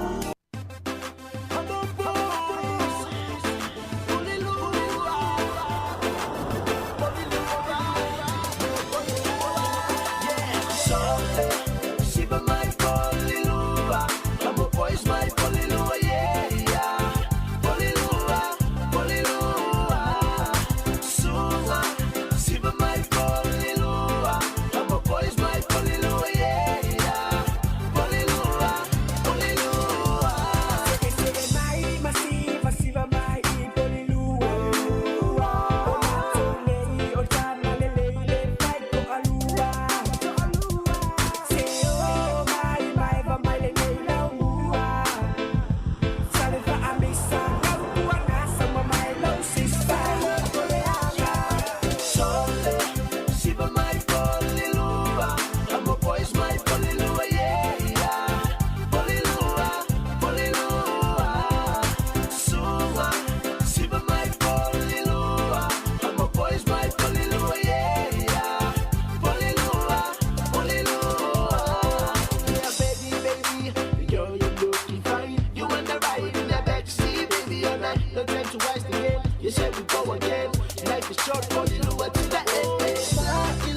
I'm a boy's my Porirua, yeah.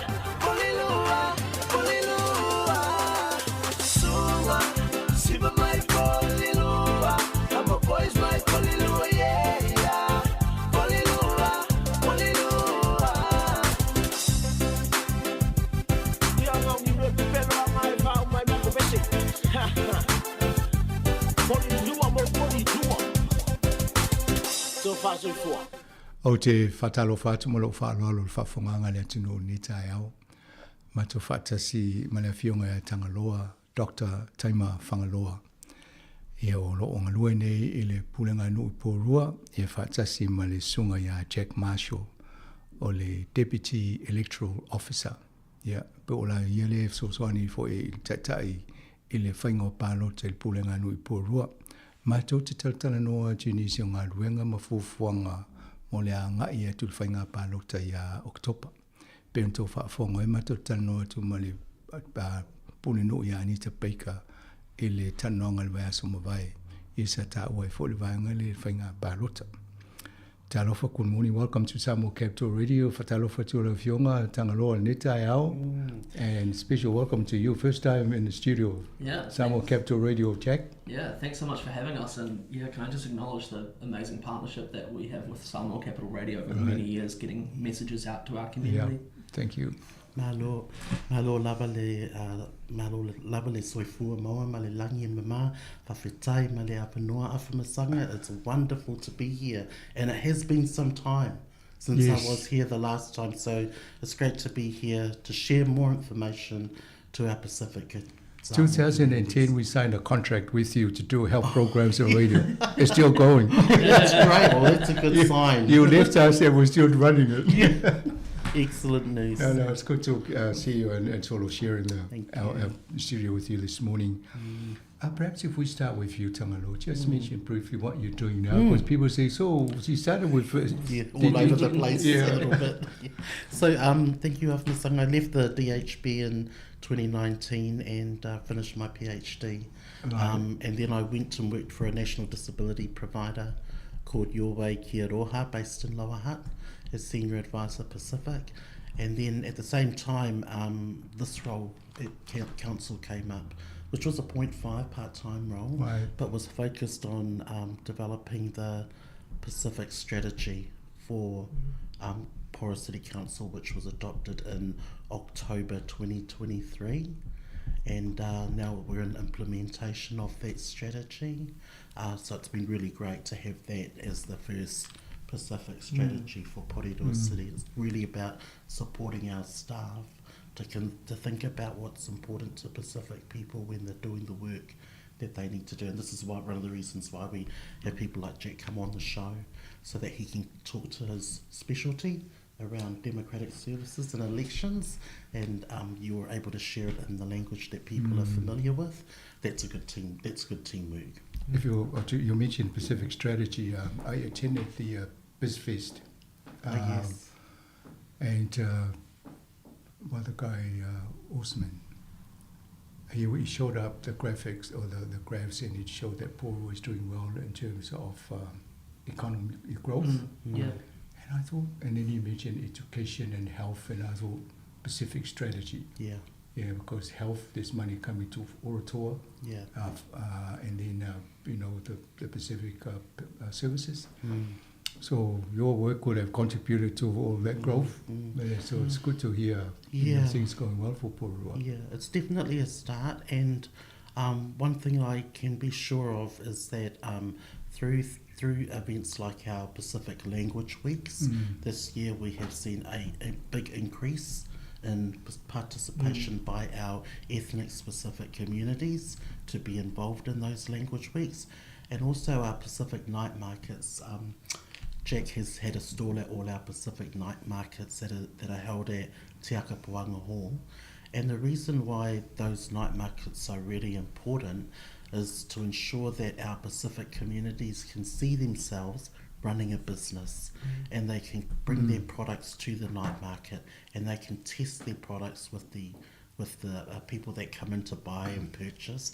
At the last night market, we had Porirua College come and put up and Jack was there too. They put up 6 stalls selling things like food, Pacific food, but also jewellery, apparel, T-shirts, and they sold out. And it was actually that program, the 6 stores were associated with their business program at Porirua College. It's part of their curriculum. So we invited them to come and use the night market to test the kids' products. They did, they sold out, and they're wanting to come back. Brilliant. So I think that's a really good way. You were there too, Jack, weren't you? Yeah, that was fantastic. And, you know, you had their teacher as well helping them with like tax matters and things like that. So they were getting that practical application of actually how a business works in context, which was, it was so cool to see. So how did was it just cash transaction, or did they have a little money? Some of it was through internet. Device where you go cash and tap internet, We sort of haven't got to the point where we can have EFTPOS, because EFTPOS is really important, but you know, our people adapt, the stallholders adapt, and you often see them giving their account number across, and then people go into their banking app and pay the money, and then they should do a screenshot, and that's a way of proving that they paid for it. But you know, I think, and Jack's actually been attending those night markets for a while now. Particularly this year, we have seen an increase in stallholders, different stallholders, and one of our stallholders, we have referred them to our economic development team, and then they have referred them through to Wellington because their product is ready to go on the shelf at supermarkets. Right. So if we can get things like that happening, that's Ola Kamatanga working really, really well in the community. That's great, very good. Let me try and if I can recall this. It's a lengthy conversation. Ole tato malo whalungia pe on tō si sila mai e o tō leo mai mō mai lungo tato Facebook ma le YouTube ia o le whiongi a Tangaloa, Dr. Taima Whangaloa. Sangalua mō fo le Capital and Coast DHB i vai taimire ma sui fō maloloina. O iele ne sain iele whea ngai ngā fo iele mo le polkalame sui fō maloloina leo watu nei na amata ma le lua awhis furu. I o taimine leo whaalia. Ia leo anga lua le pulenga anu i Porirua. Ale na whaile lato Pacific Strategy na wha nauloa aloa ia ia o topa lua wheluas fumaltolu. Ia mai fōlinga mai tamu whainga lato i nei le fo ina whia lansanoanga ia onga. Na awai le lato night market, Paul market, le fo ia whiawhiwas wharili. Le fo te ima le songa Jack. Ia o nana mō i mawina ele le o mea whatau e alum whanau mai ia onga i nei Porirua. Ia tono o mani e fo i whatata inga na i tamaiti ina i lo le whainga mō meo business. Ia mawa ai e to inga o loa me whai o na tauri e la to fo inga ruenga. Ai o le sila va enga le tano e na tano sa no ia tangalo. Ile ta ua o tato polkalame ma le whao whailonga ina o ngana Sāmoa motor Pasifika. Le tupu e whatupula i e tono o Porirua nei. Ia pefo na mun mau le pule no. Ile tumo la toto te lo tangata awai i vaenga whapea. Ia e au e tama wai fo i ngana motor Pasifika i fofuanga lo whai e tono pule ngano i Porirua. Thank you for that. Wow, one more thing. Ina wal ese mai le fionga tangalo mai tai le pulenga whawhalma. Ia na lulo le whaila na to alu le aonga ia le la mola na PhD mo whawhonganga le tunu. Ion mena le te vai ese si a taima mo se vai taima. Ia le la whamanu ia fo ila na aonga i whaimolo na whailonga na ia maulonga lua e nei i Porirua. Ia le la to e whelo i lungo le tato polkalame ne le tai o nei. Thank you, Taima. Jack, let's come to you. Tell our listeners about yourself. What's your role in? What's my role? So I'm the Deputy Electoral Officer at Porirua City Council. And what that means is I am the person on the ground running our elections for local government, so for Porirua City Council. On a day-to-day basis, I also manage the team who looks after the council meetings. So if you've ever been bored on YouTube and watched a council meeting live stream, that's my team. Right. And we make sure that the council makes decisions legally and properly. And that additionally that people can come into council and speak to their council and get in touch with them. Oh, very good. So that keeps you on the pulse of what's happening in the community as well as the council members when they're doing the discussion of events. Hopefully. We're definitely in the room. And we hear some interesting discussions, and it's a really fun job to be in. Okay. Ole sunga ya check marshal pe on to fa fonga mai ia o ia le o tu so le Porirua le o le vaenga le va ia le ia whainga palote tonu Porirua. Ia malisi vaenga tā o la ngalwenga le na i tā o la toi whatulanganga ma whaasala wina i lungo le interneti i whonutanga a le pulenga no i Porirua. Ia lo iso stay ala i to te mai mo mai whono a Porirua Council. Ia o le ia i tua ia le sunga ia check malana au whainga wenga la tōna eva ia. Thank you for that. So let's come to the local elections. It's a 3-year cycle, is that right? Yeah, so we have elections every 3 years. So we've got elections this year and then next time in 2028. So were you there with the last elections? Yeah, so I've been there since 2019, so this is my third election on the team. And then before that, I was actually a member of the Tawa Community Board just down the road. So I started on that in 2013, so yeah, it's probably my 5th election cycle on either side of. So looking back with the elections in the past years leading up to, we've got one coming up, what are some of the changes you notice in the cycle?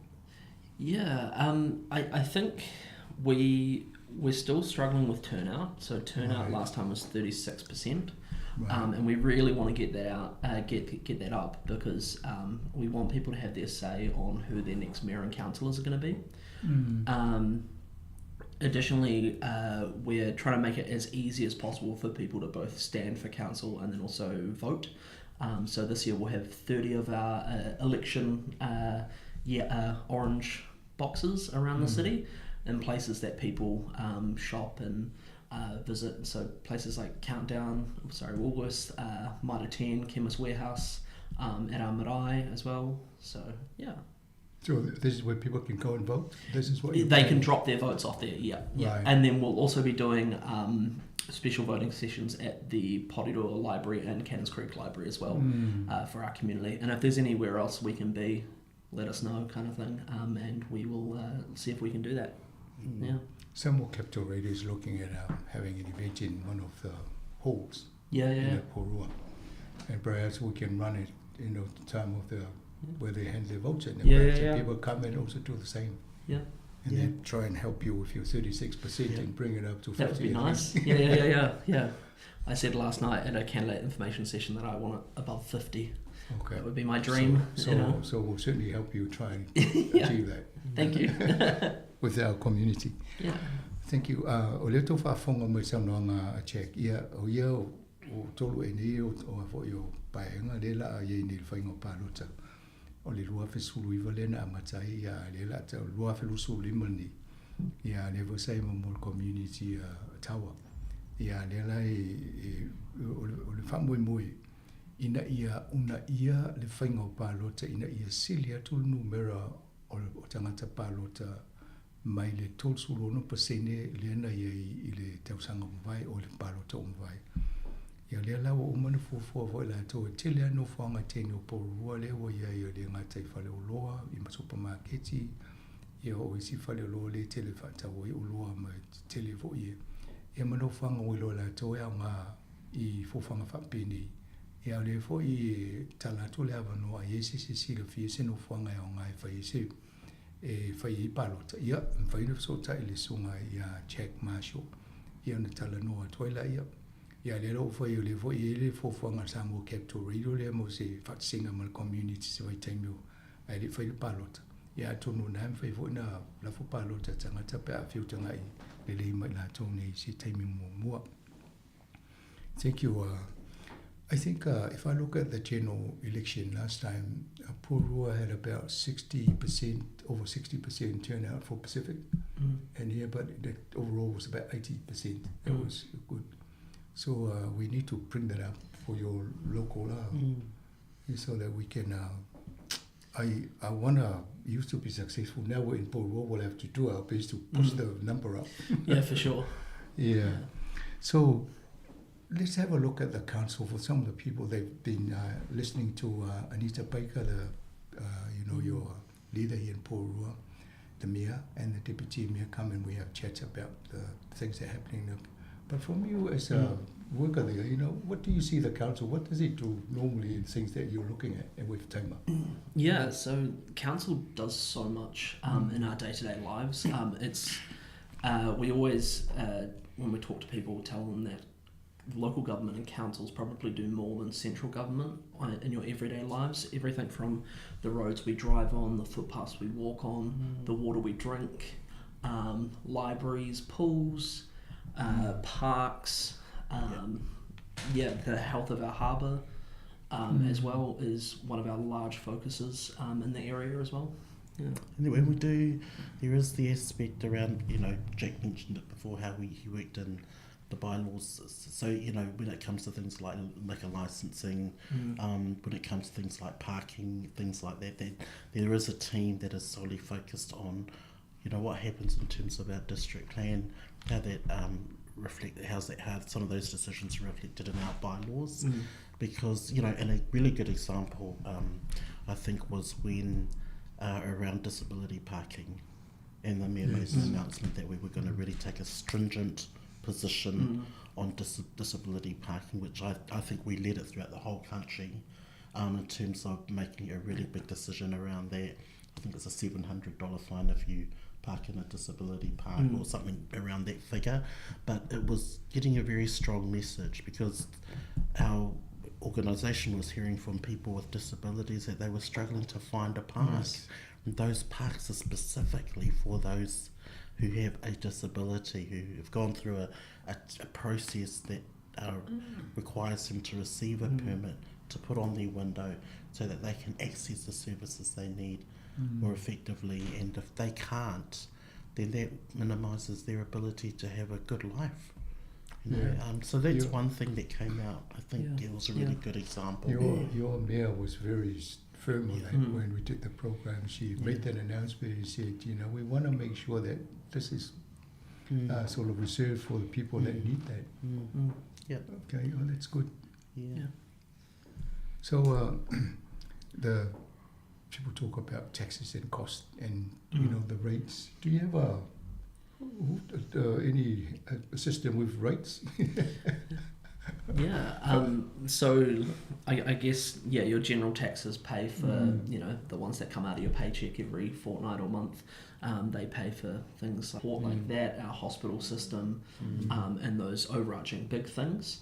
And then our rates pay for, as we said, roads, footpaths, pools, libraries, parks. And then also assisting us to be able to help with that regulatory enforcement stuff. So making sure people are parking correctly and not taking up disability parks when they're not allowed to. So and there is also the ability to receive an assessment around the rates rebate. And I don't know. I've never seen the figures as to. I don't think they collect ethnicity wise, so it's difficult for us to say this many Pacific people receive the rates rebase. It's really difficult for us. But also, if we can do it geographically, like how many people in Eastern Porirua, because we know the population's really big, receive a rates rebates, will give us a really good indication of whether that number's high enough. Because we know we have an ageing population, and one of the qualifications is around you're on a fixed income, potentially superannuation. Then yes, you should be, and you might have the community services card.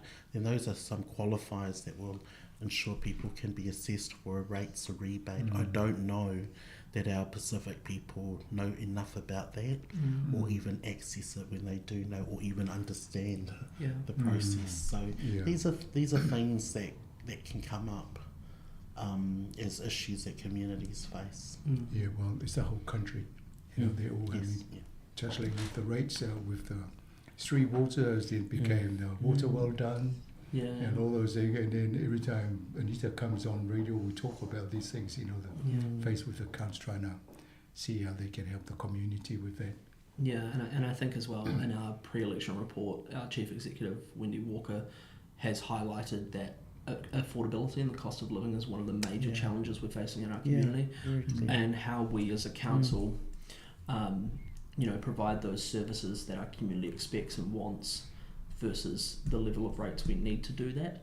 And how that is now becoming becoming an issue for our community with the rates, and especially, as you said, local water done well as we move to that. Yes, Ole vaingale matatano anga vui whafunga ole tanoa whalau tele fo nisi o tanoa ngai masani ne matu tatanoa toi mole pulenu o Porirua ia mole suipunu I vaenga I le ngaruenga mal whatupenga o ngaruenga pulenga nu ia ma onanga lo o whaonga tato I tonu Porirua mai o tanoanga fo ia e tutusa lele ia mai si vaenga o New Zealand tala noa I fo ia tupe whaalu e pulenga nu mo a onanga e whaonga tato e awala tele o vai ia le tau mo le tolu vai 3 Waters ia le vai tau mafa ia o le vai le mai sau mai tonu o mukuka ma falta ele ma toa pa ia ma vai timu ia o le o sui e le si whainga malole ne o le to 3 Waters ia le water well done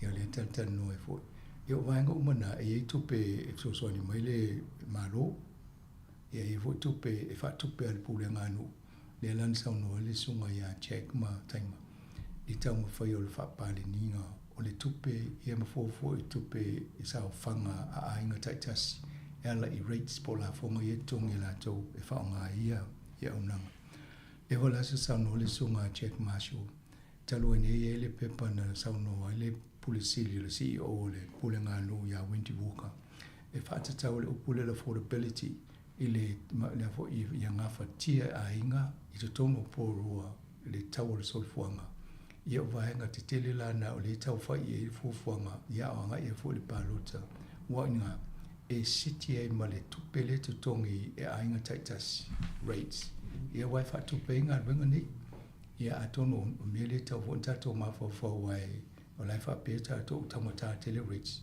ia la voi fofo e pulenga nu ia talawhenga I mal whatu penga o onanga e wale talimana o I fo I motata tangata yeah, it's a hard job for council. You want to deliver the best for your community, but the cost, because they have to pay for it. Yeah. And it's not very nice to go election year and say, oh, you're going to pay 10%.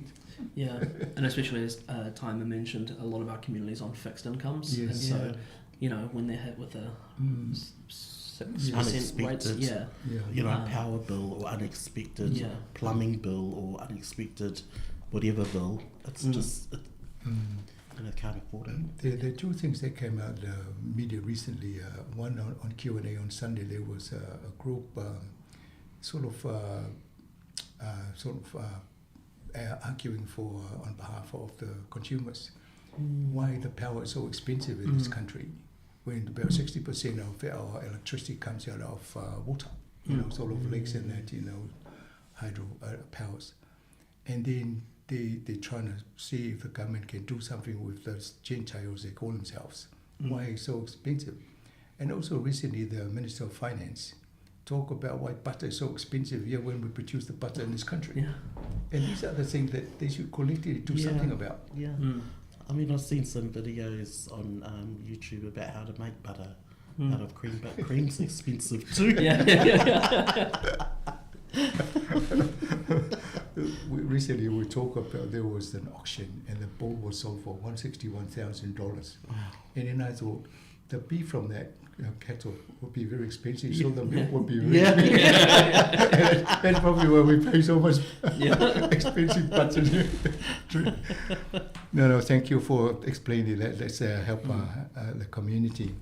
So the elections, obviously when you talk about 36% turnout out for that, there's people that don't even bother. So the question for us is, how can we motivate those people?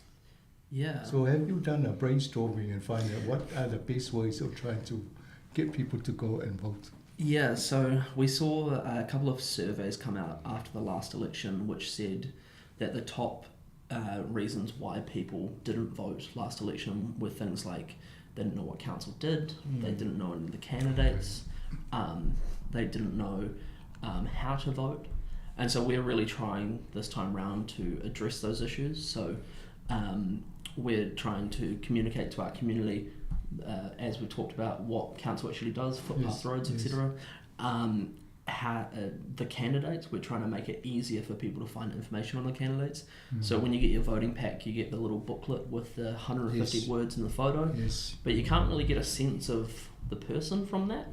So we do videos with our candidates, so the 90-second long videos where they can tell you, the voter, why you should vote for them, and what their plans and what their thoughts are about Porirua. And we got really good feedback on that last time. People really found that useful to be able to get a sense of the person they were probably going to vote for. And then making it easier to vote is one of our big focuses. So being in our community, 30 voting bins across the city so people can drop their vote there, community voting sessions so people can come along and get assistance to vote, hopefully in their language as well.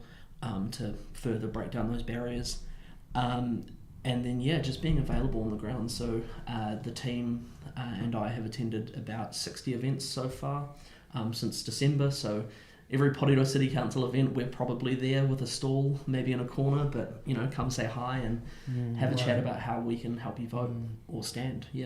Between now and the election, you should spend your time. Come in and we'll have a chat every second week. That'd be great. That would be great. We'll just pick on the topic and we'll just expand on that. We don't have to do a long session. Because things are always developing in Jack's space. There's things like translations are going to eventually be developed, and connections with some of our local providers and groups.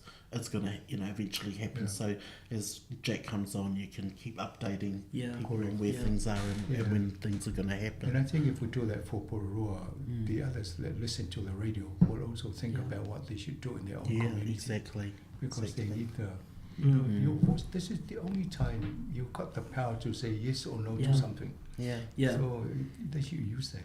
And that's the thing. As we've said, council does so much. This is your chance as a voter to decide who's around that table, making the rules and setting the plans. What do you want Porirua to look like in future? Now's your chance as a voter to shape that. Right. It's good to say that you've been looking at, you review after every election and find out what are ways to improve things, and you come with your 30 bins or voting bins. So let's hope that will pay dividends this time. Hopefully. Okay. Ole, vaenga le tawa tele, vaenga le tano yai. Ole, Vasily, why should I care about this election? Ole, me te Porirua ye me o palota. Mo le whaingo fuwhanga pulenga anu e tā ua te lele e o tātou sau. E tau ona tātou wawa ai po ai a polisi lea mai e tātou palota iai. Ia a mese fo i lātou le lau whaatatu mai e wao lātou ia o whaitala mo tātou a mese nei pulenga Porirua. Ia mai si vaenga fo New Zealand. Po whea te alalai e iai e lātou o le la a whiriwhiria e le masina o topa. O lātou nai whaia tonu mo le pulenga nu nei te iai. E tā wala le o lo sao i le whiwhiringa o i lātou nei. O le alana baba i lātou po lase a wala e whawhaingo fie tangata ina ia a wai le whainga pālota wale maua na le 12% o i lātou ia na pālota i. Lonu inga whatata inga awha pe e awhi tangata le whai le pālota na le 12% tangata na pālota. To tele le tangata le a wai le pālota wale mai 12% a lona winga tauna wawa i le to tele atu i tangata na le pālota o lātou na ina o lole le teimu whaitonu na le whiwhia la ia. Ia lana lele i oi whain pālota. O lea lana o malo whaile review to i le ilo po lase a wala e whaale le ia le tali ato le atunu. Ia lea lana wawa ai lātou o isi mea whamei le whaingo fia le whaingo pālota e le ilo e lātou tangata ia whaatutu e whai el whiwhilinga. Ia o lea lana whai e lole lātou tonu e whai le video ina ia pu e le ato tangata le whaatu mai e tamo le pālota. Ia ona tu le lungo le lato penga futa inga e mawhai ona e mai moa. Ia ma moa e lato whamtananga. Ia o le fo ia wawa ai tolu se fulu ia maenga o tono Porirua le lato e le pusa e tu e tonu la pe pālota. Ina ia whaingo fia ia lata fo le mea te alalai. Ia me le tau wa inisi au wala e whaingo fia le ngā ruenga le la o fai nei ya chat o le la fai se tano nga fatu langa se taimi pe tai lua pe amal tai lua vaso ai este mai tempo pois e tala no mai po la mo le fa nga so longo nga wenga ni yem fa manatu de ta o yo tato tangata ele ngata po ro New Zealand ato ina ia fai la palota e le taimi o fai ngo palota ia New Zealand. So what we're just doing, not appealing for our residents in Porirua, but all of Pacific Island around the country. Yeah. Because it's important for them to do. So if we're successful, hopefully the message will filter through to other Pacific to have their say on this particular occasion. So what day in October is the election? The election is on October 11th, so voting closes at midday on that day. Okay. And if you're correctly enrolled before the 1st of August, your voting papers will be delivered between the 9th and the 22nd of September. So if your vote hasn't turned up in your letterbox by the 22nd of September, get in touch with us or your local council around the country, and you might need to do a special vote, but the council can help with that. So close the registration on the 1st of August? Yeah, so to get your papers in the mail, registration closes on the 1st of August. You can still register to vote after that. You just need to do a special vote, as I said, And then from the 9th to 22nd of September, you receive your ballot papers? Yeah, so... your voting papers? Yeah, so they'll be delivered over that 2-week period, and some people in your household might get them one day, and then you might get them the other day. So yeah, they might not all come at once. So those people that have shifted addresses, what happens to those? Because if they were in this location and they moved to another house, so what happened to the voting papers that get sent here? Yeah, so we really encourage people to update their details at vote.nz. It's really easy, you can do it online, it takes about 5 minutes, or you can fill in an enrolment form and send those back in. And as you said, if you haven't updated your details, your voting papers will get sent to the wrong address, and then those normally get returned to us with, gone, no address. I guess we can appeal to those listening now. If you get somebody's voting papers in your mail address, could you please ring check at the council? Or pop, return to sender on them and put them in a post box, or you can pop them unopened into one of our ballot boxes as well. We'll handle the process there. Okay, that's good. Let's clear that first. E le vaenga le wai e si taimi o le tu mai o le aso mo o kusa whaanga te le stalaina o swafa o tō e palota. E umalo wha mamongo o lo tu atusi. A ye fo le male piliota le male aso where's my lusu luo la so iwa te o atu la so lusu luo o September. E mau atu ai pepa palota mo tangata i tō tasi tono la kusamili. A le fisili lani tō whawhia la tō ia o sifi e se mano whanga le iai ali o tu le pole vao la so mo o kuso male aso iwa September. Wai e la fotu ne ili pepa palota o le iai no whanga le na iai. Ia le la e sauno ia check. E mawhai o na whafo ia tu e la tō. Pe wa se pusa me le tō e tonu whai return to sender. Ia na awatule ia tō e wha mau la tō. Ai mo oile palota. Ale mo o pe palota. Loinga seli tu atu sila la fui. Ia ona tō e so tai leo la tō. So if I don't get my voting papers, I contact the council and say I haven't received anything? Yeah, contact your local council and they'll be able to help you out with a special vote. It might be that your details are out of date, or they might have got lost in the mail. We know how the post system is nowadays. But contact your local council and we can help out. Okay, thank you. Io tulanga na e le ia la wala e so ta e fo imtam fa ina ia mo pe palota. A huti no fo pe le mo pe palota vidi va le mo pe palota ina va tu le pe fa ilo fi filinga. O lo sao fo ina mo le fi filinga ila to e tu ina oi. It's a tono pulanga nu o la e na te ia. O la we're going to have a little breather here. We're going to ask the DJ Tassi to play some music and we'll have a break and then we'll come back for the last part. Tassi fa muli.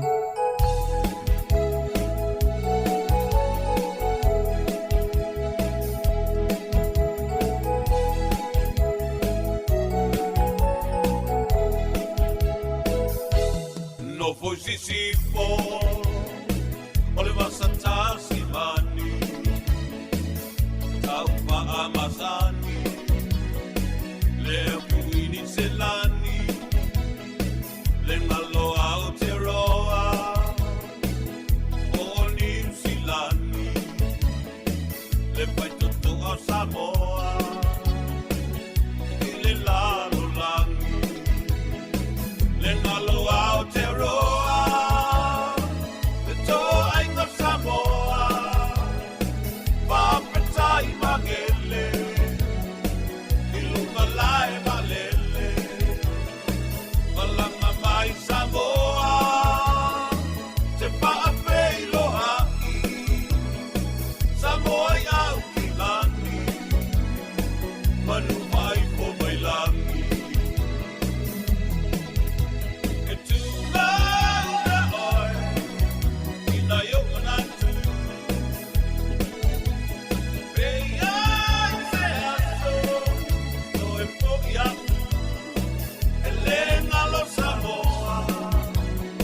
oi New Zealandi Malole tauatai So se tu singa ingoa Papetai poai E te numera tasi Ile vamba papalangi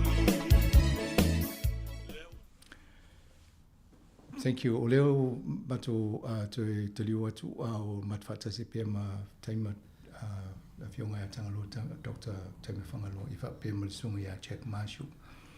How many councillors people will be voting for? Will be voting for, Jack? Yeah, so on the voting papers this year, we have elections for the Mayor of Porirua City Council, and then 10 councillors. And so those 10 councillors are elected from 3 wards. We've got the Onipoto General Ward, which is in the south of the city. Our one here. Yeah, so covers Titahi Bay, Takapawahia, the central city, Keneperu, Ascot Park, Ranui, Cannons Creek, Waitangaroa. So it's kind of... Big area. Yeah, and also Aotea as well. And then we've got the Pawahatanui General Ward, which is the north of the city, so Parramatta, Pukeroa Bay, Plimerton, Pawahatanui, Whitby, up that way. And then we've got the Porirua Māori Ward, which covers the entire city and elects 1 councillor, and those on the Māori roll will be voting for that councillor. Right. If you're on the general roll, you'll vote for either the Onipoto General Ward or the Pawahatanui General Ward, right, depending on when you live. And then if you're on the Māori roll, it's the Porirua Māori Ward. Okay. Yeah. O le fisili lentu na pe fia ia whaipule po lato e palota i le whainga palota. O le aso sfultasi o le masina oktopa le e whai ele whamui nei. Ia o le pule nu, e ele vieningo lato la tau wā mo le pule nu. Palota iai, ia whapea masui e sfulu. E tolu ia vainga ia e whai ia le palota nei o ne poto le lawe ma le nofonga le ele tato le tiu whasalau o Poatanui ia whapena ma Porirua. Porirua ia o le nofonga na Māori uma e lawe o mai nei Porirua. E lua la vainga e iale na o le Māori mwhai o na palota ai. Ai e fwoi tangata Māori le stale lungo le general e mawhai na palota so se vainga i. Ia o vainga na ia mo Māori lai malato. Ia o tato, ia o le maninoa a o e si teimi o na watule i o ingo la tau ia i lungo le tato le tio ia vainga ia i tono o ni poto. Ina ia manino i fo, ia e malamalama pe a mawatula pa palota. Thank you for that. So the election affected by proposed vote changes for general election. That question, is the Porirua elections affected by the proposed changes? No. The government, the Representation Commission is currently reviewing the boundaries for electorates for central government elections. Yeah. And so they've proposed that the Mana electorate is disestablished, and then basically the former Ohariu electorate and the former Otaki electorate kind of cover the Mana electorate and meet in the middle. So we'll have 2 new electorates called Kapiti, which go down to Parramatta, and then we will have the Keneperu electorate, which is basically just south of Johnsonville, I think, and then comes up to meet it in Parramatta as well. So those are the proposed changes for the central. Those are the proposed changes for the central. So they're currently doing hearings on that process, and then they'll release their results, I think, later this year. For the general central government elections next year. Yeah. So your local election stays the same. Yeah, local elections stay the same. We'll next review our boundaries in 2027. And so that will be one of the considerations we take into account as well, because with the boundaries being slightly different in the middle of Porirua City, Papakowhai switches between electorates and wards, so it gets a bit confusing for those voters. Ia tanoanga ia penta o le sunga ia check marshal se le fo mo tatu telefo. Ele fo fonga le malo ina ia suia ia toa o ia fainga o tu malo ia fainga palota tele ale tato New Zealand. O le lau fa manino e check e le o a fia le whainga pālota le loto I whale Porirua la tō I fōwhanga na malo wa lefta a whai whai ungol tausanga. A le whai le tūlanga le e peo na watwe tolu ia vaenga o vai tonu pulenga nui Porirua.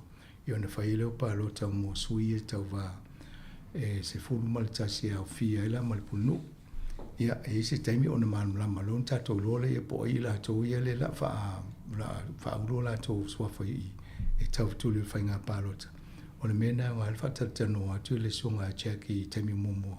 Ina ia wha mamla mai po ai e sui ma mamla mai o tatou tangata. E so soani e le vaenga len ta ua. E le iloa tangata po ai tangata e pālota ia. E o le ala la so soani tatou le tio il tūlanga lea. So we're in a sorry Jack, we were in a stand period now. So what's coming up? Yeah, so we just held 2 candidate briefing sessions on Saturday and last night. And so those were a chance for candidates to get information about how to stand and things like that. Basically, candidates have until the 1st of August to get their nominations in. And then after that, we'll publish who is standing. Currently, we've got 2 nominations in, and those are available on our website, so people can go have a look and see who's put themselves forward for their community so far. We've also bought props. We've got our pre-election report, which has information about the key challenges that Porirua City Council is facing and potential solutions to those. And then we've also got our candidate handbook, which has a bunch of information that is really useful for candidates on how to stand for council. This will be a very good test for people who are standing. Yeah. What are you going to do with this? Yeah. So we outline the challenges that our chief executive sees facing our community, things like affordability, things, the health of our harbour, and things that the next council in the next 3 years is going to have to grapple with. It's basically a pitch to candidates. These are the challenges we're facing. How do you want to solve them? Yeah, our last interview with your mayor and deputy mayor was Tuesday last week, because they said after the 11th, or as from the 11th of the month, they can't come on radio anymore because they could be seen as electioneering. Yeah. And I thought, that's rather silly. I mean, your job is still continue. You're not going to stop doing what you're doing. And all you do is come on radio and tell the people what's happening. But, the rule says you can't do that, Yeah, so our rules say that from the 11th of July, which is 3 months before the election, we enter the pre-election period. Yes. And so council resources can't be used to help any candidate. And so, the council won't be publishing any news releases or videos, things like that, with a mayor and councillors in them. And that's just to make sure that all candidates have the same opportunity and that we're not furthering the election of any particular candidate. Yeah. Well, if you look around the country with all the floods in there, who's fronting all that? The mayor. Yeah. So the mayor will be asked a lot of questions, and you can't stop the mayor from fronting because that's what's happening. Yeah, and so it's a balance that our current elected members have to strike between. They're allowed to absolutely keep doing their jobs. They're still elected members. They're still the mayor and councillors. But we just need to make sure that we're not using council resources to help them out. Yeah. Ole vainga le tala noa nei ele vainga le ta ole stand period terminate. Na mata mai las futasi o masino you like. Ole Paul Kalame vai solente nei le na matuta no to male polinu mal sui polinu. Ole Paul Kalame muli fo ina e mafai e ona mai le tio. Langa le wa mata le sale e pe ona i la rotula fono. E mafai ala na faila tonga wenga ele faina mai tala noa.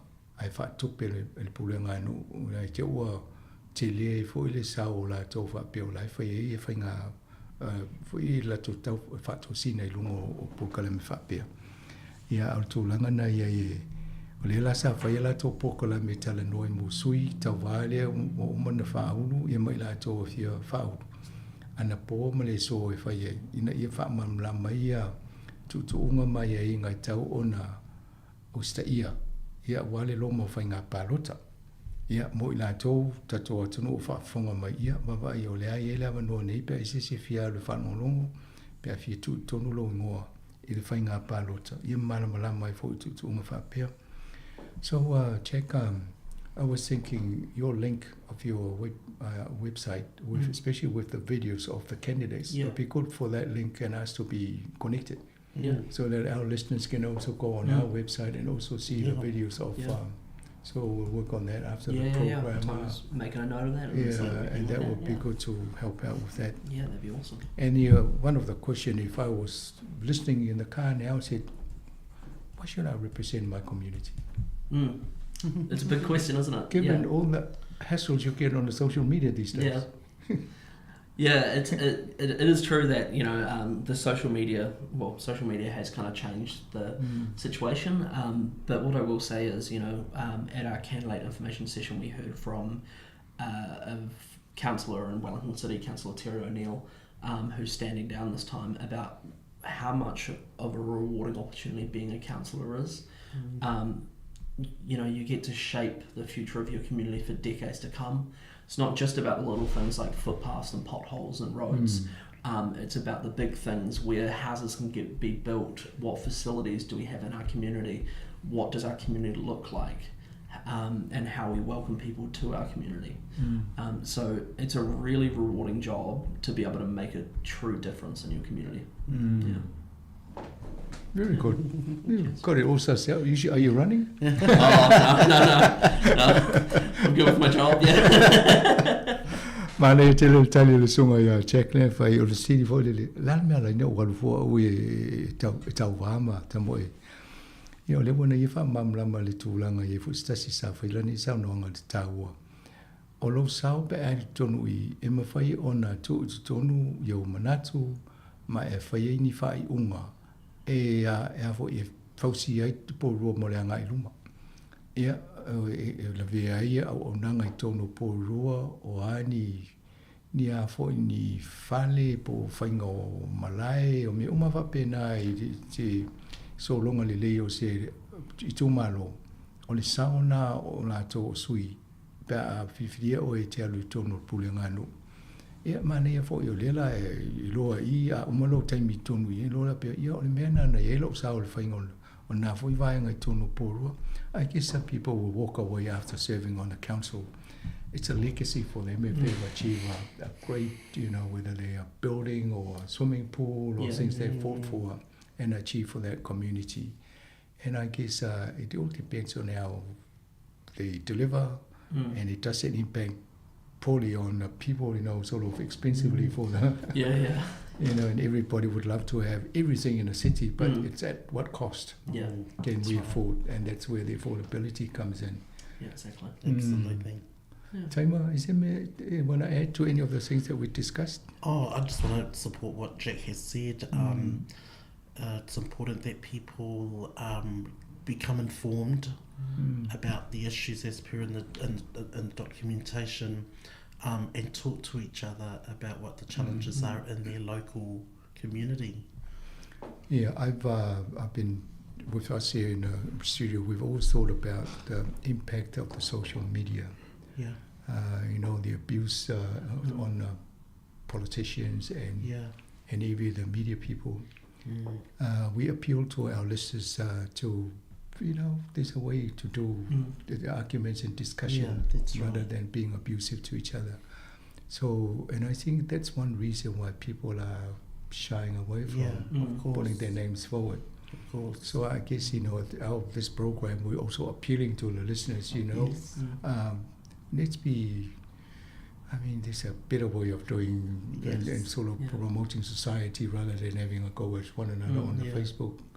I guess the only thing is if we get rid of this social media, then we won't have that vehicle. It's definitely a societal issue. And it comes with the whole thing around social media. You see a lot of anonymous comments being made, but weighing that up with making a difference in your community sometimes is about that was really hard to go through, but wow, look at what we've been able to create. And it's creating that diversion from the negative stuff.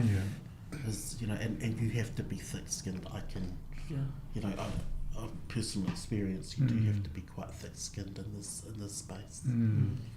Yeah, the trouble is it's not just you, the politician, that's reading this. It's your family, your kids, your wife, and extended family. Yeah. And they get really upset. And then, you know, so this is the thing. And that's why it's important you've got your family behind you when you're making such a big decision. Yeah. And they're really fully aware of what you've just raised from the song around the challenges of being a public servant. Yeah.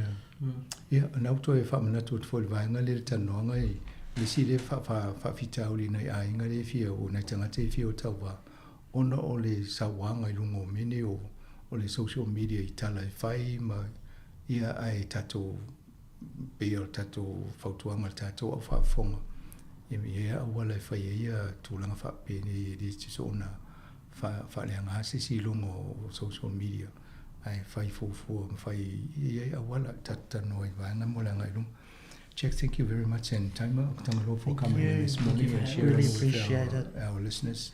So I'm happy we're now based in Porirua. We're part of Porirua. We'll work together with you to make sure we get to. And you want 50%, more than 50%? 100 if possible. Yeah. Let's beat the general election percentage, you know, for our Pacific community in Porirua. That would be fantastic. So the starting age to vote is what? 18? Yeah, so you can enroll from when you're 17. Yeah. And then when you turn 18, they put you onto the roll. Yeah. And then you can vote from age 18. So if you become 18 on the 11th of October, you can enroll. You should be able to. Special vote. Yeah. We had a work experience student in our team a couple of months ago, and she turns 18 3 days after the election. Wow. So unfortunately, she can't vote. But yeah, if you turn 18 on election day, you should be able to vote. Yeah. So if somebody was like, if we run a competition, all these people who become 18 on the 11th of October, if they register and make sure they go and vote and we'll do a draw and they win a prize. Is that acceptable or not? Could do it, yeah. On election day, we're hoping to have a bit of a fun atmosphere down at the council building. Right. So we're going to have sausage sizzle going. That's a hard word we to say. We can send them there for the price. They can have a sausage. Yeah.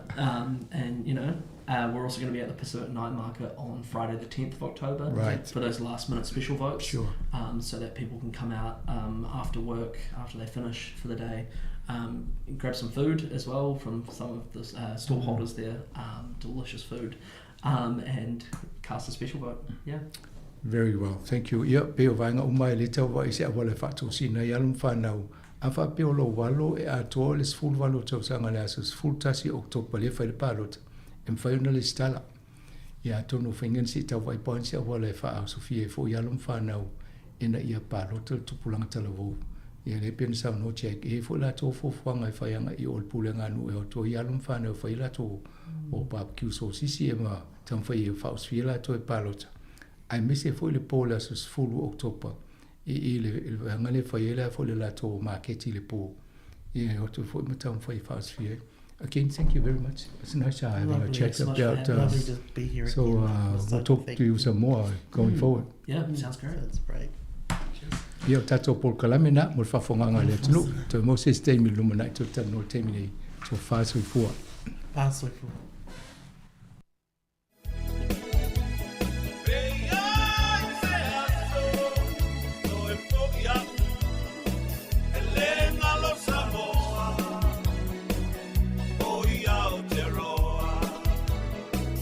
Boy New Zealand, Malole Tawata'i, so set to sing I goa, Papetai Boa'i, Ete Numeratasi, Ilevamba Papalangi, Leuta Leutele, the Tonole Palemete.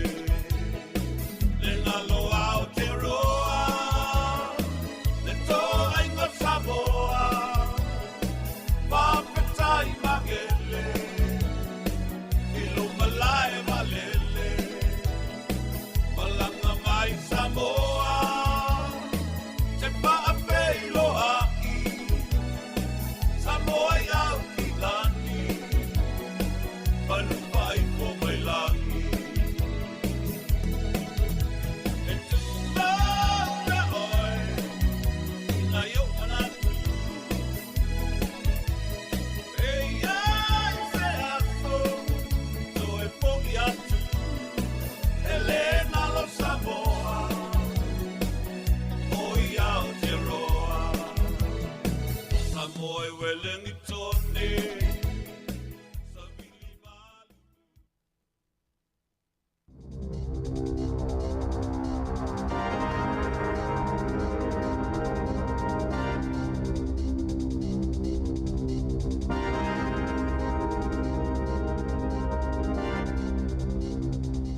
Talo falava e le nei foi vaenga o telefon o le si ufonga o le lau mua, o le tala mua. O lipatia mai e le main star o le si fua maloloina ia se tu langa le lei o le whaatinoina o tui pui o tamaiti mo wha mai pipisi. Lea ua lata atu i le valu se 4% mo le urua i toru maasina o le tausinga nei. O le fua evelesi o tamaiti sa mawhai o na whai o latu tui pui ina ua aulia i le luas fulfa maasina le mātutua. Na o atu i le fitus furuiva tesima le 3% i le kuata lona toru o le tausanga lua afe luas fulfa lua furulima.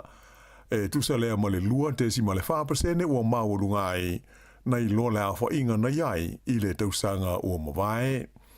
Na whaari elemin star so i fua Malaroina, Simeon Brown, o le pui o da maiti mai wha mai pipisi e pei o le misela ma le talevivini o lo ave pea i aile wha mua ale matanga aluenga.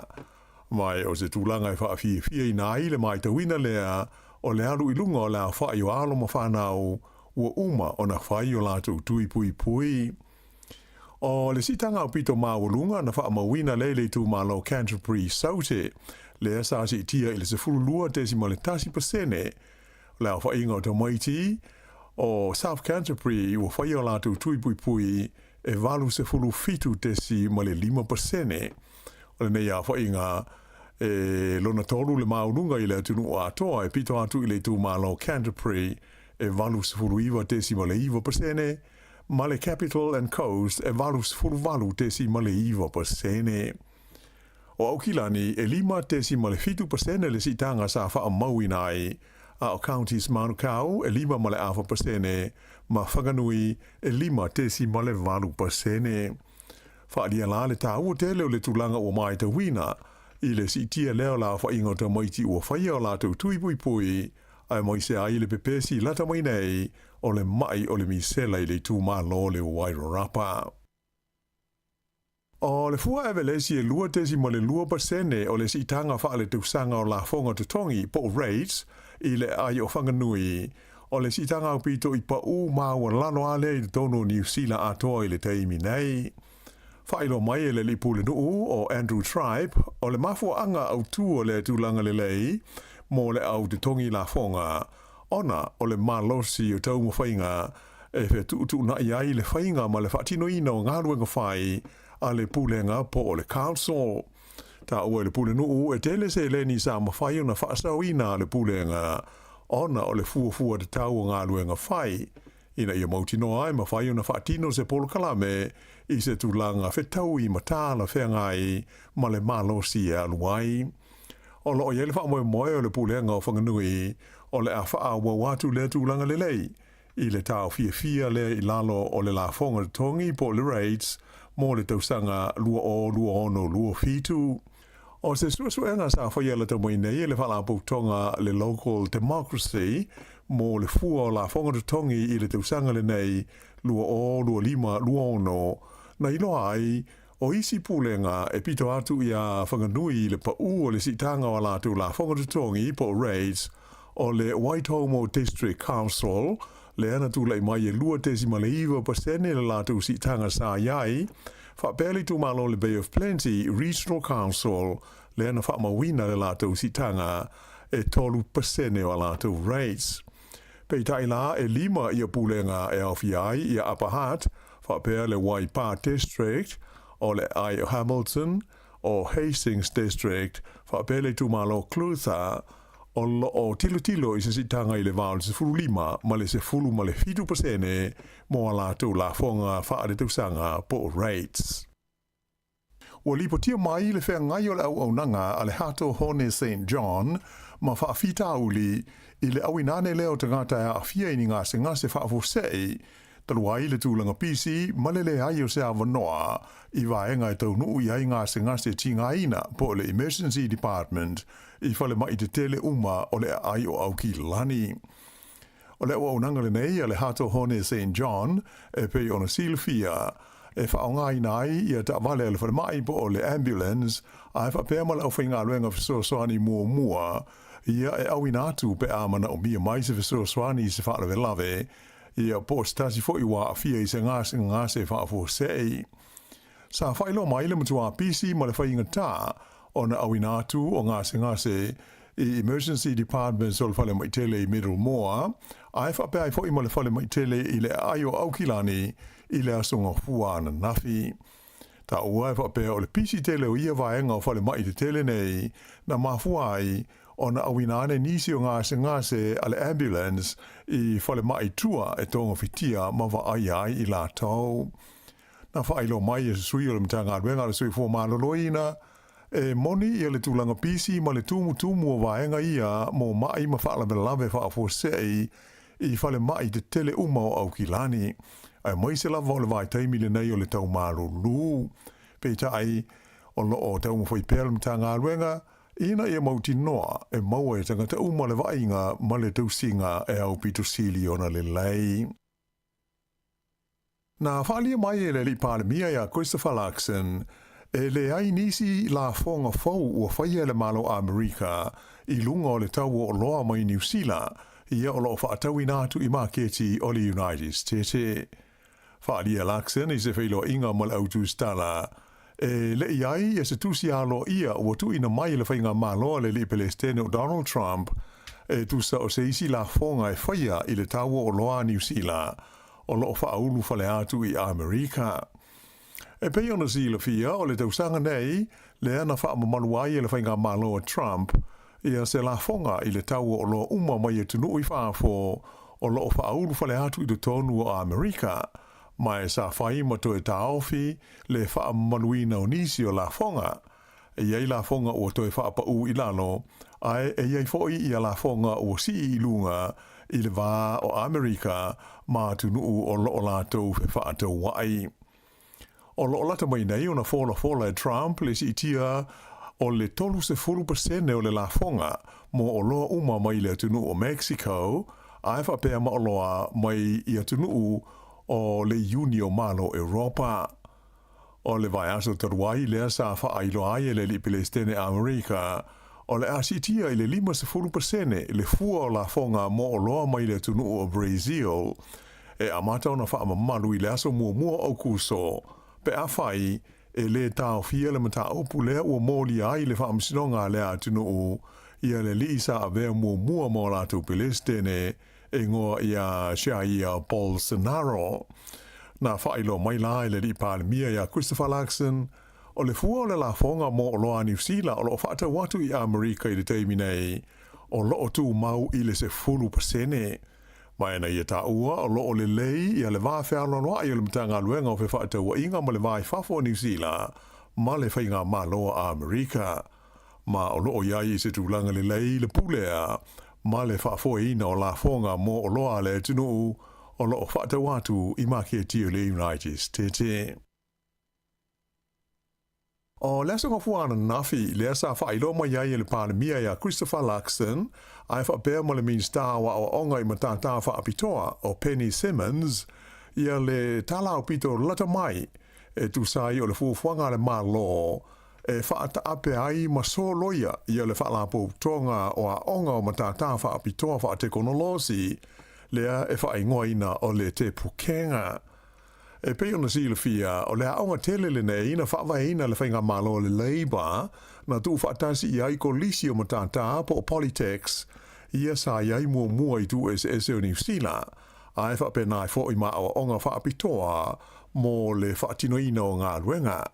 Pei ta ila o le whaiunga o le whainga malo so whaatasi leo lo tu nei le foe o le ato e soloia ma whaata ape ia lea whaalapo tonga tele taua o onga i le aso tolus fultasi o te sema o le tausanga a sau lua ono. Ai o le a suitulanga ai ni kolisi o matata SS po ni Politex se fulu le a whai ma whaavaina ai ma se whainga fau mo le awa o ina o ngā ruenga. Na whailo mai e le li palemia ma le minstawa o ngā matata o le aso mua o Januari o le tausanga fau lua awe lus fulu ono amata whaanga yo iai politics nei se fulu ai o le te pukenga o le a wha wau pēr mō leisi tau sanga tāsi wha mai ai Paul Kalame po courses ia o le a le to wha wina politics se fulu pei ona fua ina nei. Tō tasi il tangata na liu ina ua mafuli se loli parusi mā i se whale i le pito nuu o remuera i au ki lani ana nafi. Whailo mai leo o lo whanga solo nei suenga i lea whalavelave na tupu i le awala o le Rangitoto Avenue i le te ale titio li tulai iwa i le tae au le sunga fua. O le whale na awhiai i le whalavelave le nei whapea o lo o toe whafou. Ma e le ia il tangata e ona le fale i le taimi o le nei whaalvelave, e tai le i tele nisi whaamtalanga o ili na tu ina mai ai e leo. Ua whailo mai whala wai tele le minstawa onga o Erica Stanford ia se fuafuanga fau o lo whaamoe moe le whainga mā lo. E whaalua ina i le tupe maua a toa ma whaamrianga tau le tamao a inga e awala mai i tama mateina onga mai e tunu i whafo. Ia e malanga mai, mā o ongai i le tonu o New Zealand nei. O se vaenga o le nei fuafuanga whata atia le malo e amata atu ia Novema, ona mawhai e tawa mateine e umia visa onga, ona whainga ruenga i ni tū la wha au popo, mai le luas fuluanga e atu i le luas fulu ma le lima i tū la, mai o le amawhai ai e tangata uma e malanga mai e a onga, ona maua lea vanoa e whainga ruenga ai, a o whenga iai mā lātou suenga i New Zealand. E le ngata i lea, ai o le a ilo ina fo i le mā lo, le whaia leo se visa whai ngā luenga mō taimi pupuu, e o i le ono mā sina le umi, e mawaila wanoa ta maitia onga e lea ngā waa e ngā lulue pe a uma lātou o onga, e sa ili nia lātou ngā luenga mā wanoa, i lalo le Paul Kalame fo i le nei o le visa whai ngā luenga, le ta ua o le AEWV, e pe o le Accredited Employer Work Visa. Whaaria mai fo el tamata i mean star o nei swinga o le a whaatino whaatasi mo se Paul Kalame mo le maketi ina leo New Zealand e whaatosina mo iaita moiti a onga mai whafo ina malanga mai maa onga ia onga maulunga i te tonu o New Zealand. O le whaamoe moe au tu e pe ona ta ua ele mean star ina i maua mai ta maiti a onga mai whafo ia se vai ngā tupe e o atu i le fitu tesi ma le lua piliona ta lai le tusanga pe a si tia la wha inga o tama mateina onga mai whafo mai le vadus fultoru afe fitu se lau i le tusanga te luai lua o lua wha i le anga i atu i le se lau se fulu ma le iwa afe i le tusanga e lua o tolu wha. O le panota le titi i le tumalo Maori o Tamaki Makaurau o le awhaia leila so ono o le masina o se tema. Le atulanga na whaasilisila alo ia le palemia ia Christopher Larkson ina ua uma le whontanga masani le kapeneta i le aso nafi. O le taimi nei na o le patia Maori ma le patia le Labour ia ua whailo mai ia o la ua sui e tau wā i le panota le titi le nei. I nai tala mai le Pasifika, o le vai asa o mua leo wha moe o le atu ina mai ai se whai unga le whaamsadonga le larolangi, le International Court of Justice, e tu sai o mtawha ioi atu nuu i suinga o le tau. O le mtaupule nei sa whauru ina i se talo sanga le malo Vanuatu, whapea ma whaalapo tonga ma la tau e langarango ina leo mataupu i luma o malo au watasi, mo se manatu alo ia mai le whaamsinonga whaale wao malo e tu sai o matawha ioi ma mea e te tau ona whaia e atu nuu teitasi i le whaafi tauli o le suinga o le tau. Sa whailo mai e le palemia Vanuatu o Chatham na Pat o se whaai unga le lei e tusa o le mataupule nei o le a mawaini a o penga malo losi e lango ina ai malo ma tunu o pito i le matia ma whaina ona o suinga o le tau, e le ngata i se heleni ai o le tekonolosi e mana o mia. O le aso luas fumal tolu o le masina le nei o Iulai, o le ato lau ina i se whaai unga mai le whaamsinonga whaale wao malo e tu sai o lea mata upu. E manatu le mean star swing o le tau o le malo Australia o le leo Chris Bowen, ua lewa lava ona te tau na whai mai I le tūlangi saute o le kelope, ia le whono tele a malo au watasi mo le swinga o le tau po o le cop, e pei ona lau sila fia ai. O le teimi nei, o loo tau ofo au Sitalia, whapea ma le tunuu o tāke po Turkey, e fia tali malo I le isi whontanga I so ai nei, le COP31, I le tausanga fau lua afe luas fulma le ono. Whaalia le li minstaya Chris Bowen o Australia. A whai o le avea Australia ma Palestine o le whontanga le nei o le COP, I le tausanga asau, e mauti noa, o le a laua lunga I ma ta upu ma whaafi ta hauli o tumotu le Pasifika, I le whaasolonga ma ta upu e talanoa ina ai le whontanga. O le ua uma na whaaido mai, le langorango ina le malo o Palau, ai whape ai fo ima le malo Fiti, o le avea o Australia, ma nofuanga e whai mai ai le COP31, I le tausanga a sau. E tusa ma le se lau afe tā la Fiti, le mea lofa le ampasa o le malo saina I le tono Fiti, sa tau au inane I le li le ua whae I aisua fa de tele whaaleanga nuu o atu motu o lau I Fiti, o ratu te vita mara. O li poti lau whaasa lau na ta o moiai, o lau whai o lea fua I e pei o na tau au ina ele ampasa o saina I suva, o Su Xiang, e whaas fuwha hafe ono se lau ta la Amerika, pe tusa lea male se lau hafe ta la Fiti. O le nei mea lau whaasa whaia, ina ua uma o na whae e atu I a ratu te vita, ia le suafa tui nā iau, whapea ma le suafa sau ni vanua o lau, ma le suafa tui lau I le vai aso na te nei. Sa fola I fo I le li ampaso saina, o le a whaau pea o na fsosani ma langolongo ina e lona ma lo le ma lo Fiti, I ana pon kalame tali etuai I swing o le tau, a toa maisi ngā luenga masani whaalewa o ma lo. I tā alonga, I tanga polo whaalewao ma lo o le lii o Mark Brown o le laumua I Wellingtone, lea na manu ma lo I se tauwanga mo tangata tā polo madu tua na whaia I Europa. O lea tauwanga e whaaingoina o le Swiss Seniors Open na manu ma lo ai le nei li e limas furu tausanga o le soifua. O le teimi mumua lea o ofi atuai o ia I lea taaminsanga, taaminsanga nei le au madu tua, e whaingoina o le Legends Tour, a le la ua whaamanueina ma ua manu malo ai, mai o lona whaailonga tupe na mawai, e iwa se fulma le tolu wafe tā la. Mai ua se atuai o ia I le tūlanga lua se fulu, I le whaasalonga o tangata madu tua e tā longa le nei o le tanga polo, I lea fo I taaminsanga le lalolangi. O le isi vaenga o le taaminsanga le nei le Legends Tour, o le aseana I le kalapu o le Sunningdale Golf Club I Engelani mo le Senior Open e amata I laso luas fuma le whao le masina le nei o Julai. I tālonga o le softball o le ipo le lorolangi o le manuia le taunga whai o le awali I New Zealand le Black Sox I le la suenga fusi ma le awa Venezuela na whai I laso ngofuana nafi I Kanata. O aio le tālonga I tolu Venezuela I le lea I New Zealand, mai ua pine auroi nei Venezuela, ai pine siliva le Black Sox. O lona vanua I leo taimi ua tauwa ai le aule nei a li I New Zealand, I le siampini o ta'alonga I a softball whaalewao ma lo, ai ua whaafitu o na lātou ma lo ai I le siampini o le lololangi. O le whaiunga nāla nei vaenga o telefou.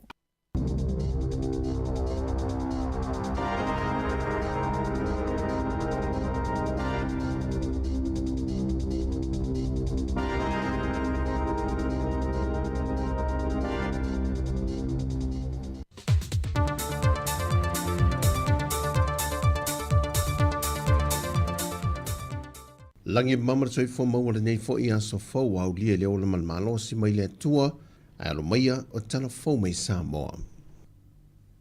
Wa fai wina malamanuia le usunga fono le kālesia o ngā tatonu tā po inga po le Worship Center mai e kālesia ese le langi slia ma le salau fitu se fulu le sa tali malo ai le kālesia Sāmoa e le whaitau fia hawhio le mamalo le ausu fono mai e tunu ese le langi e le ngata o Sāmoa nei, New Zealand, Australia, o Amerika Sāmoa po tutuila, o Afrika I saute, Whapea fo intia, o atunu i umawhaina whaalau tele atu iei le ekalesia.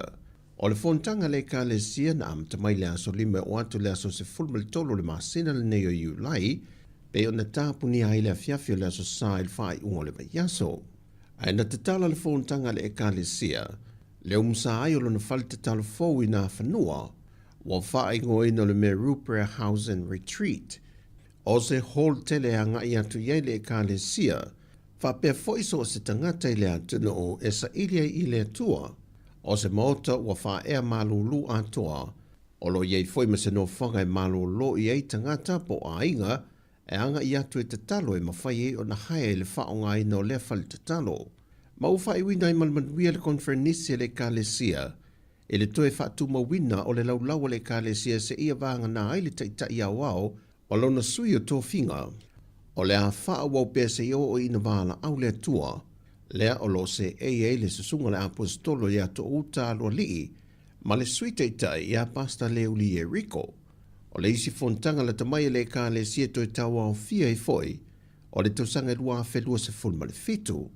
E le whai unga le fontanga, na whae e ngā toi foi nisi o tō whinga maulunga le ka le sia nisi na filifilia, e au fia se tasu sui whaasala lawa le nele i tio le Sāmoa Capital Radio, le sunga ia Auda Mari Whaivalu. Wa venei o se whai whi au mō tupulanga tala vau. Wa lea tutasi ai watu lasi le veso swani, alo mawhana wala oa oina le Kolisia Malisi, Auckland Central Catholic Kahui Ako i New Zealand. La tu te asia ele lo toal to manga moe popo ngā te iaro mawhana wala tausi ai, ma o lato wofo i nai tuai ni uta o so swani ese mo whanau. E whae loa tuailo lato loto feso swani ma le lango pea, e na ia maua ni lumana i manuia o alo ma whanau ua sawa ina. O le ni tausanga na o lato wa o maiei me whae longa ai, le se furu tausanga o le lato tautua, ma tu ina tuai ma se sele ne lima feta la. Na whaftaia le prestene o le tokmanga moe popo ngā tia sili Niu Lina Chang, le nei wha la tonga, a toai malo lato teitai malanga ya Margarita le alai tanga moa. E lo lato lot of sauce whani wha awau pēr, pei o nā siasi mai ai i tausanga teitasi. Wa wha mao nia le tōtasi o le sui o le vaenga wha opo whai le sap o le Sāmoa ua poto, o le ale tau wa i lalo la lato ta ngā vai le whainga pālota o lumanai, le whionga le minista tausi o le mtanga le wenga o whisota inga, mau usi osi pui mai, ai o lea ua restala nei o se sui tau whātu tōtasi.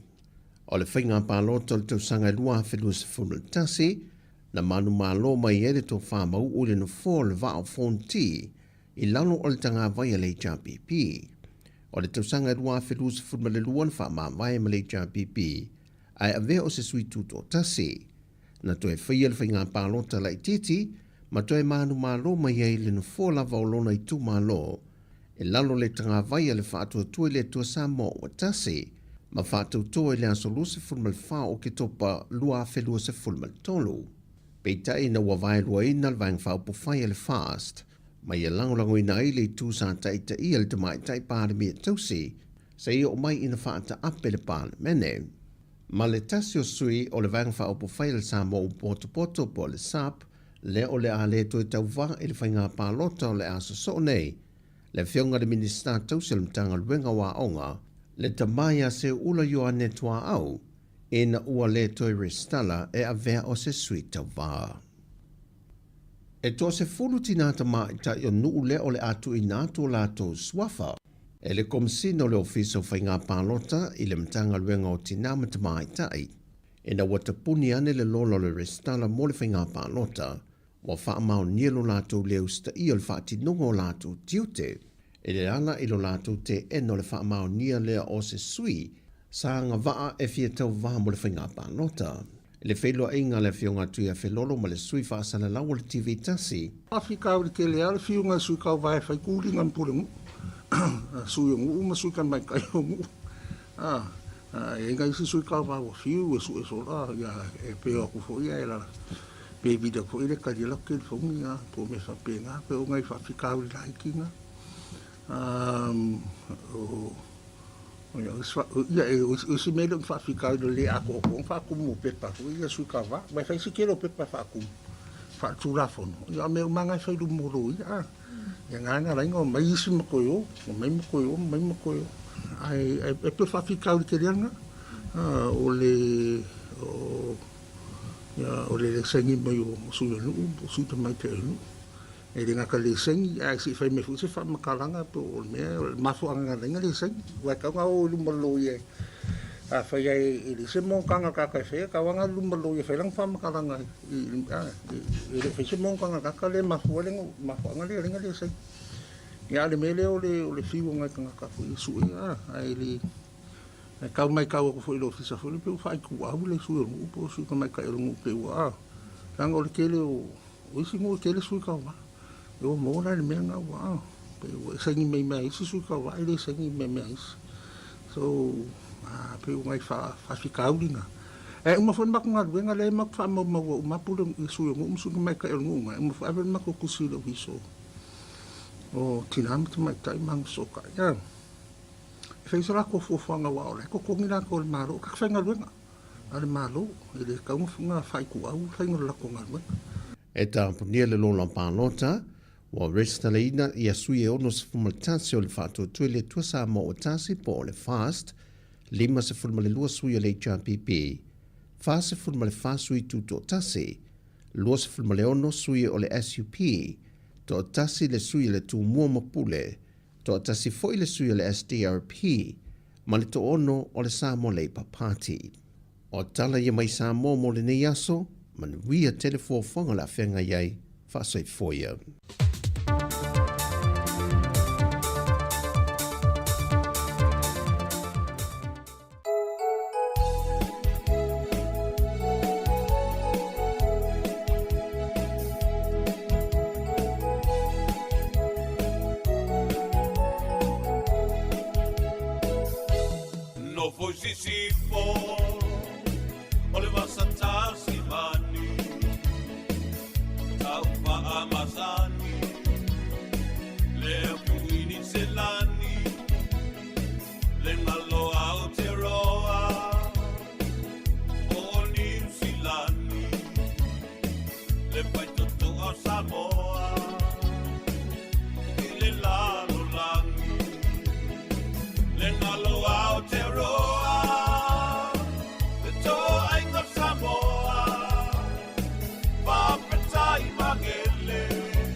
Sāmoa weleng I tōne, sa wili mālulu.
Felise Mikaele nei vaenga o le awa uli, a o whenga i fo i matau mawhtanga malolonga ua a toi luas full vale minuta en talo le to lai tasi, toi maul fa poponga o nisi tato talafou, mai Sāmoa fa pia fo i tala i New Zealand nei, i le to lai valu tai awa tai au, ia e fa maloa to la vai ate o tau pa fai o fa fonga me le tau tu al si fonga le lau mua, po o le Sāmoa Capital Radio, i le nei fo i a solua. O lo mata watu i le vaenga le o Northland, le pe sa faina se asio e fsuisu ia i lava tūlanga le tau o lo i lava taimi o malingi ti munga ia ai o lo mana ia fo i le tau nei aso sul mana ia le la a o Northland la lea sa ia le tai au pe o lea sa angi se asio tasi se tamamatua na awina atul falmai ia mo tonga fitinga o lana ta avale fo i lea o le camper van po se ta avale no fo i lava i tonu pe au i to la wapi tangata i nai Northland. Na sa mawista ma alo i set si ta mama tua le tonu ia ma avea i le falmai e fo i se isi camper van sa whaalanga ina le tau alunga ia ma feato fa isola le asio ia o tulanga lava ia o saunga le mo lo o fautuina pea mo tātou mai se lava le feo inga i lunga o ala titele o lo fsuisu ia i lava le tulanga le tau ia ai tautua nā pea le tulanga le saunga le mo ia ma vai fo i pepa o ta avale pe ona fa amnat so o lava e tasim tau fuel tai au pepa o ta avale a fai wo umale au ngā o le pepa ia mantua tue sui ma le restala ina ia awane ia faina wa yei lava taimi te ua tupun whalavlawe ia ai su ea tolo o lei uma pepa o ta avale o lo o yei le whaatanganga whaalito la whanu mwhen whalwa i lungo a wala tele whaawau whaafia fianga le nei vahenga o le awauli ia ai tali to lai tasi ia ona whaamuta fo le i lungo le tautua le tasi ono tesi male tasi whamo.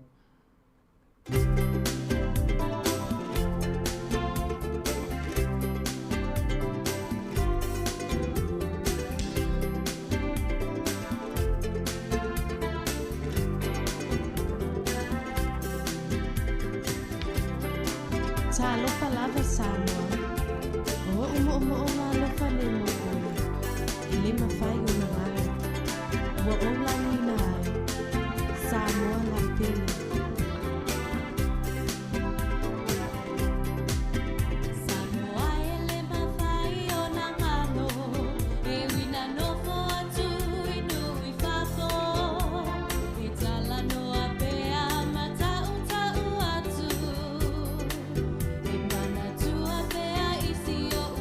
To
sangi funga au ae ala usu ita I le whaiva o mawhawhau Tanu polo upopole ne I te I uale tanau Taunu uai le upu uale au le ila ilau Au e ae se I whai mai sau upu Te tua I ni mala Te tua I manu Sau fumama upele Kau masina I uai mahu Se inu ane ai Tama ole nungu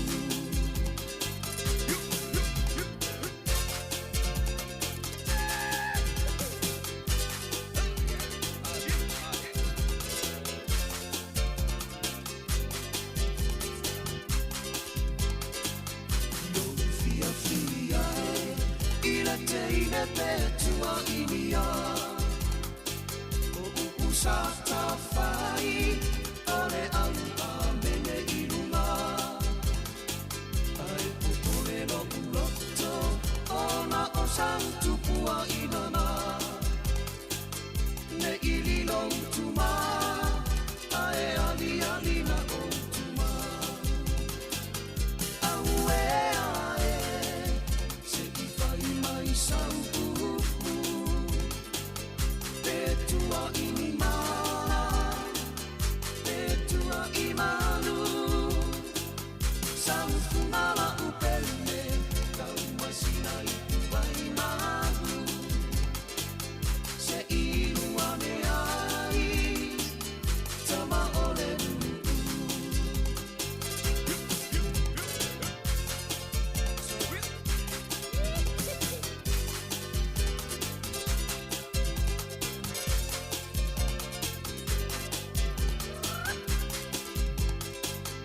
Au e ae Se I whai mai sau upu Te tua I ni mala Te tua I manu Sau fumala upele Kau masina I uai mahu Se inu ane ai Tama ole nungu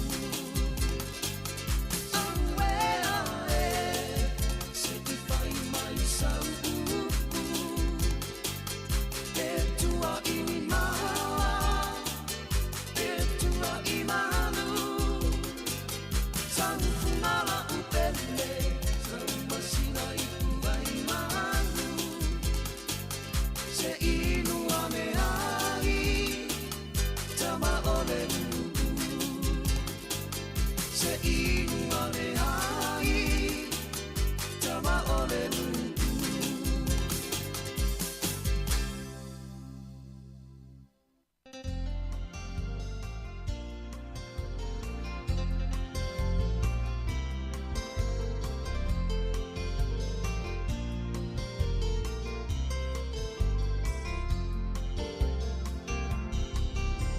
O Yesu ole vine moni A o la la I tatou O I tatou a o Yesu ole loko Wafio Yesu I le langi Ai tua ole leila lo langi ma le polo a inga Ia o tou fea lo fani Ia lau pele Ia lau pele Ia lau pele Ia e mana tua Ole awa la e wala lua Ai savali o wane I e toe te pai tua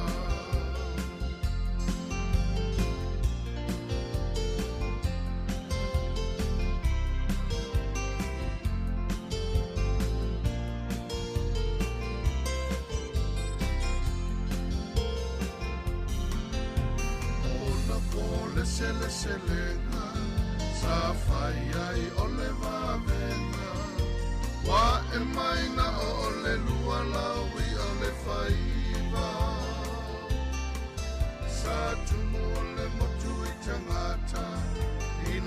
ua pa mai le alanga ia na whasauni, o le a whio mai le anganga.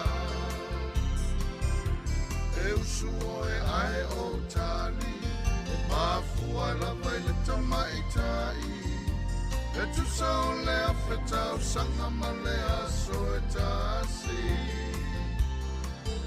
E te whiu lava o e saili, o o whea o e aile a sini le nei wa te tala, wa mana o e aile ani. Ia lau pele, ia lau pele,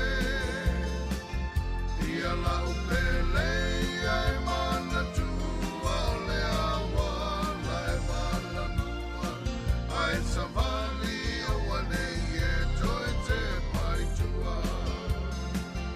Ia lau pele, ia lau pele,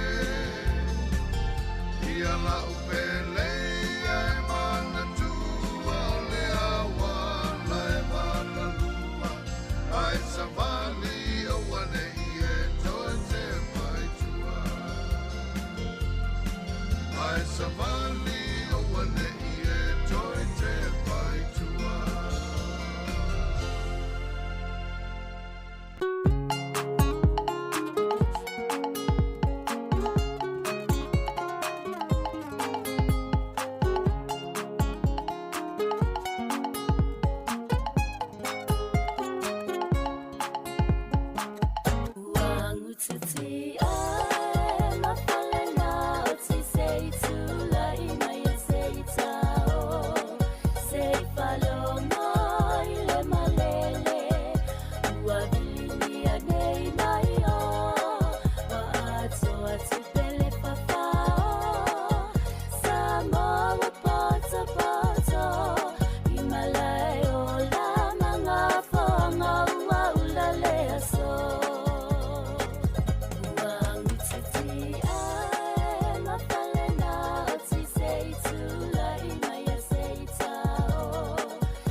Sāmoa.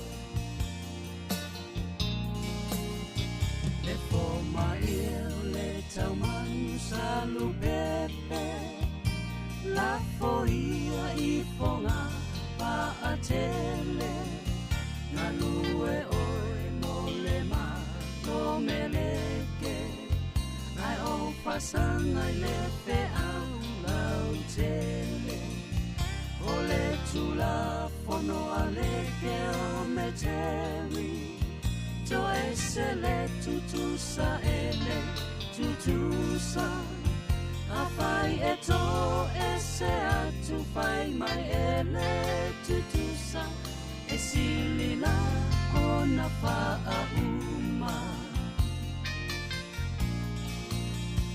my dear my darling usile fa afofona I say yo tala noa io mo ona ele tio tala Solomona e peio le otio le malo si o le alofa ua ave la ua fiona ma vai la awanga ilo uneona ua ave lava oe matumu lo ufa amoe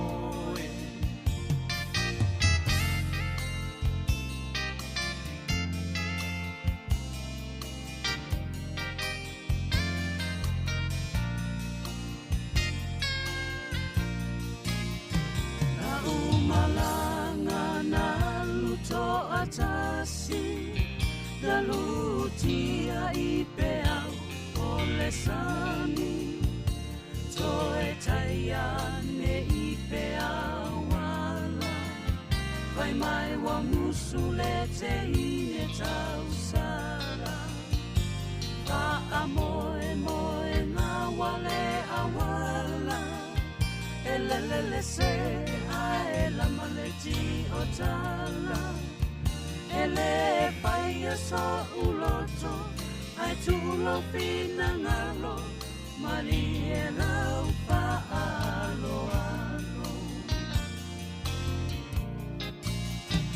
o ata upu e ole amasua ai o te pa atali pe I se pua o te popole pe a o mana tua ne ina na sunga seisi au tupua ne pe oe o leula ese e itua e taale tupa a e fai olona lua awe itae manu amao ile ngaluna ona faafua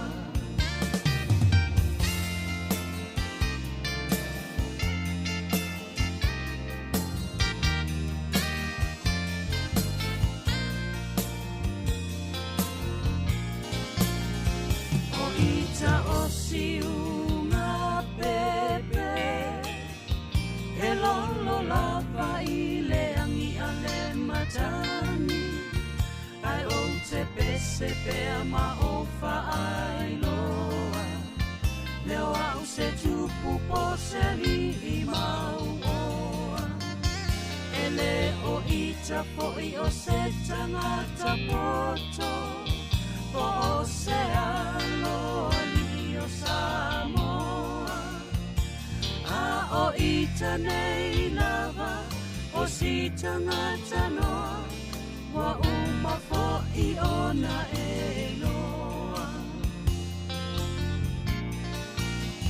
si o uloto e wa mali e so I fua teine o meleke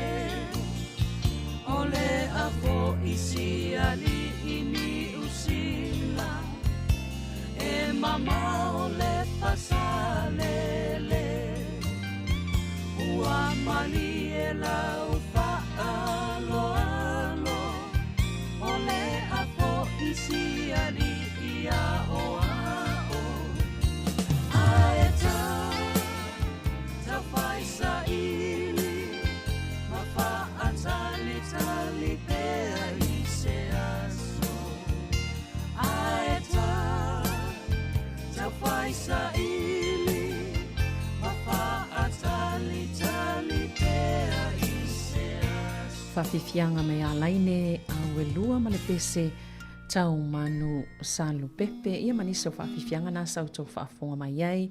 O le whiawhia band, le vi o le au waa. Ia eni fale o mawaenga hanken. Ia manisi lava o whawhiwhianga sau tau whaafonga mai ai. Toi whaminu te leito lai tasi. Whaftai tele lava i lau whaafonga anga. Sāmoa o lo whaanga mai le tasi. Ono tesimal tasi whaamo. O le atawalunga i le tasi le la uto whaafonga mai peona masani ai astai tasi. Ai olom whai peona whaawalunga o le Facebook ma le YouTube. Ia pesenga ese olom whaina e whaafonga mai e le nei fo ia wauli. Ia e whaamalo whaftai tele lava i la uto lango mai i la tātou tautua masani nei aso i lungo le tasi ono tesimal tasi whaamo. Ai toi amatalia fo i le fitu le tai au toi ki mai e lau le teo a matal sauni ngā lotu. Ia ona soa ile ma tātou po kalame pe ona masani ai. Tasi ona toi awina atu lea o tātou talafou mo le nei aso pe ona tau whaafonga mai le tai on leila se ia pa ia mal nei taimi o le awa uli.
Talo falava e le nei foi vaenga o telefon o le si ufonga o le lo mua, o le tala mua.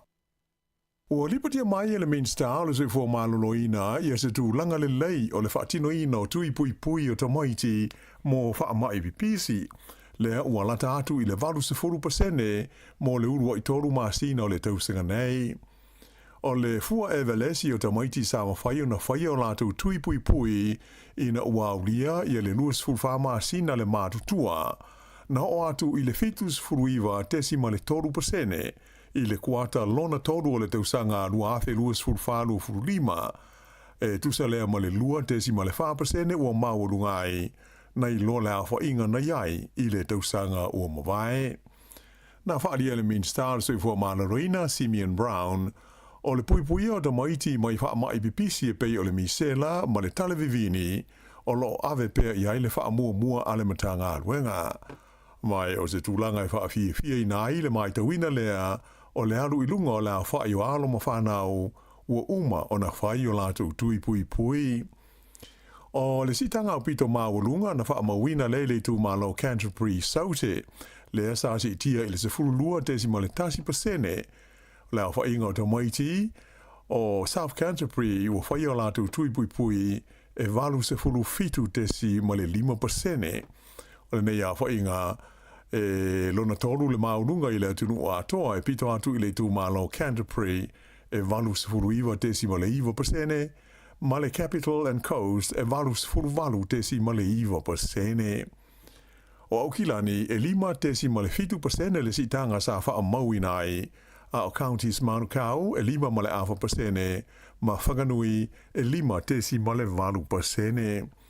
Whaalia la le tāua te leo le tūlanga o mai te wina i le sitia leo la wha ingo ta maiti ua whaia o lātou tui pui ai mai se ai le pepesi lata mai nei o le mai o le misela i le tū malo le Wairarapa. O le fua evelesi e lua tesi ma le 2% o le sitanga wha le tausanga o la fonga tutongi po rates i le ai o whanganui o le sitanga o pito i pa u maua lano ale i tono New Zealand atoa i le teimi nei. Whailo mai e le lipu le nuu o Andrew Tribe o le mafua anga au tu o le tūlanga le lei mo le au te tongi la fonga ona o le malosi o tau mawhainga e whe tu na iai le whainga ma le whatino ina o ngāruenga whai a le pulenga po o le council. Ta ua le pule nuu e tele se leni sa mawhai na whaasau ina le pulenga ona o le fuafua te tau o ngāruenga whai. Ina ia mautino ai mawhai na whaatino se polo kalame i se tūlanga whetau i matala whengai ma le malosi e aluai. O lo o iele wha moe o le pulenga o whanganui o le a wha wa watu le tūlanga le lei. I le tau fia le i lalo o le la fonga tongi po le rates mo le tausanga lua ono lua fitu. O se suenga sa whaiela ta mai nei le whala tonga le local democracy mo le fua o la fonga tongi i le tausanga le nei lua 5 lua ono na ilo ai o isi pulenga e pito atu ia whanganui le pa o le sitanga o la tu la fonga tongi po rates o le Waitomo District Council le ana tu le mai e lua tesima le 5% le la tu sitanga sa iai whapeli tu malo le Bay of Plenty Regional Council le ana whamawina le la tu sitanga e 3% o la tu rates. Peitai la e 5 ia pulenga e awhiai ia Upper whapea le Waipa District o le ai Hamilton o Hastings District whapele tu malo Clutha o lo o tilo i se sitanga i le vāo se fulu 5 ma le se fulu ma le 5% mo ala tu la fonga whaare tausanga po rates. Ua lipo tia mai le whea ngai o le au nanga a le hato Hone St. John ma whaafita uli i le awinane leo tangata a fia ini ngase whaafosei taluai le tūlanga PC ma le ai o se awanoa i vaenga e tau nuu i ai ngase tinga ina po le Emergency Department i whale mai te tele uma o le ai o au ki lani. O le au nanga le nei a le hato Hone St. John e pei ona silfia e whaonga inai i a ta wale le whale mai po o le ambulance a e whapea ma le au whainga luenga fisosoani mua ia e au inatu pe amana o mia mai se fisosoani se whaale velave ia po stasi fo i wa afia i se ngase whaafo sei. Sa whailo mai le mutua PC ma le whainga tā o na awina atu o ngase i emergency department so le fale mai tele i Middle Moa, ai whape ai fo i mo le fale mai tele i le aio aukilani i le asonga fua na nafi. Ta ua e whape o le pisi tele o ia vaenga o fale mai te tele nei na mafua ai o na awinane nisi o ngase ale ambulance i fale mai tua e tonga fitia mawa ai i la tau. Na whailo mai e sui o le mtanga aduenga le sui fua maloloina e moni i le tūlanga pisi ma le tumu o vaenga ia mo mai ma whaala me lawe whaafosei i fale mai te tele uma o au kilani. Ai mai se lava o le vai taimi le nei o le tau marulu. Peta ai o lo o tau mwhoi pēr le mtanga aduenga ina ia mauti noa e maua e tangata uma le vainga ma le tausinga e au pito sili ona le lei. Na whaalia mai e le li palemia ia Christopher Luxon e le ai nisi la fonga fau ua whaia le malo Amerika i lunga o le tau o loa mai New Zealand ia o loo whaatau inatu i maketi o le United States. Whaalia Luxon i se whailo inga mal autu stala e le iai e se tusi alo ia ua tu ina mai le whainga malo le li Palestine o Donald Trump e tusa o se isi la fonga e whaia i le tau o loa New Zealand o loo whaaulu whale atu i Amerika. E pei ona zila fia o le tausanga nei le ana whaamamaluai e le whainga malo a Trump ia se la fonga i le tau o loa uma mai e tunu i whaafo o loo whaaulu whale atu i le tonu o Amerika. Mai sa whai mato e taofi le whaamamaluina o nisi o la fonga. E iei la fonga o toe whaapau i lalo ai e iei foi i a la fonga o si i lunga i le wā o Amerika ma tunu o loo la tau fe whaatau wai. O loo lata mai nei o na fola e Trump le si itia o le 30% o le la fonga mo o loa uma mai le tunu o Mexico ai whapea ma o loa mai i tunu o le Unio Malo Europa. O le vai aso taruai lea sa whaailoa ai le li Palestine Amerika o le asitia i le 5% le fua o la fonga mo o loa mai le tunu o Brazil e amata o na whaamamalu i le aso mua au kuso pe a whai e le tau fia le mata upu lea ua mōli ai le whaamsinonga lea tunu ia le li isa a vea mua mo la tu Palestine e ngoa ia Jair Bolsonaro. Na whailo mai la le li palemia ia Christopher Luxon o le fua o le la fonga mo o loa New Zealand o lo whaata watu i Amerika i le teimi nei o loo tu mau i le se 10%.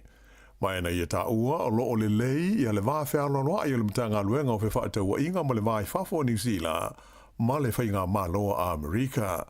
Ma o loo iai i se tūlanga le lei le pulea ma le whafo ina o la fonga mo o loa le tunu o loo whaata watu i make tio le United States. O lesa ngofuana nafi lesa whailo mai ai le palemia ia Christopher Luxon ai whapea ma le minsta wa o onga i matata whaapitoa o Penny Simmons ia le tala o pito lata mai e tu sai o le fuafuanga le malo e whaata ape ai masoloia ia le whaalapo tonga o a onga o matata whaapitoa whaatekonolosi lea e whaingoina o le te pukenga. E pei ona sila fia o le aonga tele le nei na whawaina le whainga malo le Labour na tu whaatasi i ai kolisi o matata po o Politics ia sa iai mua i tu o New Zealand ai whapena i fo i maa o onga whaapitoa mo le whaatinoina o ngā ruenga. Pei ta ila o le whaiunga o le whainga malo so whaatasi leo lo tu nei le foe o le ato e soloia ma whaata ape ia lea whaalapo tonga tele taua o onga i le aso tolus fultasi o te sema o le tausanga a sau lua ono. Ai o le a suitulanga ai ni kolisi o matata SS po ni Politics se fulu le a whai ma whaavaina ai ma se whainga fau mo le awa o ina o ngā ruenga. Na whailo mai e le li palemia ma le minstawa o ngā matata o le aso mua o Januari o le tausanga fau lua awe lus fulu ono e amata whaanga yo iai Politics nei e se fulu ai o le te pukenga o le a wha waupea mo leisi tausanga tasi e wha mai ai Paul Kalame po courses ia o le a le to e wha wawina e Politics e se fulu e pei ona fua ina nei. To tasil tangata na maliu ina ua mafuli se loli parusi ma i se fale i le pito nuu o remuera i au ki lani ana nafi. Whaelo mai leo leo o lo whanga solo nei suenga i lea whalavelave na tupu i le awala o le Rangi Toto Avenue i le te ale titio le tulai iwa i le tae au le sunga fua. O le whale na awhi ai i le whalavelave le nei e whapea o lo oto e whafou.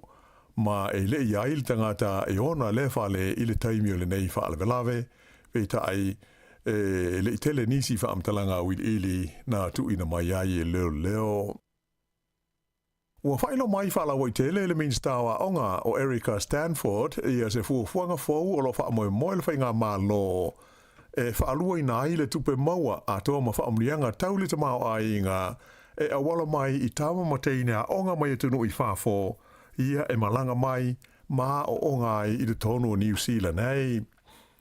O se vaenga o le nei fuafuanga whata atia le malo e amata atu ia Novema ona mawhai e tawa mateine e umia visa onga ona whainga ruenga i ni tu la wha au popo mai le luas fuluanga e atu i le luas fulu ma le lima i tu la mai o le amawhai ai e tangata uma e malanga mai e a onga ona maua lea vanoa e whainga ruenga ai a o whenga iai mā lātou suenga i New Zealand. E le ngata i lea, ai o le a ilo ina fo i le mā lo, le whaia leo se visa whai ngā luenga mō taimi pupuu, e o i le ono mā sina le umi, e mawaila wanoa ta maitia onga e lea ngā waa e ngā lulue pe a uma lātou o onga, e sa ili nia lātou ngā luenga mā wanoa, i lalo le polkalame fo i le nei o le visa whai ngā luenga, le ta ua o le AEWV, e pe o le Accredited Employer Work Visa. Whaaria mai fo el tamata i mean star o nei swinga o le a whaatino whaatasi mo se Paul Kalame mo le maketi ina leo New Zealand e whaato sina mai aita maiti a onga mai whaafo ina malanga mai maa onga ia onga maulunga i te tonu o New Zealand. O le whaamoe moe au tu e pe ona ta ua ele mean star ina i maua mai ta maiti a onga mai whaafo ia se vai ngā tupe e o atu i le fitu tesi ma le lua piliona ta lai le tusanga pe a si tia la wha inga o tama mateina onga mai whafo mai le vadus fultoru afe fitu se lau i le tusanga te luai lua o lua wha i le anga i atu i le se lau se fulu ma le iwa afe i le tusanga e lua o tolu wha. O le panota le titi i le tumalo Maori o Tamaki Makaurau o le awhaia leila so ono o le masina o se tema. Le tulanga na whaasilisila alo ia le palemia ia Christopher Larkson ina ua uma le whontanga masani e le kapeneta i le aso nafi. O le taimi nei na o le patia Maori ma le patia le Labour ia ua whailo mai ia o la ua sui e tau wā i le pālota le ititi le nei.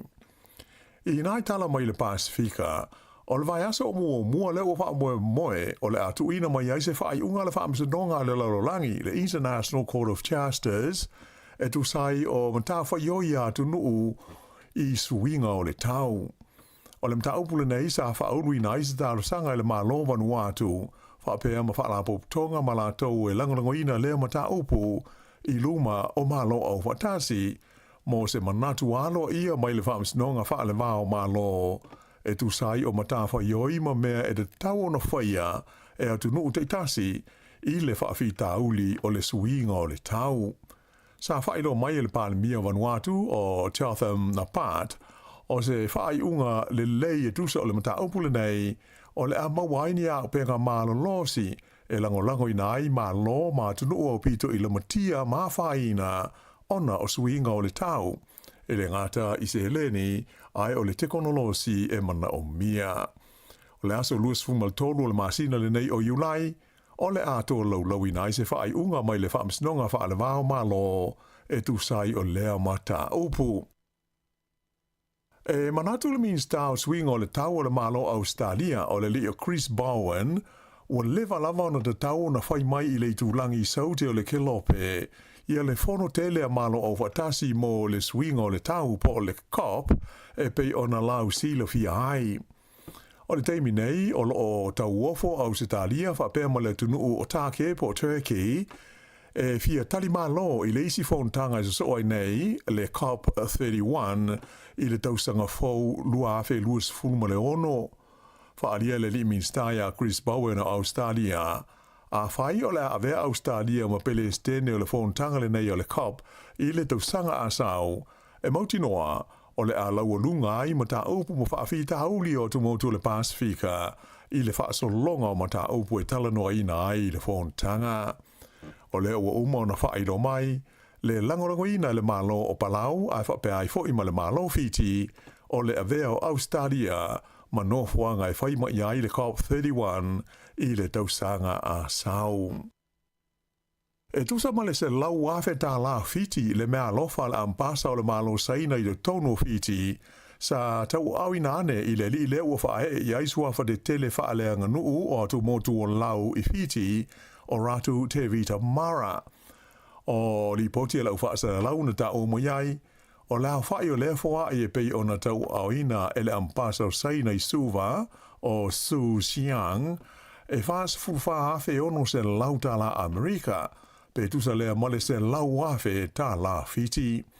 O le nei mea lau whaasa whaia, ina ua uma o na whae e atu i a ratu te vita, ia le suafa tui nā iau, whapea ma le suafa sau ni vanua o lau, ma le suafa tui lau i le vai aso na te nei.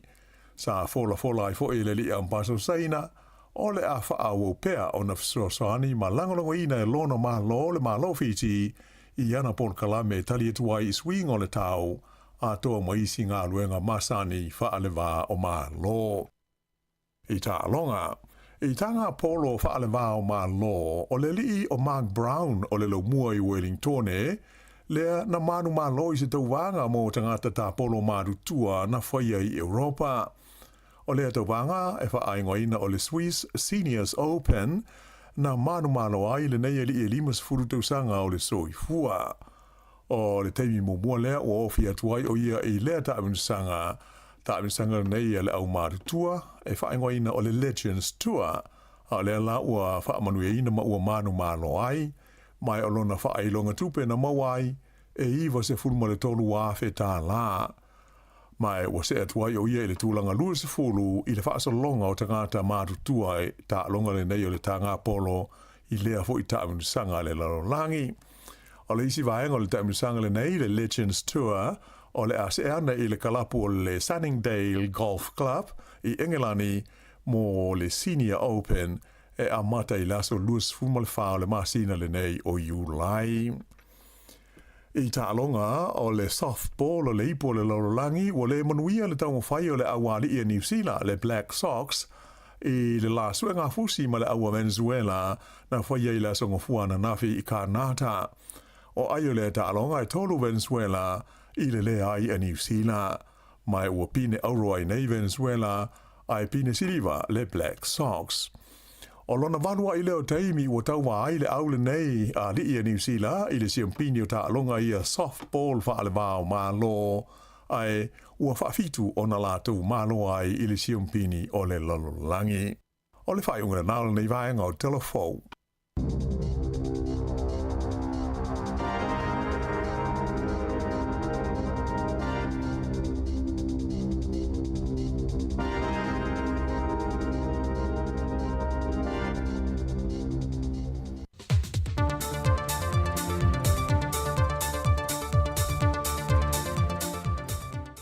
Langi mamara toi fo maua le nei fo i aso fau au lia leo le malmalo si mai le tua ai alo maia o tala fau mai Sāmoa.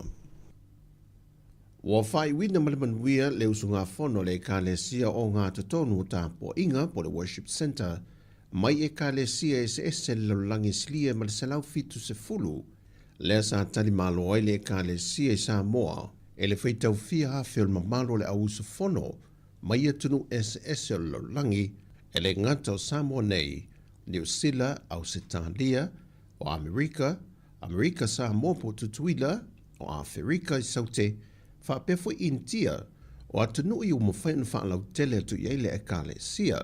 O le fontanga le ekalesia na amatamai le aso lima o atu le aso se fulma le tolo le masina le nei o Julai, pe o na tāpuni ai le afiafio le aso sa il whai ungo le vaiaso. Ai na te tala le fontanga le ekalesia, Leo msa ai o lona fale te talofou I nā whanua, wa whae ngoi no le Meru Prayer House and Retreat. O se hall tele a ngai atu iei le ekalesia, whapea foiso se tangata I le atino o e sa ilia I le atua, o se maota wa whaea malulu atoa, o lo iei foi ma se no whanga e malolo I ei tangata po a inga, e anga I atu e te talo e mawhai e o na hae le whaonga I no le fale te talo. Ma ufa I wina I malmanuia le konferenisia le ekalesia, e le toe whatu mawina o le laulau le ekalesia se ia vanga na ai le taitai au au, o lona sui o tō whinga, o le a wha wau pese I o ina wala au le atua, lea o lo se le susunga le apostolo ia to uta alo lii, ma le sui teitai ia pasta le uli e Rico, o le isi fontanga le tamai le ka le sia to tawa o fia I foi, o le tausanga lua whelua se fulma le fitu, e le whai unga le fontanga, na whae e nā toi foi nisi o tō whinga maulunga le ka le sia nisi na filifilia, e au fiei se tasu sui whaasala lawa le nele I tio le Sāmoa Capital Radio, le sunga ia Auda Mari Whaivalu. Wa ave nei o se whai whi au mō tupulanga tala vau. Wa lea tutasi ai watu lasi le veso swani, alo mawhana wala oa oa oina le Kolisia Malisi, Auckland Central Catholic Kahui Ako I New Zealand. La tu te asia ele lo toal to manga moe popo ngā te iaro mawhana wala tausi ai, ma la to wofu I nai tuai ni uta o Fesoswani ese mo whanau. E whae loa tuai lo la to loto Fesoswani ma le lango pea, e na ia maua ni lumana I manuia o alo ma whanau ua sawa ina. O le ni tausanga na o la to wo o ma yei me whae longa ai, le se furu tausanga o le la to tautua, ma tu ina tuai ma se sele ne lima feta la. Na whaftaia le Prestene o le to manga moe popo ngā tia sili Neolina Chang, le nei whaala po tonga, a to ai malo lato te malanga ya Margarita le alai tanga moa, e lo lato lot of sauce whani whaawau pea, pei o nā siasi mai ai, I tausanga te tasi. Wa whaamau nia le to tasi o le sui o le vaenga whaopofai le sap o le Sāmoa ua poto, o le ale tau vai lalo la lato tanga vai le whainga pālota o lumanai, le whionga le minista tausi o le mtanga luenga o whesota inga, mau usi pue mai, ai o lea ua restala nei o se sui tau vātu to tasi.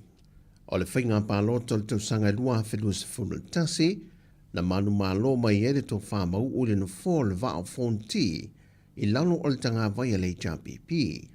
O le tausanga lua whelua se funu le luan wha vai ma le JPP, ai a vea o se sui tu to tasi.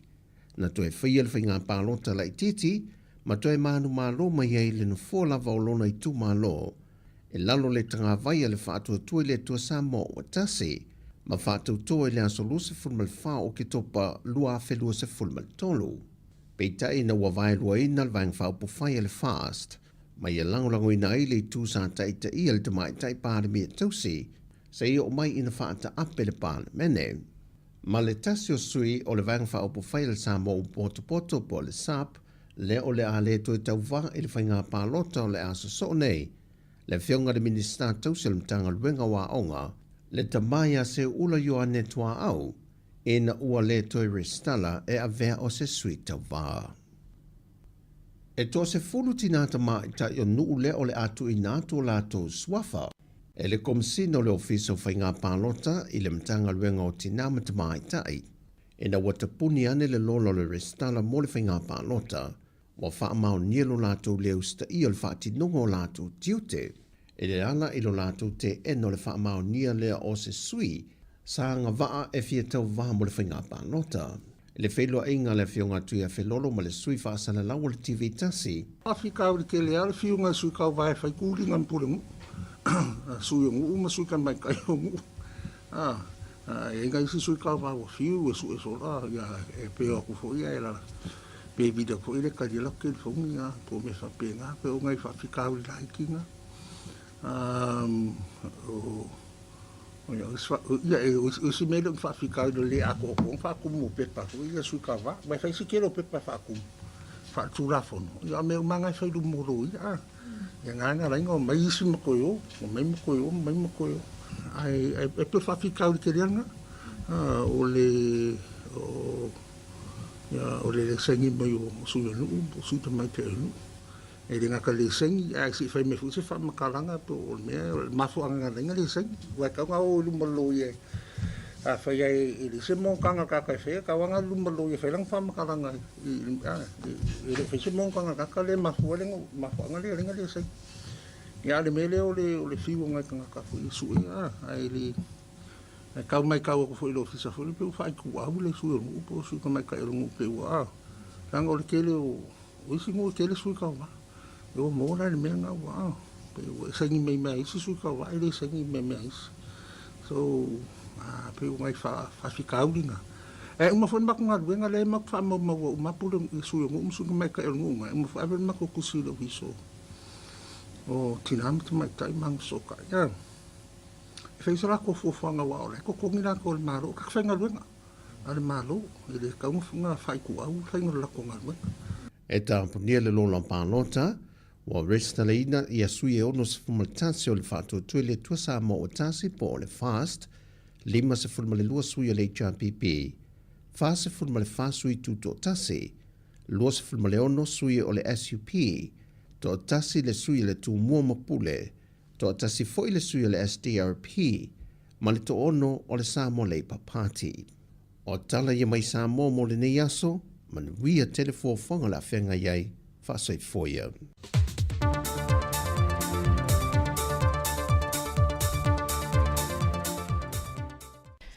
Ia malo lava. Na ua whaafonga mai a tātou tala fōu e toi maua le whaapoponga fōu i le aso a tai au. Tātou tala nāna tāpena ina le sunga ia tā sesa lem sam mai Sāmoa i whape ma le sunga ia lawano ati lawa. Ua luas fulvalu minute te ele tu lai tasi o le awina tfo iniso tātou whaafifianga. Ia se ia pa ele tu lai lua ia ona mai a fo ili o tātou tautua mai le siu fonga laumua mō le nei fo ia solua. Tekia, Sāmoa, get what's up, radio!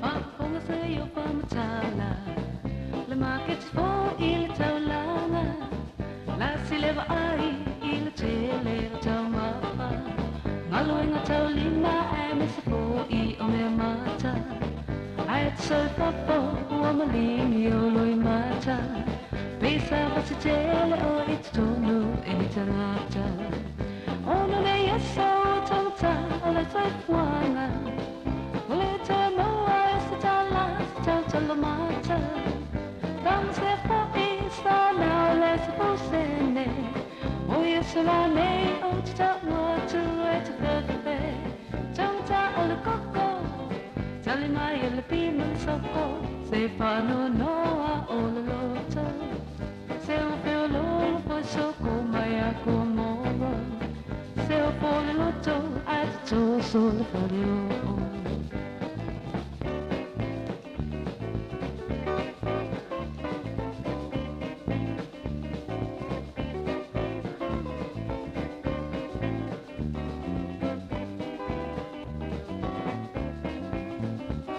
Pielo utaulanga, avea oe no mitanga, se le swinga i le whainga o wala, ai me se zavalika le tonunga o tangata, e mana o ia pule le moa o le awala, ai o le tawale e mana lava i patapa, o mane yasa o tangata o le whaifuanga, Ule te moa e se tala, se tau tala mata, Pang se po i sana o le se po sene, Uia sala ne o te tawa tu e te pepe, Tangata o le koko, tali mai e le pima le soko, Se pano noa o le loto, Se upe o lolo po e soko mai a komoro, Se upo le loto a te toa so le paleo.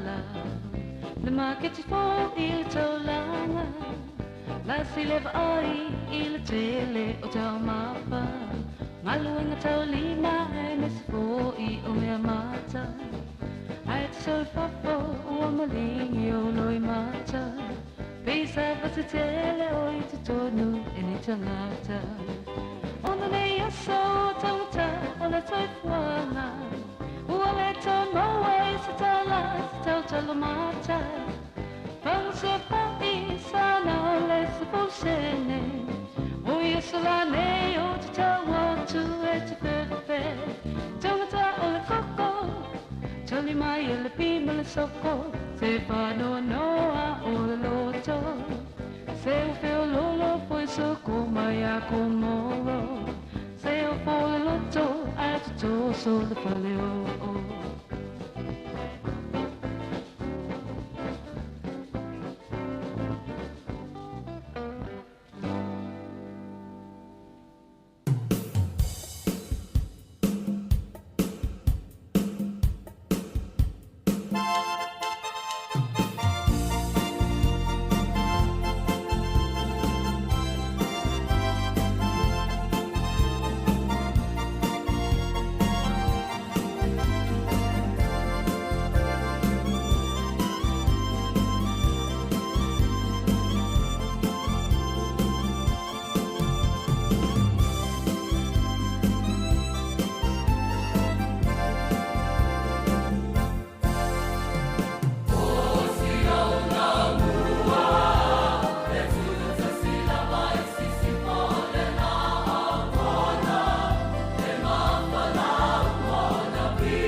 e te fia malanga mai, e lusu senu le pasi e te sauai. A whai wai lei loi na lo wai na te alui ai, tuku oe i le ngutu e a ai. A whai e te fia malanga mai, e lusu senu le pasi e te sauai. A whai wai lei loi na lo wai na te alui ai, tuku oe i le ngutu e a ai.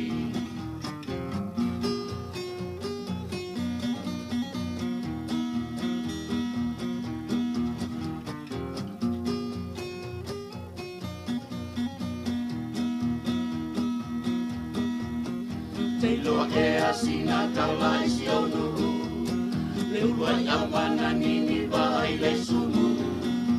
Na ia ai o le amana nini vai o le mataa o le tolu le toi whawhanui o na nganga. Te loa e asina talai si onu, le uruai amana nini vai le sumu. Na ia ai o le amana nini vai o le mataa o le tolu le toi whawhanui o na nganga.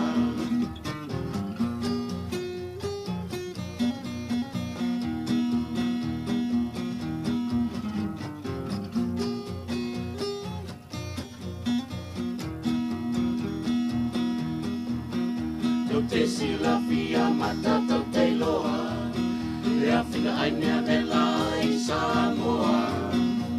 Nā mai tonu le anga, e ti e talanga o le taumawho i si o wala la whanga. Te sila fia matata te loa, le awhina ainea me lai Sāmoa. Nā mai tonu le anga, e ti e talanga o le taumawho i si o wala la whanga. O se ti malo le tau, o le tala lea ua salalau. O si au le pine wha mau, Sāmoa e aua e te loto mau. O se ti malo le tau, o le tala lea ua salalau. O si au le pine wha mau, Sāmoa e aua e te loto mau.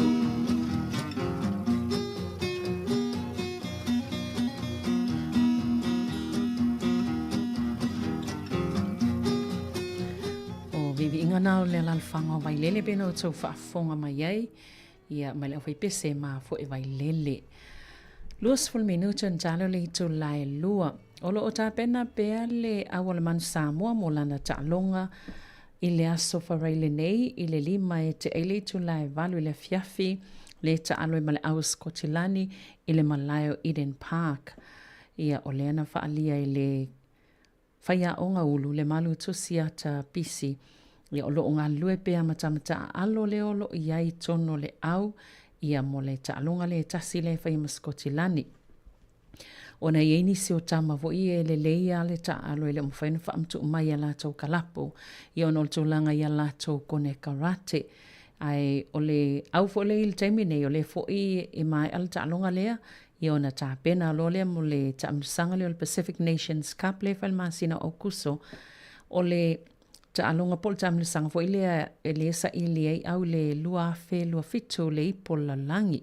Ipola langi lua fe lua fitu. Le fo ila e sauni atu iai i ala tātou au le almanu Sāmoa mo le taamsanga le Pacific Nations Cup il masina o kuso. Ia, ila atou au kilani ia la atou lo o mawani pepa mwhen matamata i fo ila tālonga tātou au almanu Sāmoa. O le fo mai li pote to luani tamata alo o le au fo ila fiti o le awai tutono le au le ta o le First Nations and Pacifica e ta alo ma le awale liona le apeltania ma ayalani ila solo le vas fo e fai ai mele pone.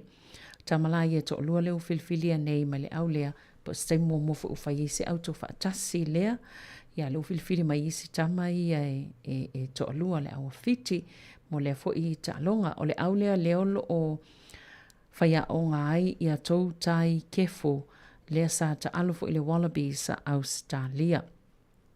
Mali fo ile tala le va ato leo fa ali le minister o le soifo malolo ina New Zealand Zimmerman Brown Whapeo lo so ina nei leo se mata upo nei to lua ni tangata whainga luenga i le whale mai Hawke's Bay na tau fia le whale mai ina ua uma o na tau sasami i se keke e ngā osi pe whai mai i le marijuana o le cannabis cake le sali potia le TVN said o le keke le na avatu i se share lunch. Po o le taimfo i le avatu ia mea tau samia tangata whainga luenga tu whaatasi ia o na tau sami whaatasi e lea ai o le shared lunch le na whai i le aso tolu sa fulo uni.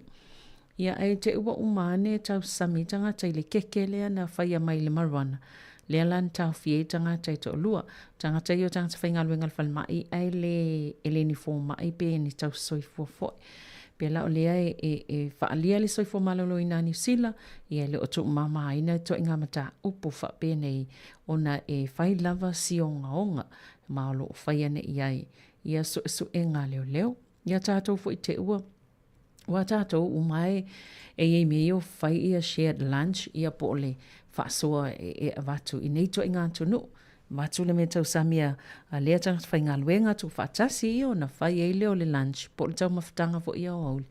Ia ai e fo alala tangata lea ua whai lea tūlanga wha le tonu.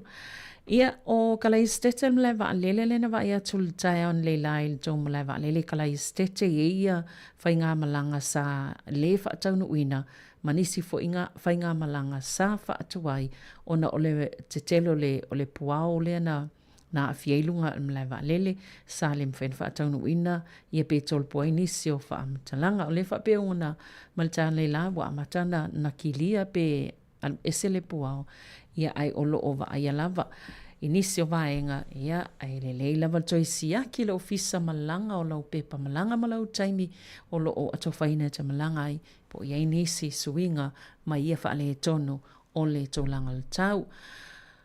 Golden Alice ma le pese maunga o eti mani.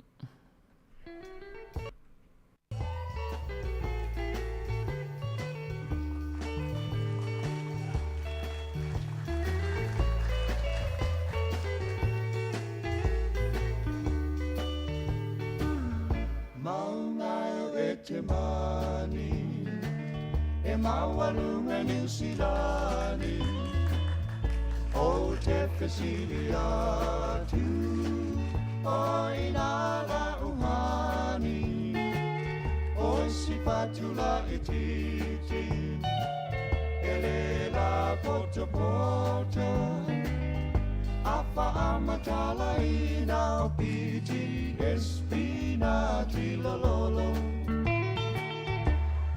Felele ya le fua manusina olo o pilo atuai masia usekirita la utuli pe uli uli wole mawaina tofa dia oe uale tau nua tafa amoe moe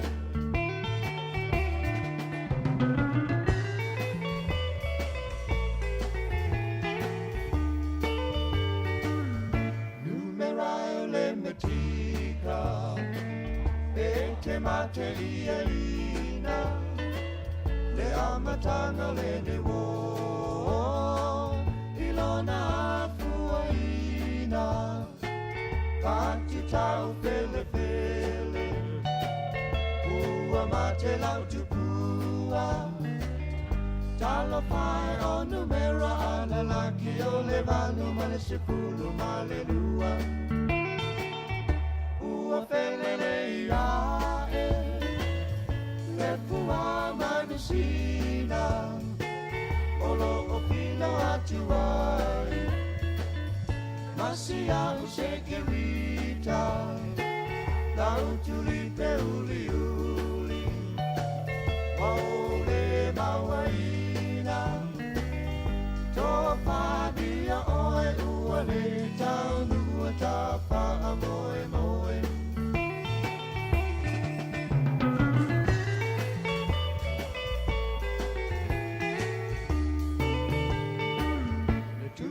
Solomona sa tama fai le miliona ana Luciana pawa le uli e sarona na ia nati atuai ia amenati po e fa amame atu e a amile se fulu fiti o ai cupito ua felele ia e le fua manusina olo o filo atu ai masia o se kerita la utuli peruli uli Waole mawaina Tofadia oe uale taulu o tapa amoe moe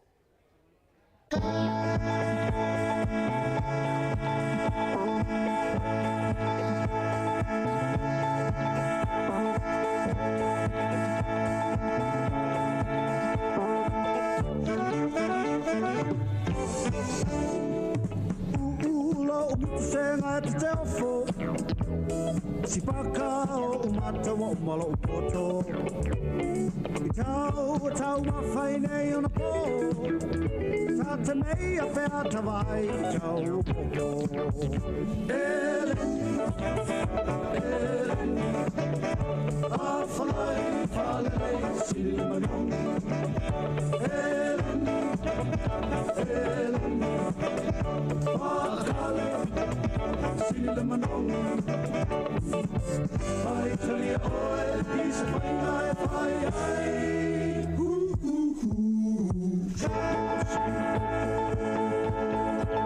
Fa vai ai ai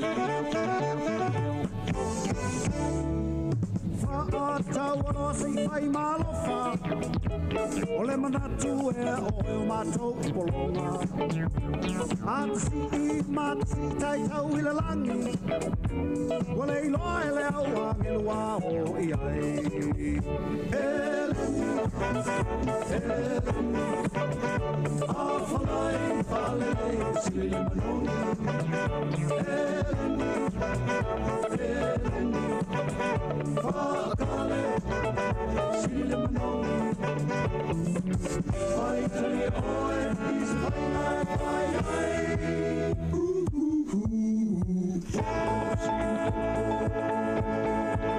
Fa ai ai Mori masima fa vea mapua Ele ngata ele tau ngatai pi usaka Tau mamawhai nao leo mamafa Ui a tata pea tato isi a tingi hapa Eleni, eleni A whalai, whalei sili manoni Eleni, eleni Whakale sili manoni Vai tali oe is vai nai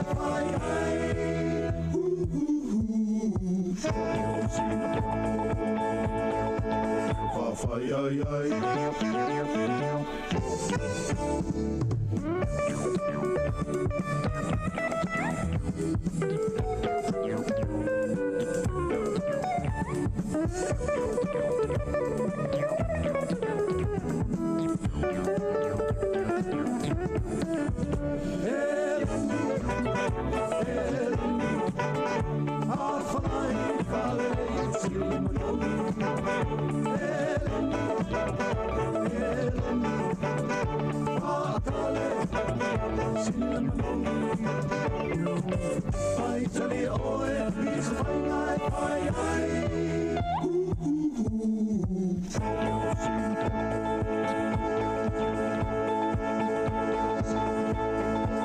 Fa vai ai ai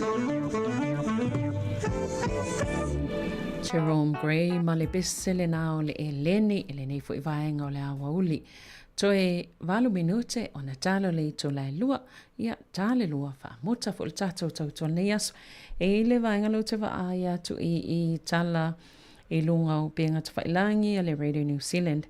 Pio le masalo mia e folinga mai po le tise po se whale tono le tise. Le ana mua i se vaenga o le whale lea fasimanu e tono o inauranga. Ia pela e lena o atu i taawale fui mue tolu. Ia ma tapele mu a lea li potia. Ia folinga mai o le samata wina to tele atanga tau whaingalwenga o le sa tutu i whafole whaingalwenga. Ia o tau tinei al mu o lo wha fo ia su enga i lea mata upu. Ia o le saunga le mu lava lo wha mafa pe i tātou i tono ngalwenga mo so o se vaenga tātou te iai. Whapea fo i lungo a wala titele. Ia ma se tō langa whapea nā. Ai o le taulunga fo i nal tātou tautua nei aso. Whamalo whaftai tele lawa ia te utou. Sa utou mafuta mai pēli tu lai. E fitul taon le lasi i pa ia mal nei taimi o le nei fo ia solua. Whaftai la utou langolango ia mai se fo i o tatalo mtal sanga. O lo whaawawei peo na tu mai la utou. So soni malango ile au unanga si fonga o le lau mua mai le aso i le aso. Toi amatalia fo le tautua pēna masani ai i le ito lai fitu i le tai au ia ai a vea ue whai masui al matau whaingaluenga nei mo le atoi whaaftai tele mpa ia manu ia tele lava taimi o tutoe o le nei a fiafia au ne ngalolo whaawau pēla tātou tautua e lunga o la tātou app ale si ufonga le lau mua se ia pa ia lava le ito lai fitu le tai au e mo le taimi nei manu ia ngaluenga o tutoe ai whaasoi fua ia.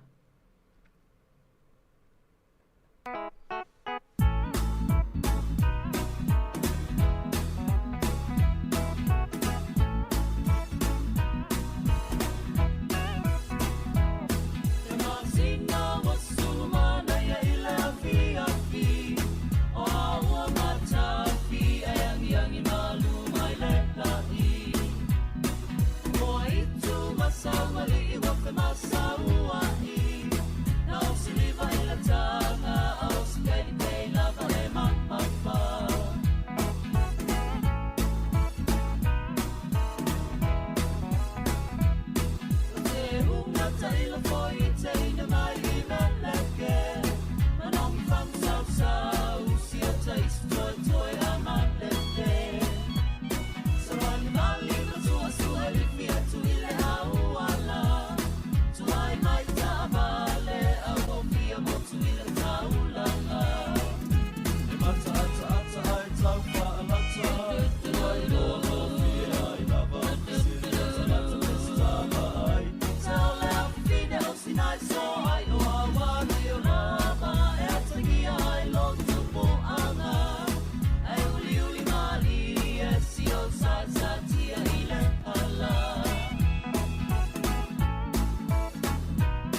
ata ai tau whaalata Ai lono fie ai lava Fisili o salata pesta mai Tau lea fine o sinai so ai o awani o lama E atangi ai long tupu ana E uli uli mali e si o sa tia ile ala E uli uli mali e si o sa tia ile ala E uli uli mali e si o sa tia ile ala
Tato